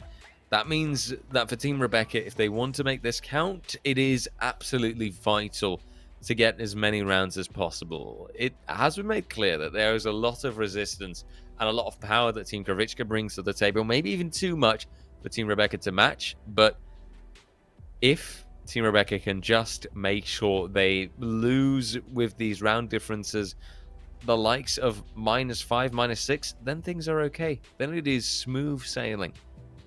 But that is still a big ask. Currently, we're in a bit of a tech pause. Somebody somewhere has spilled a drink. No other way possible. No, it's internet issues. I'm just kidding. If you do spill a drink and you're like me, for example, and you happen to spill it over your keyboard or something, don't fret. HyperX does not only have some amazing cans, some amazing microphones, they've also got keyboards. Exclamation mark HyperX in the chat. Definitely check that out. Whilst we wait for these players to get back into the action. How are you feeling, Hazza? You having a good time, buddy? Are you you ready? I am having a good time. And you know what Lovely. else? If I was to damage a keyboard, you know, it's never nice when something goes wrong, something breaks, and safety is always very important. So Surfshark is the place to go if you need a VPN to keep yourself safe when you're online. There you go. Smooth. Look, I'm here all day. I'm here all day.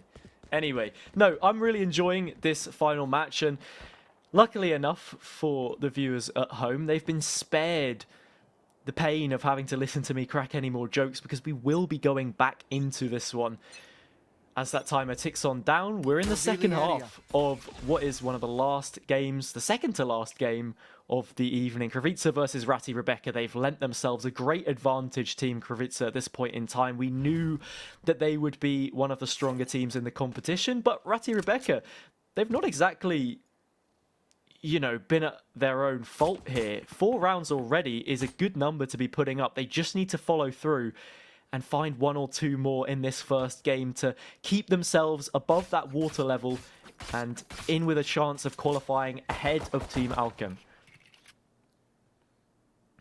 Let's see how this second pistol round will commence. To freshen up your memory, it was Team Kravica that won the first pistol round. So if they're able to string together this second one as well, it will only bode well for them altogether. Currently, it's just a patient game that they're playing, waiting for the enemies to show themselves. And we've got Pablo on his headhunter, definitely ready to scope towards some heads to get a few shots in. The Haunt, however, will be a bit of a bother, and it will be TD actually coming through with the more powerful shots. Kravica, however, is still right there, but will not succeed in moving through. Bebe then will commit to the plant instead. Spike going down and a 5v4 remaining. Kravica on the return, though. Makes it a 4v4. Some healing also being shared, put down. Sora now looking around. Massa, though, right on the mark. And some more corners being checked. Pata finding the next frag. Sora getting another headshot in. And Pata, he just sticks the defuse. He knows he's got the luxury. And boom, that's it. A clean pistol round coming through. And Kravica taking the both of them. A classic from that kind of range with the spread that it has. No information on where that player is sticking the spike defuse. You're really going to struggle. And we see it in the retake. Kravica, they do so well to get all of those players eliminated that had high levels of HP. The ones that were dropped low, the Brim and the Chamber, stayed on their feet for quite a long time, and that isn't necessarily what you want. If you're going to lose a player, you want it to be the ones on lower HP, because effectively those kills have so much more impact, carry so much additional weight. And now they've got to adjust. Team Ratty Rebecca, they've been good at eco rounds before, but this will have to be a very big one if they want to topple Massa. Oh, and speaking of toppling Massa, it doesn't seem to happen. Pata chasing really well off the Aries, getting himself a triple in. And boom, that's Kravica from the get-go, just showing up, saying, oh yeah, you know that defending side? Yeah, we quite like it, actually. And just completely decimating, dominating. It's the buy, or it's a new phase for Team Kravica coming through. A bonus round. If they can win this one as well, that will be just ruinous against Team Rebecca. I mean, they have now invested. They finally got rifles in their hands. Even then, still having to deal with some light armor. It's tough times ahead. It's a tough scenario. And I can only hope that Team Rebecca will be quick on the uptake and will be quick on the return. Well, it's interesting that we're in the situation that we are.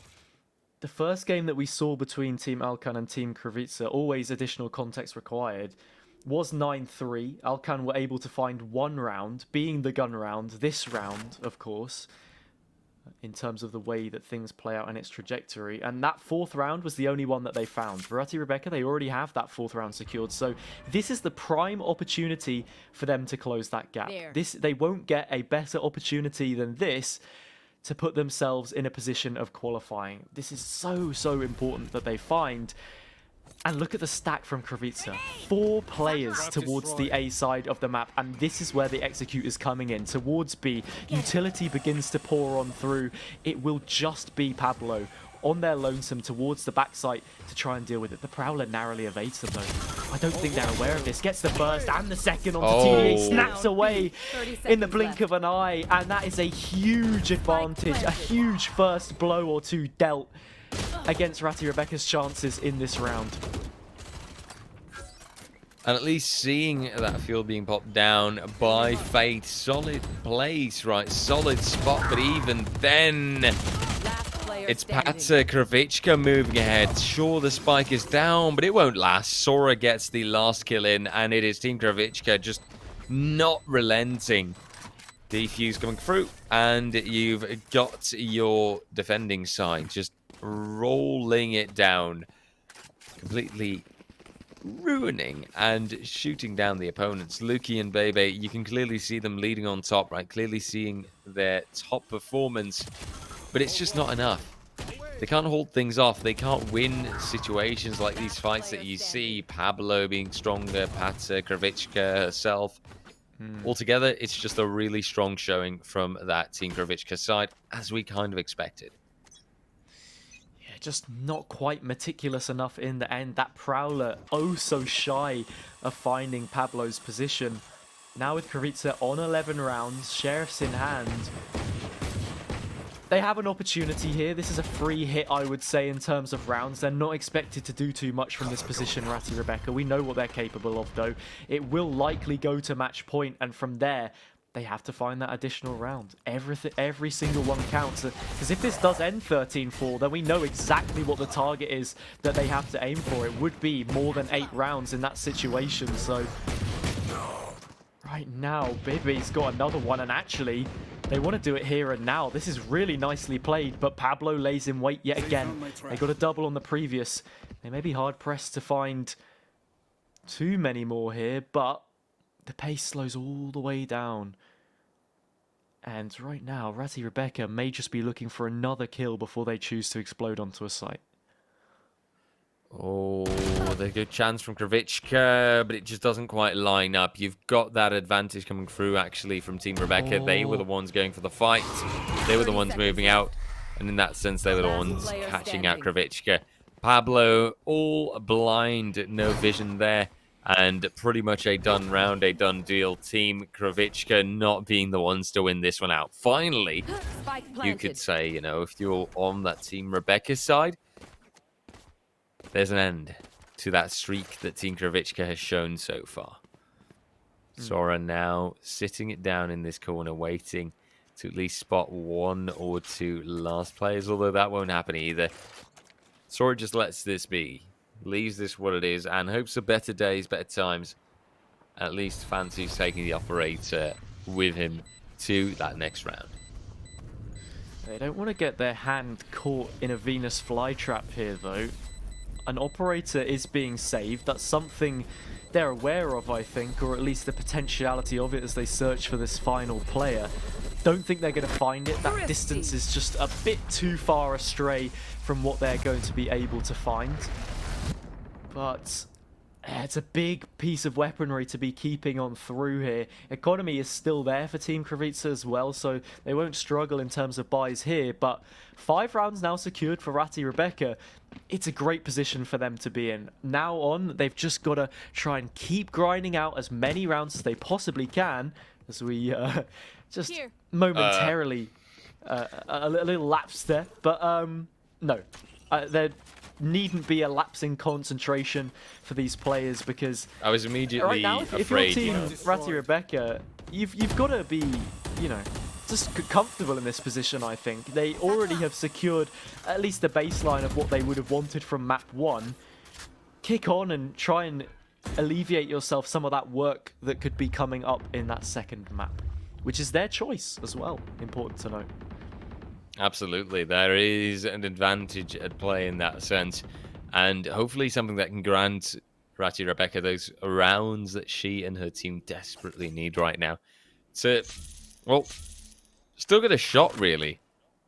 Keep in mind, that's what they're playing for here. It's not the LAN in Wrocław itself, yet it is a spot in the playoffs that will be able to lead them to the LAN. And obviously, only the best may win that.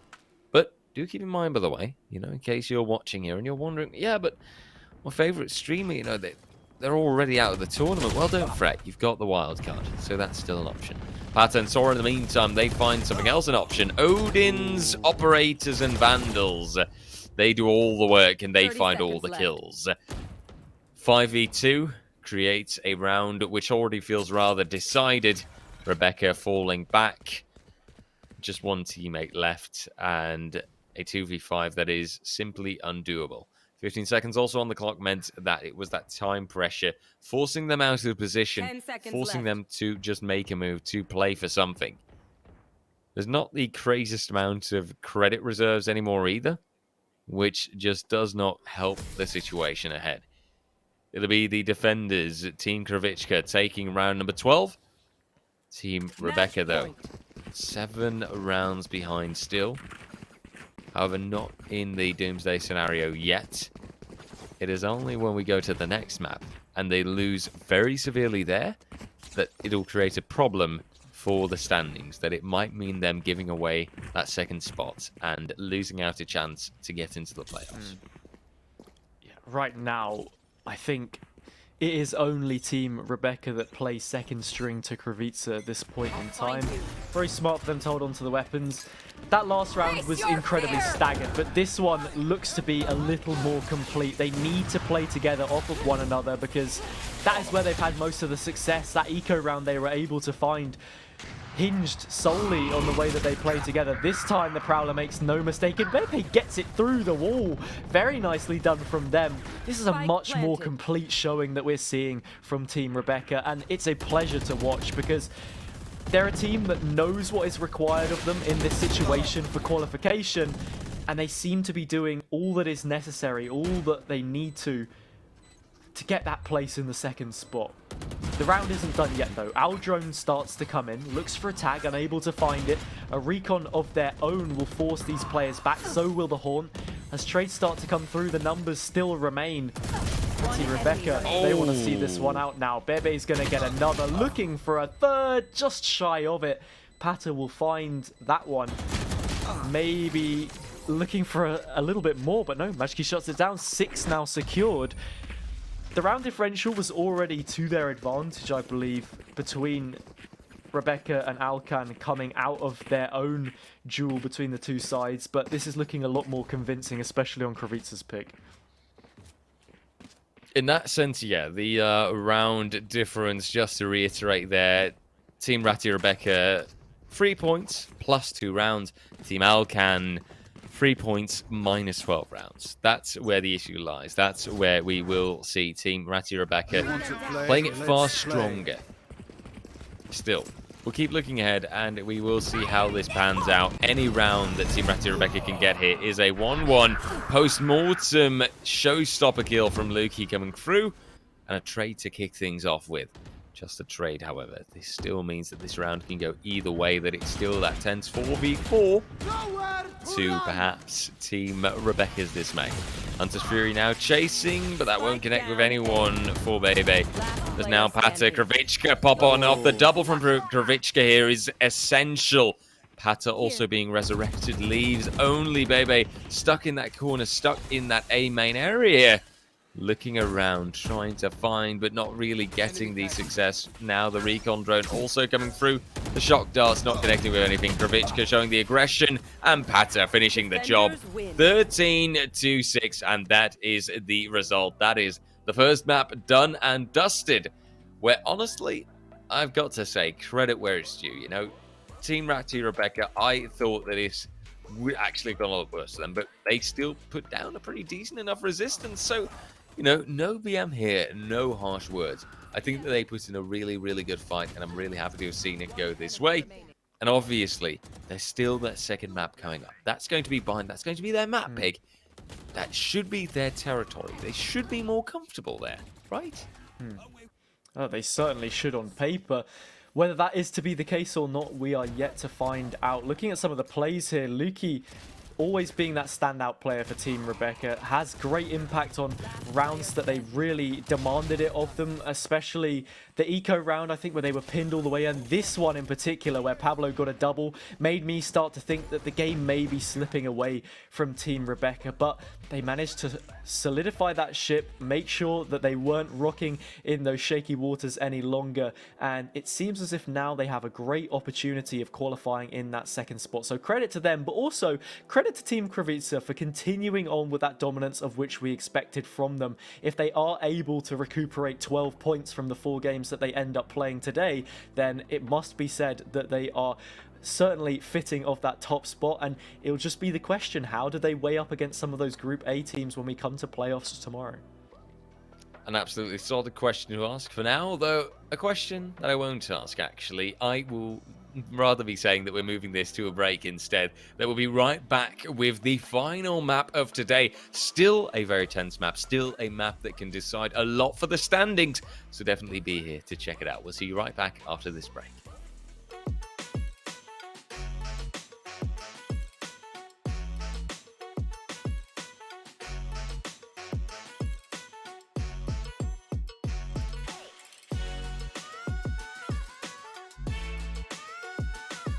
Hey, chat.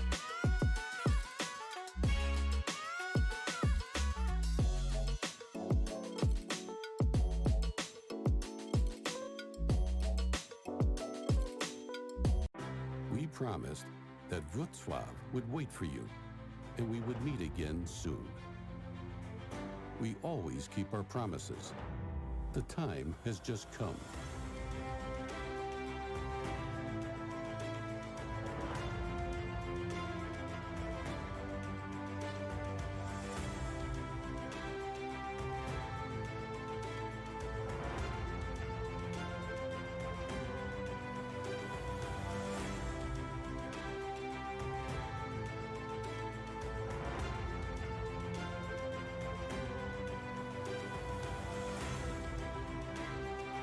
There is so much to discover, to see, to experience. Make good use of your time. It would be great to see you again. We are waiting for you whenever you are ready. Let's meet in Wrocław.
We're in the end game now. Welcome back, ladies and gentlemen. We enter the final map of today. It's still the Streamers League, obviously. And it is the ever so fated, the ever so tense final map. It will be Bind, a Polish classic, if I'm to believe my Polish colleagues that also cast Valorant, and a map picked by Team Ratty Rebecca. They're the ones that should be favored here. They're the ones that should be able to win this out on round differences and maybe grab that better standing after all. Honestly, I'm really excited for this. I wonder how it's going to pan out. I'm not too sure because honestly, I mean, this is a tense matchup. This is still a matchup that can get quite close at times, I think. And I wonder, I also hope a little bit, you know, because I just kind of want and believe in that slight underdog story, so to speak. That for Ratty Rebecca, this second map will be a lot easier going. That this will be the map where things just go better, where they feel a bit more comfortable, where they can actually do, you know, those better plays, where they can show some more tactics, maybe some more of the crazy things that they've been practicing, some of the more of the crazy antics that they've been getting up to. Yeah, and I would like to see them get out of that first gear and really start chipping away at some of these rounds, because in the end, whether this is a map that ends up going against them, it goes to Kravica, maybe it does, maybe it doesn't, obviously that is yet to be seen. Ratty Rebecca need to just get those rounds on the board, and I think the sooner they do so, the more comfortable that they will feel coming out of this, knowing that they'll have qualified for tomorrow. At this point in time, even if round differential came down to it and they were able to pick this one up, they're already 9 points secured for Team Kravica, so there's no reason that they would be able to qualify top. Second is the objective for them, and they just want to try and have fun with it. It's that final map of the day. I think they're going to be feeling confident, and they've shown in spells how capable they are, and that's what I want to see from them. Free-flowing gameplay, really making the most of the opportunities they're presented with, and working as a team, especially on that attacking side. Sometimes they looked a little disjointed, but when they played together and they were there playing for each other, playing for those trades, then they looked very well-oiled unit. So I'm looking forward to seeing some more of that, hopefully, on Bind. We'll have to see that, obviously. It's just a little bit of waiting now. We'll be diving into that agent select soon. And Bind, I mean, is it too crazy for me to expect a raise on either side now? We've seen her being picked, you know, every now and then. One side maybe going for it, but no one else. Now we should be seeing raise on both sides, right? Yeah, I think so. I would be very surprised if we didn't see Raze on this map. Split and Bind are the two where you expect to see that come through. We were treated to it on Split for both sides, so I would really expect it here on Bind as well. Maybe a flex over from an Omen in the hands of Massa to a Brimstone, but for the most part, they'll probably just stick with the Omen that they're good with. Maybe a KO will also continue to come through here for that side. I expect to see Kravica on the Sage as well again. These tighter angles do favour those agents, Raze, Brimstone, Sage, but whether they want to deviate too much from what they're used to is yet to be seen. Yeah, that's the question right now. I feel like maybe it is best not to deviate too much, to go for something that you know, to go for something that feels comfortable and trusted, right? At least don't create too many hamstrings for yourself is what I say. And that's, I think, especially for a team like Ratty Rebecca right now that are slightly disadvantaged skill-wise, I would say the last thing that they can use, the last thing that they need. For Team Kravica, obviously, we have been hyping them up, right? They've already managed to claim 9 points so far. They've got an insane round difference. For them, that doesn't even matter anymore. They are set to grab that first spot for the grand, or well, for the playoffs even. The best seeding that they could possibly wish for. And in that sense, I've got to say, right, they are going to be feeling maybe a little bit more laid back in this matchup as well, because they just know it doesn't matter for them anymore that much. For Team Rebecca, though, this will be a much tenser fight. And I hope at least that they can find their way around, that they can say, okay, you know what, Bind, make clever use of those teleporters, for example, right? Do something to surprise, do something that at least will make your enemy think, oh, I didn't see that coming. And that will allow you to overrule them, to, well, overthrow them, really. Yeah, and those teleports really do dictate the way that the rotates work in this game. That longer one from B long towards A showers, it doesn't necessarily have too much influence. Usually you need to post someone up outside of that Showers position, or at the very least on A short, to have a bit more of a cohesive take. But the one that rotates between B and A on short can have a lot of influence in the way that things play out, which is why usually we do see that chamber getting picked a bit more on bind as well. And it seems as if that's what TDE wants to do, because you can get that quick rotate in the cubby. It's something that teams will also be aware of though, so there's utility to put there. Team Kravica, this is a complete 180 from what we saw. I was saying maybe Massa would flicks to the Brimstone, and that is what we're going to get. Pata also goes to the Fade, a Cypher in the hands of Pablo, and a Raze on Sora. This is like a complete revolution in comparison to what we were seeing previously from this team, but I think it's the perfect adaptation for Bind, and something that I guess they'll feel comfortable doing, right? Swapping around the agents that they're using now that they've already qualified, practicing a little bit of the comps they want to try and use maybe ahead of those playoffs tomorrow. Yeah, exactly so, right? I think that is at least something. I'm really curious to see how the Fade is going to come into the play. Cypher also one that I think can definitely do a lot of magic on bind. Raze just kind of default standard. On the other side now, a Sky being locked in, Raze and Brim also as expected, then Chamber, probably the Sova, that's also a solid fact. Yeah, these are some pretty interesting agent selections. I want to get into this match now. I want to see how this pans out, because there is undoubtedly an exciting final map ahead of us, that's for sure. It's going to be quite the banger, I believe, with the way that these agents have now been selected. Yeah, and Team Rebecca as well, they are running a double initiator setup. We saw double controllers previously on different teams, but both of them are now opting for just a singular smoking agent. It does offer you a lot more in terms of resistance, and you can really run that clock down if you do bring in a secondary one like Viper, who acts almost as if they're a sentinel in many ways with the stalling utility that they provide. But two initiators instead means there's lots of information for them to collect, with Bind having plenty of close corners, looking at Hookah and Showers, for example. It's really vital that you're able to get rid of these angles, so having a Trailblazer, an Owl Drone, a Boombot, which Raze will also provide, is a fantastic way of mitigating those issues, and not something which Team Kravica will maybe have the same kind of liberty to indulge with. And so it will be the map, the moment of truth, and the showing that we can maybe expect. As currently, we've got that beautiful Cypher overview as well. Dead on the mark, but actually missing TD by the looks of it. As currently, there's a pretty quick execute coming through from Team Ratty Rebecca right here. Moving for that B site quickly. So Luki with the first frag. Pablo going down. Now Pat moving, dodging a little bit, but eventually finding the shots. Kravica also coming through right when it's needed. And some paint shells to chase, but Kravica dead on the mark. That was a beautiful shot. And that's Luki coming with the team kill. Oh dear. The post-mortem team kill, no less. There's going to be some yelling in the TS or Discord servers over there, I'm sure of that.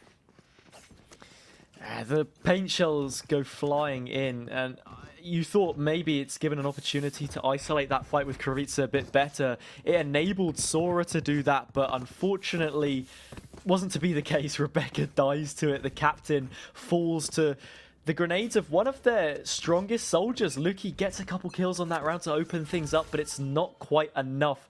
Kravica picked that one, and pistol rounds are going to be one of the best opportunities, I think, that Team Ratty Rebecca will have at finding success in this game. So that's really not great for them in the early stages. Luki, who's brought up a share, has found a double. Really big kills towards A. Only issue is that spike is not in their possession right now, and it's something that must be retrieved with the utmost importance.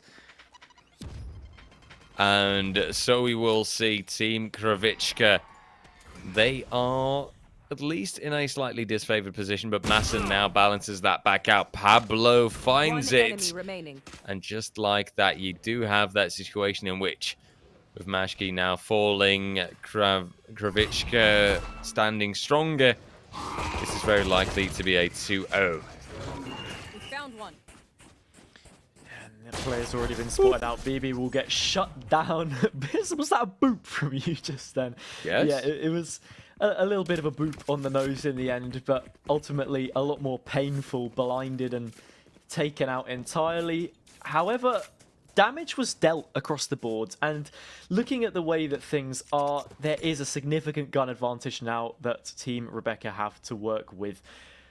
RJ, are you able to enlighten me somewhat on what the round differential is saying? I know there have been a couple discussions between you and the admins and Zobek and what it is exactly we're expecting, but I would just like to, if possible, try and get a better idea of what it is we're expecting and what that baseline actually is that Rebecca need to hit if they want to qualify.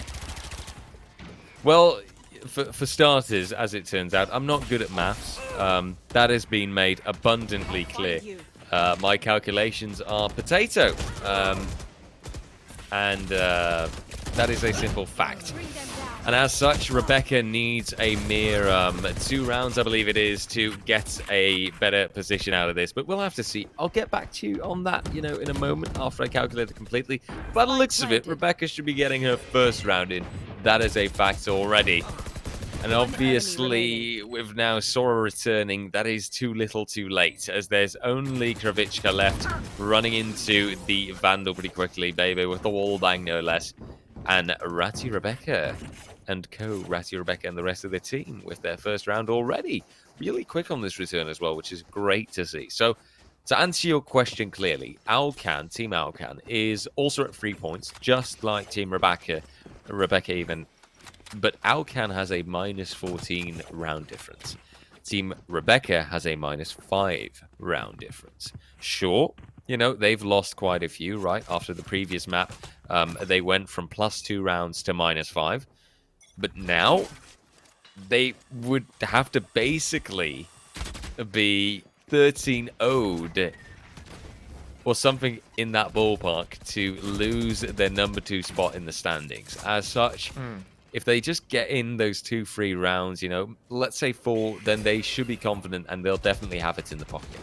Where are you? Okay, so we'll aim for 4 for the time being, but they've already found the first, kept a lot of those weapons alive. No more charges. They start to drop though. Pata finds one onto Luki early on. That'll be the entry going against them. Pablo with another. Kravica as well. Rebecca, the captain, has a response, but it's the leader on the other side, Kravica, who's going crazy right now. A triple for her means that we will be seeing a 3rd round on the board for them, and that advantage preserved, extended. Ratty Rebecca, they'll have to dip back into those pockets to try and find an investment here. Tour de Force available, and there should be a drop for the hands of Majki from their teammate TDE. So still another buy round for them to work with, but if it's anything like the previous, then we will be moving over towards an eco. Definitely feels like it, and you know, it's a logical progression, right? You can't take too much of a risk, but it doesn't seem to be an eco actually. It is a force instead, then I suppose, by Team Rebecca that they're going for. You got the Tour de Force from Chamber coming through. That does quite a lot for them as well. Some smokes being popped, and maybe that setup then coming through instead. But currently the Incendiary will make Luki's life a bit more difficult. However, they will get out of dodge. They will get out of the hot zone, so to speak.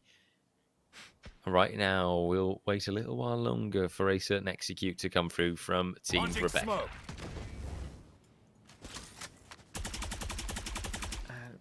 They do like to take their time sometimes with these executes, Team Rebecca. I'll find you. There's a real spread of players across the map right now. The one key player to focus on will be the Tour de Force of Pekka towards A, because your trail. they're just trying to find an entry elsewhere that could maybe divert the attention away.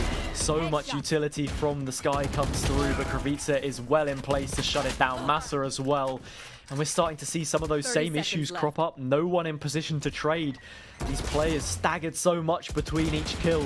Luki is there to find a kill onto Massa though. And as Pablo makes their way through the TP, TDE cleans them both up. The advantage begins to shift, and with only 15 seconds left on the clock, the spike will be planted. Sora, not too much HP to work with. Could take one shot from a Vandal here, but that would be all. Gets that first kill fairly simply, but TDE will shut them down eventually. A triple for them. And a round turning impact of frags from them. Really nicely done. They were the player I said we should be focusing on for their lurk potential at the very least, but as they crept their way on over to where the execute was coming through, it was instrumental, the value that they had in bailing out their teammates towards Hookah. Oh, absolutely. So, I mean, it's exactly that you need to do, right? Try and outplay your enemies, apply those clever tactics, as we said before. And currently, by the way, we were speaking about the round difference. I'm just going to touch upon it just one more time, due to the fact that outcome was actually at -16. It is only 2 rounds that Rebecca needs, so now to get the third would completely solidify the fact. And I think, honestly, at this rate, you know, to say that Team Rebecca isn't going to find a third round here would be completely silly. So in that sense, we can already quite confidently assume that Team Rebecca should be smooth sailing from this point forward. Although I still kind of want to see them get a map win altogether. You know, prove me wrong, upset us, and show us that Team Kravitska can still be outplayed. This is certainly a very good start to the map already. Speaking of match points, a massive horn comes through from Pata 1G though, and that will be haunting the nightmares of these players for some time to come. Sora chips in with some impact of their own. 3 times as many players now stand. Bebe will try to find something in this situation, but he's good for the first. That is all though. Massa comes through with a mass effect on the round. Twice as many now for Kravitsa. Ratty Rebecca, they look good in spells, but sometimes when it comes down to those key jewels on the site, somewhat leave something to be desired, I think it's fair to say. And in that situation, the cutting edge is a very well-timed reveal from the Fade player of Pata 1G, which is a nice adjustment in the composition that we've seen, and it proves how versatile this lineup are for Kravitsa. Oh, absolutely so, right. It's nice to see that there's a lot of dynamics in there that they can just kind of change it up, and I hope that that's something we'll be seeing them utilize tomorrow as well on those playoffs, right? That they can show, okay, we don't always need to have this exact same agent comp, this exact same agent setup. We can be dynamic enough and apply pressure, change things up when it's needed. For now, some more pressure is put down. Players from Team Rebecca caught out a little bit. It was still TD that went for that first fight, looking some success there. Now, though, being caught out by Sora. Team Kravitska claiming a slight advantage here again. And now a res coming through for Pablo means that for Team Kravitska, it's a bit of a fresh start that's happening right now. And with that fresh start, with the Cypher ult to come through, Team Rebecca is not in the best kind of spot right now. They know that they're in the ways of that B long area, and you've got the flank coming through. But the flank will be denied by Rebecca herself. Kravitska to return, Majki to fall. That's still a 2v4 remaining. Very tough to hold off. Pablo, though, going for the further pressure. Only Bebe left. And a Sheriff headshot is just not quite in it. Just about clips the shoulder of Pablo there. Nearly finds a second. Good damage, I suppose, but unfortunately for Team Rebecca, it's not really going to do too much to harm the economy of Kravitsa at this point in time. They've built it up. It will be staunch for some time, and unless they can get a couple more round wins, they will struggle to dismantle what has been created by a very tough defender's side up until now. They have ults available to them, and I'd like to see them used for some kind of an execute. That Orbital Strike and Hunter's Fury can be so great in a post plant, but that's not a position that we've necessarily seen them in thus far. It always seems as if whenever there's an opportunity of them winning a round out, it's on their own terms, and it's very swiftly. The same is always said for Kravitsa, though, as they found the opening 3 kills with not a single response. A word in edgeways. Flawless, RJ. I mean... Absolutely. Yeah, they just get completely cut down. I think this has to be their #1 problem from the attacker side that we've seen from Ratty Rebecca. They're so staggered sometimes, and there's not always that second player in place to meet you with some tough resistance when you take that first kill, and it just allows a lot of space for Kravitsa to play their own game and set up how they want. Their comp is so fluid as well with the Sage and Brimstone.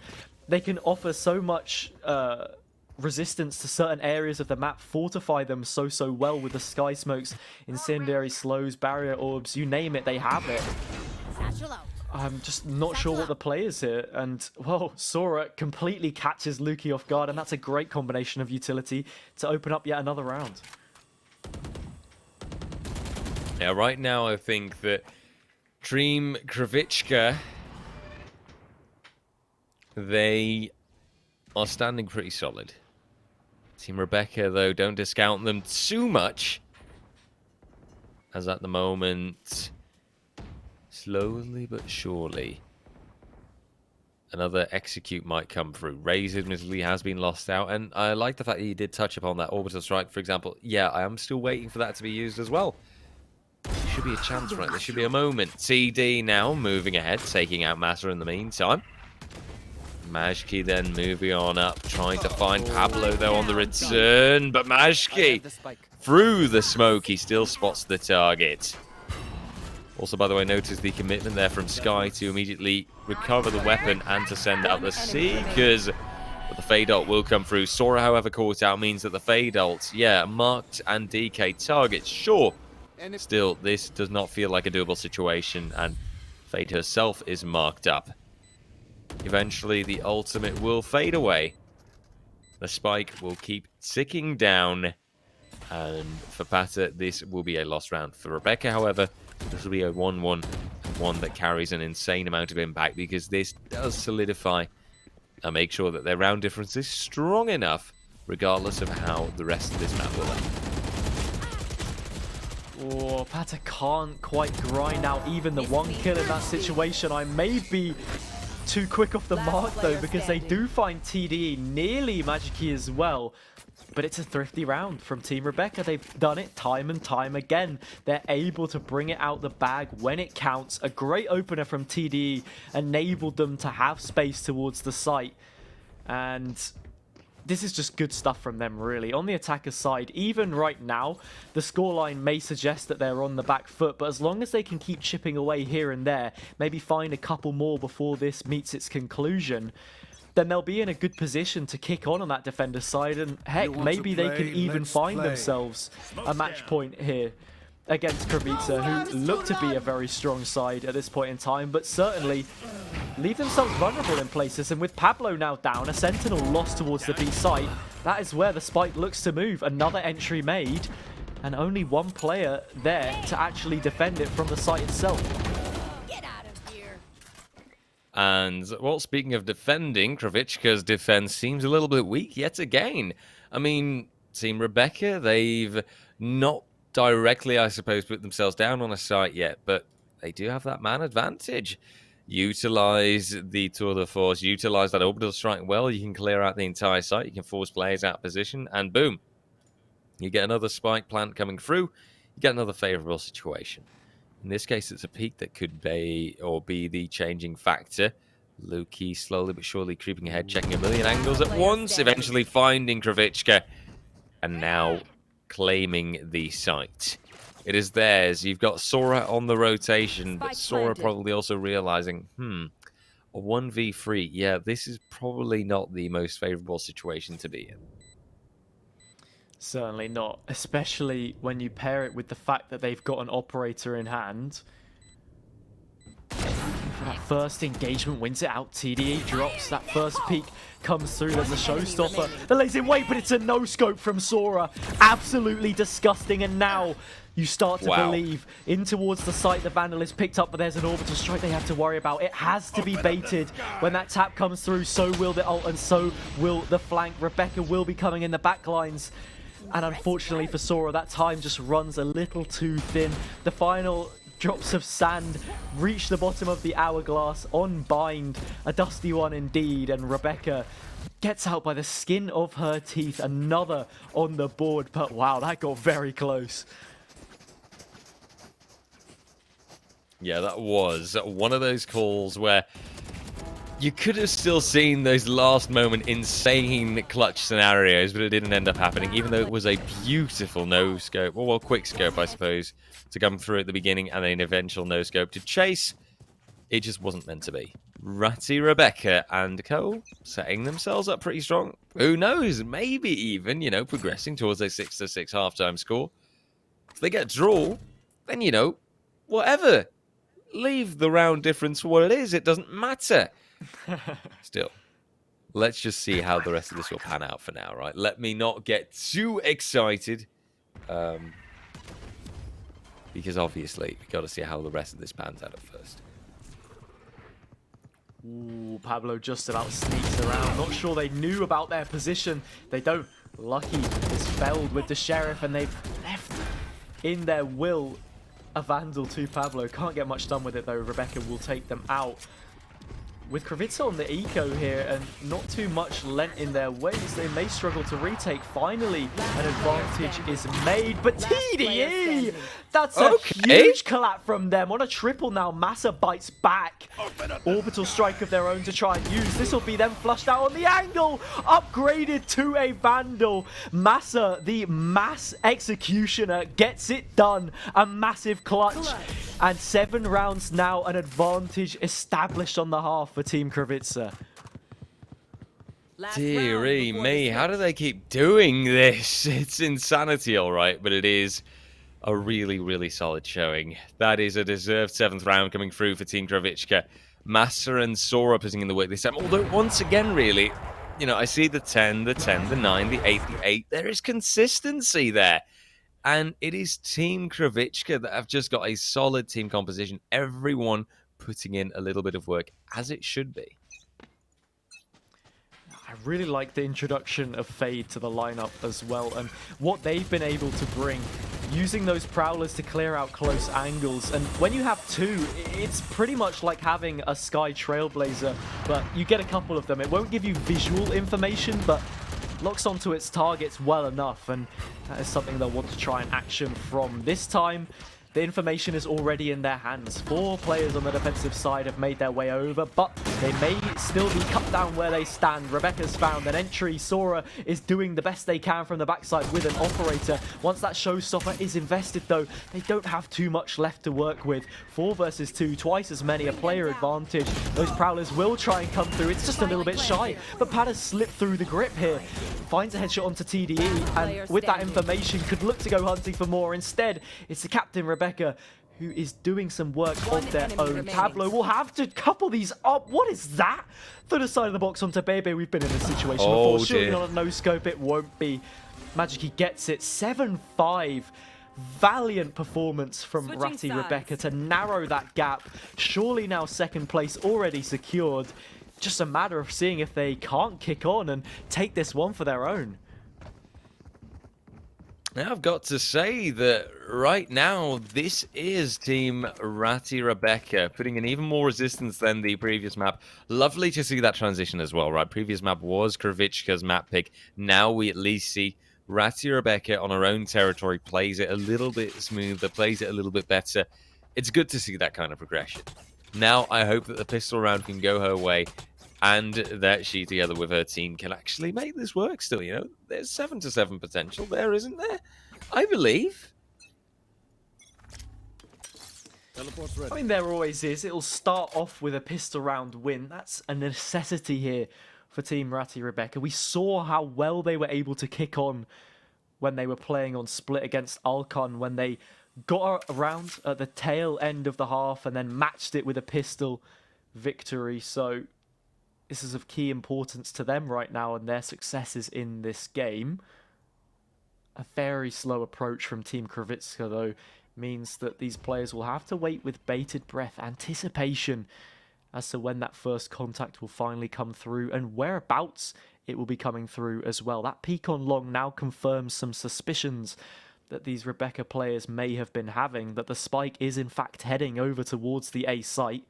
Players here lay in wait, but what can be done to deal with that threat as it moves on towards showers? It seems as if the pings are dictating there will be a barrier orb placed across. Magiki on the close angle needs to be dealt with first.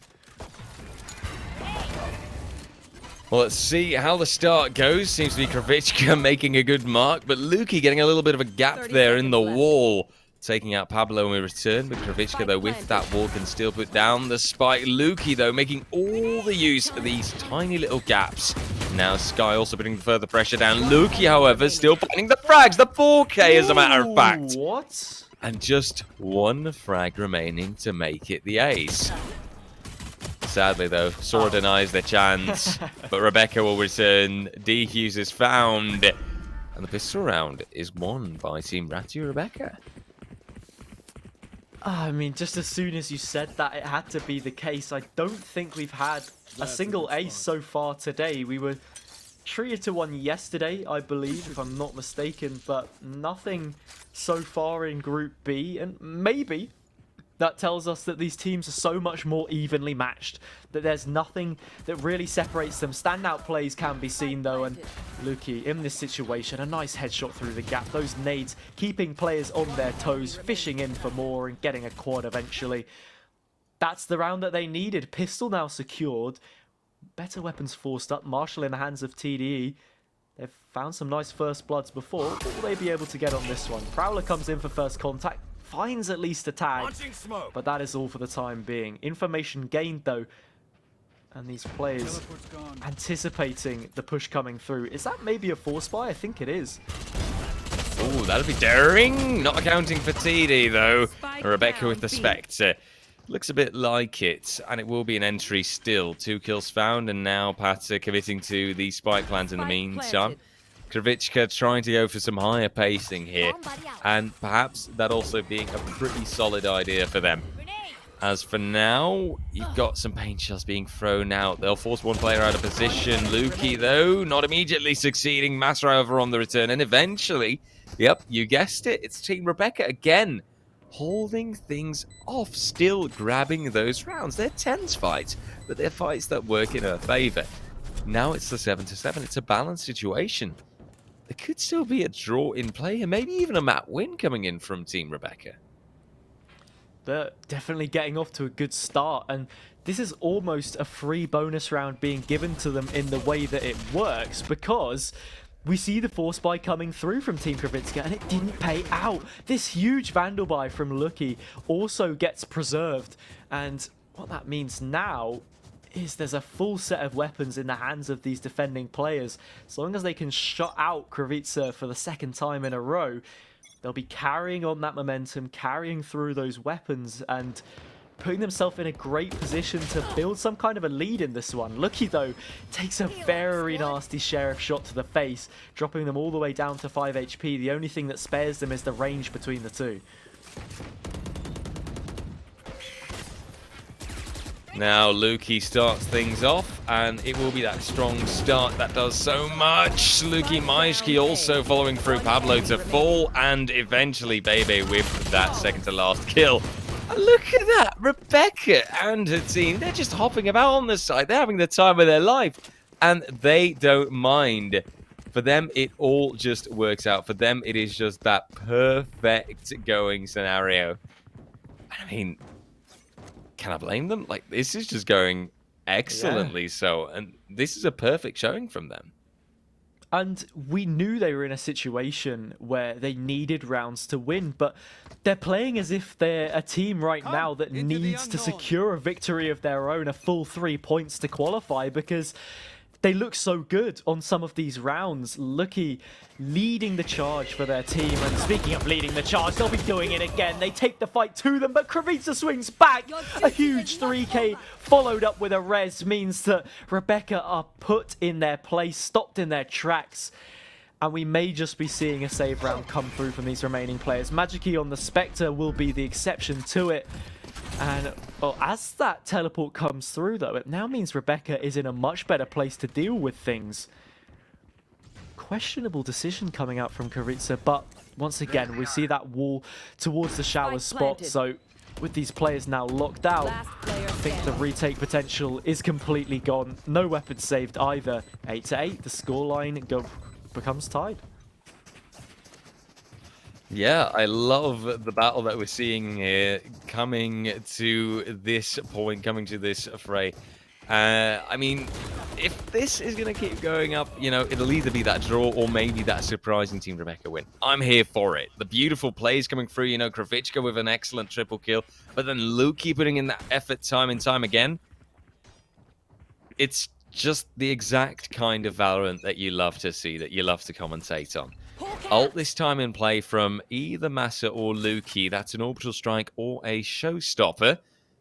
Personally, I prefer the showstopper, although I do not underestimate the power of the orbital strike. Brimstone main, by the way. But that showstopper and being able to pull that off, getting like 4 kills with that, oh, so satisfying. Just like the kills that we're seeing Lukey and TD. Both making a really good start, and here comes the showstopper. But oh dear, it just doesn't quite work out. Eventually it might happen, and boom, on the mark, Sora to fall, but the second one isn't quite there. The follow-up doesn't succeed, and it's Rebecca going down. It's 2-4. Yeah, Sora has brought about their own demise there completely. Showstopper in the teleporter.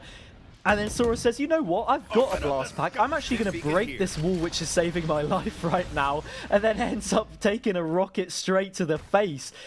TDE in position to shut down the remaining of these attackers here. And as that tag comes through, it's as simple as that. BB shuts them down. 9 rounds now on the board. Ratty Rebecca continues to close on in on some potential points here. It's not something we were necessarily expecting coming in, but with the way that they fought so valiantly on the previous map, with what is at stake for this team, coming onto their own map pick of Bind, I mean, should we be too surprised? This is a very capable unit, and they may have defied expectations, but I am living for it. This has been a great showing. Well, you're living for it even. All right, all right. No, that says living enough. for it. I'm happy to hear it, Haz. I'm happy to hear it. I'm here for it too. And I really, really do look forward to seeing how the rest of this pans out. Seeing if maybe Team Rebecca can surprise. Move to the 10 rounds to start off with, right? Move to a situation in which you stand strong. Lukey now moving strong. Oh, the aggressiveness that they're showing. This might be a bit too much, but Lukey, trigger discipline would have been more apparent, I think. That could have done a lot more. That could have been a lot more worthwhile. Luckily, though, Rebecca can compensate a little bit. But even then, this is still a one-man advantage for Team Kravitschka. Although they still have to go for that plan. They still have to put that spike down. That's where Team Rebecca can find the advantage. Good angle being held by Rebecca. Boom, headshot.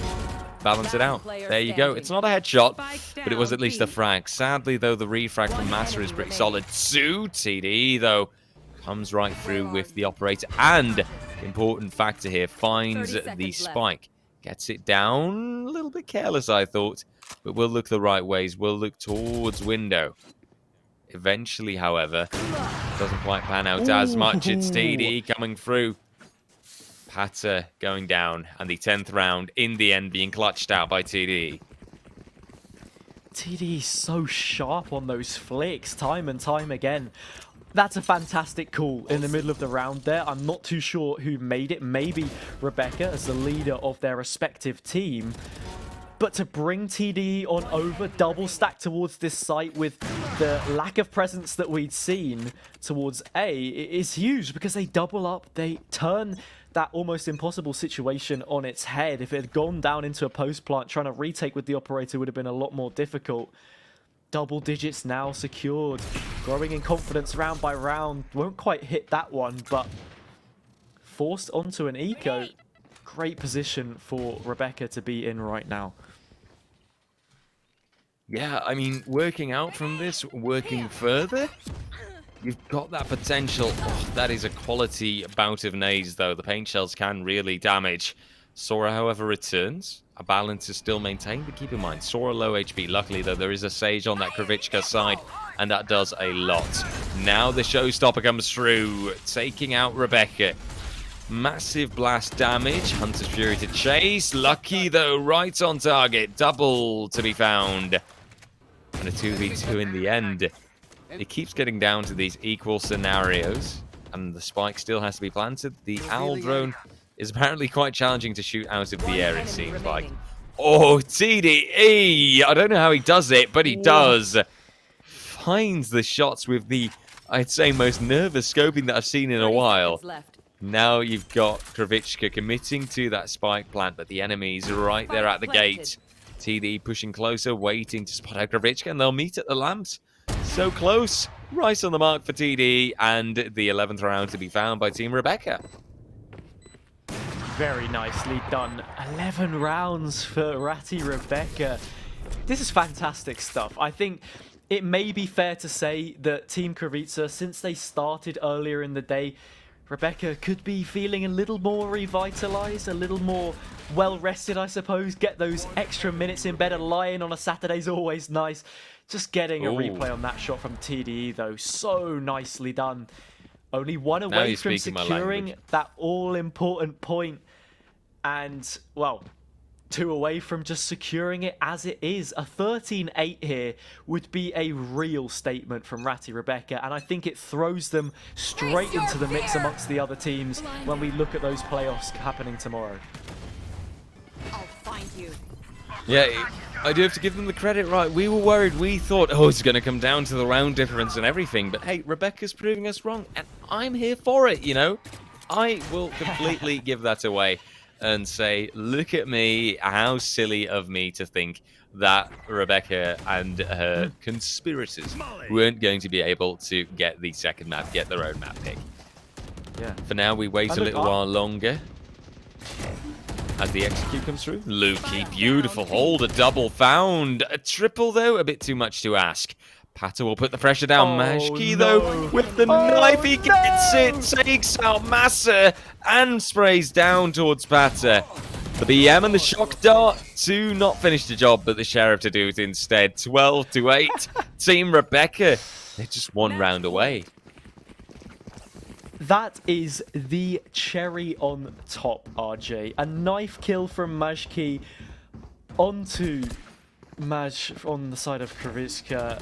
I mean, we got to have a replay of that. I was just about to say, I think I am equally as guilty as you in undermining, or not necessarily undermining, undervaluing what this Rebecca side could bring forward, because they've really come into their element, galvanized the way that they play. This composition maybe suits them a lot better, I think. Coming into what could be the final round, we will have to see. An investment of is heavy, and it's a big showstopper as well. Like we saw yesterday on the closing round, Lukey will get it. 3 versus 2 now, those players scampering towards B. But who will they meet? It's Rebecca, the captain of their team, who has improved time and time again. Pressure pushed down instantly. Sora and Massa swing back though. Both players low HP. It'll have to be Bebe in the 1 versus 2 if they want to get it done here and now. Remember, low HP on the target. Sora was just a few points of HP left, but sadly for Bebe, a little bit sloppy on checking those angles means Sora gets a freebie, gets a peek, gets a pick, and finds that round. With that, it'll be a new chance for Team Kravitschka to ascend this, but honestly, Team Rebecca, they should still be solid enough. They should still have the chance. Admittedly, armor is slightly problematic. Sora and Massa, however, rocking the heavy armor, but the Vandals are all there. Ultimates are also available, way more than they have on the sides of Team Rebecca, that is, by the way. Kravitschka, the ones that slightly struggle, but with the res and the Cypher ult to come through, there's chances here. They can make something out of this, extend it further.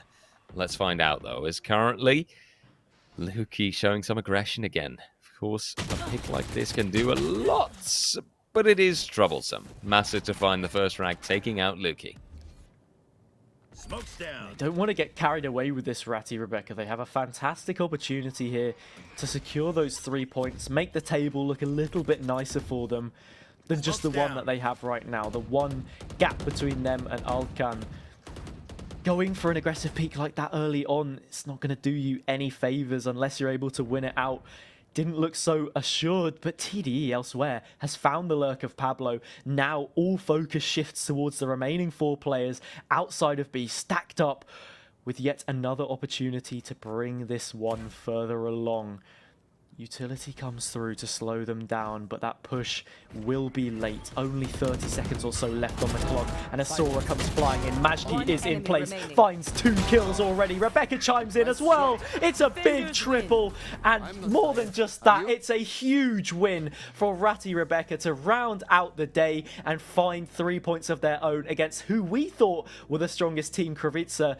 This opens things up completely coming into the games tomorrow, and I could not be happier for it. Absolutely ecstatic, I would dare say. I mean, seeing Rebecca to put down a comeback like this, you know, I salute you. That was beautiful, and that was lovely to see. Bind deservedly going her way, and honestly, Bind altogether in that sense. Having put Team Kravica in a bit of a tizzy, maybe. When you think about it, they were so dominant at the start, and now they've clearly met their match. Team Rebecca have put themselves in the playoffs, and there is, in theory, a chance that they meet each other again in the grand final, dependent, of course, on how the other contestants will do, because that is still something you've got to keep in mind, right? We saw some fantastic performances today, but we did see some great performances yesterday as well, and now we know whom of these will be going toward tomorrow, who will have gotten this spot. Credit where it's due, though. That was a beautiful, beautiful final map to come through from Rebecca. It was a great final map, and it's exactly what Streamers League is about, I think. In my mind, having these teams who you'd maybe pit to not come up with those huge results, able to pull it out of the bag, because sometimes in the group stages, it's easy for us to say that there's always going to be that one team that wins by a considerable margin in one group, the same in another. They effectively come together in the end in that final match, and it's almost telegraphed in a way that things are going to be one-sided for a period of time until it does come down to those final best of threes, but that isn't the case. This is such an open competition in terms of how Group B has played out today, and it was thoroughly entertaining throughout, and I really enjoyed casting it alongside you, RJ. Oh, well, thank you, Haz. I appreciate that. Let's take a quick look back. And by the way, same to you, right? You're a wonderful co-commentator. We can take a look at the group stage and see how it has been set up. So just to reiterate from Group A, we had Team Boostbend and Team Spike coming in. They've set themselves up to be in the playoffs yesterday already. And today, we see Team Ratty Rebecca and Team Kravica leading the fray. The women on top, you know, credit to them. A beautiful performance from the both of them, with 6 points for Team Ratty Rebecca and 9 points for Team Kravica. Team Alcan, of course, did manage to get the 3 points in, but sadly, the one map that they won wasn't quite enough. And hey, not the end of the world, right? There is still the HyperX wildcard. Don't forget about that! Exclamation mark wildcard in the chat in case you are a fan of Team Alcan and you still want to see them get a chance to make it to those LAN finals. Let's also have a look at the players bracket for tomorrow so that you guys know what to expect from us. Some lovely best of threes heading your way instead of the usual best of two. So that means even more Valorant action, even more Valorant pleasure. Team Spike, of course, facing it off against Team Ratty Rebecca. Team Kravica taking on Team Boostbend. I'd hazard a guess, you know, that Team Spike might be able to win it out against Team Ratty Rebecca. But that second semi-final versus Team Kravica versus Team Boostbend, that's going to be a spicy one, I think. I dare say that I favour Team Kravica a little bit there. What do you think, Hazza? I'm not too sure. That does get sort of blown wide open, I suppose. Boostbend did look to be that little bit more, that little bit worse maybe than Team Spike when you think of it in comparison to the Group B dynamic and how close the teams were matched in that regard, but still, they offer a lot to the table, and when those two teams go up against each other, with Team Kravica now having suffered a defeat in this manner, it makes you think both of them are very capable. If it goes to a finals of Team Spike versus Boostbend, though, it may be a little one-sided. It would be interesting to see both of those teams go through, but at the same time, the more dominant forces from Group A and Group B are the more likely, I would suppose, on paper, to be qualifying to the finals. And the dominant forces that we saw today also mean that we have seen our last maps, our last matches. It was, as always, Hazza, a pleasure to cast alongside you, and I'm happy to say that tomorrow we will be back with those playoffs. 2 great best of 3s to start things off with, and then 1 final best of 3, 1 grand final to decide everything, to decide who makes it to the LAN. With me, of course, was Hazza JC. I was your commentator as well, RJ Cast. It was our pleasure, and we hope to see you back tomorrow on, of course, the Streamers League. Catch you then, and have a lovely, lovely night.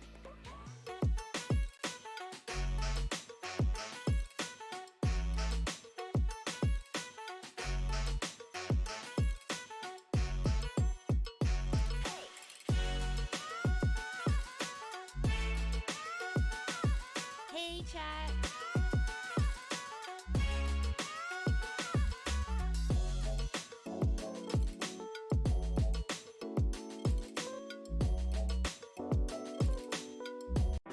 We promised that Wrocław would wait for you, and we would meet again soon.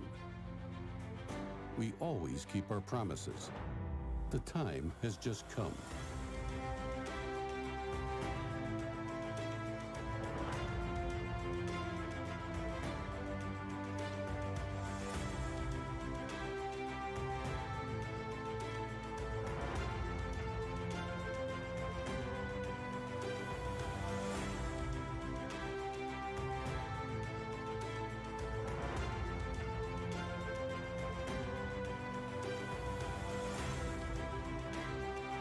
There is so much to discover, to see, to experience. Make good use of your time. It would be great to see you again. We are waiting for you whenever you are ready. Let's meet in Wrocław.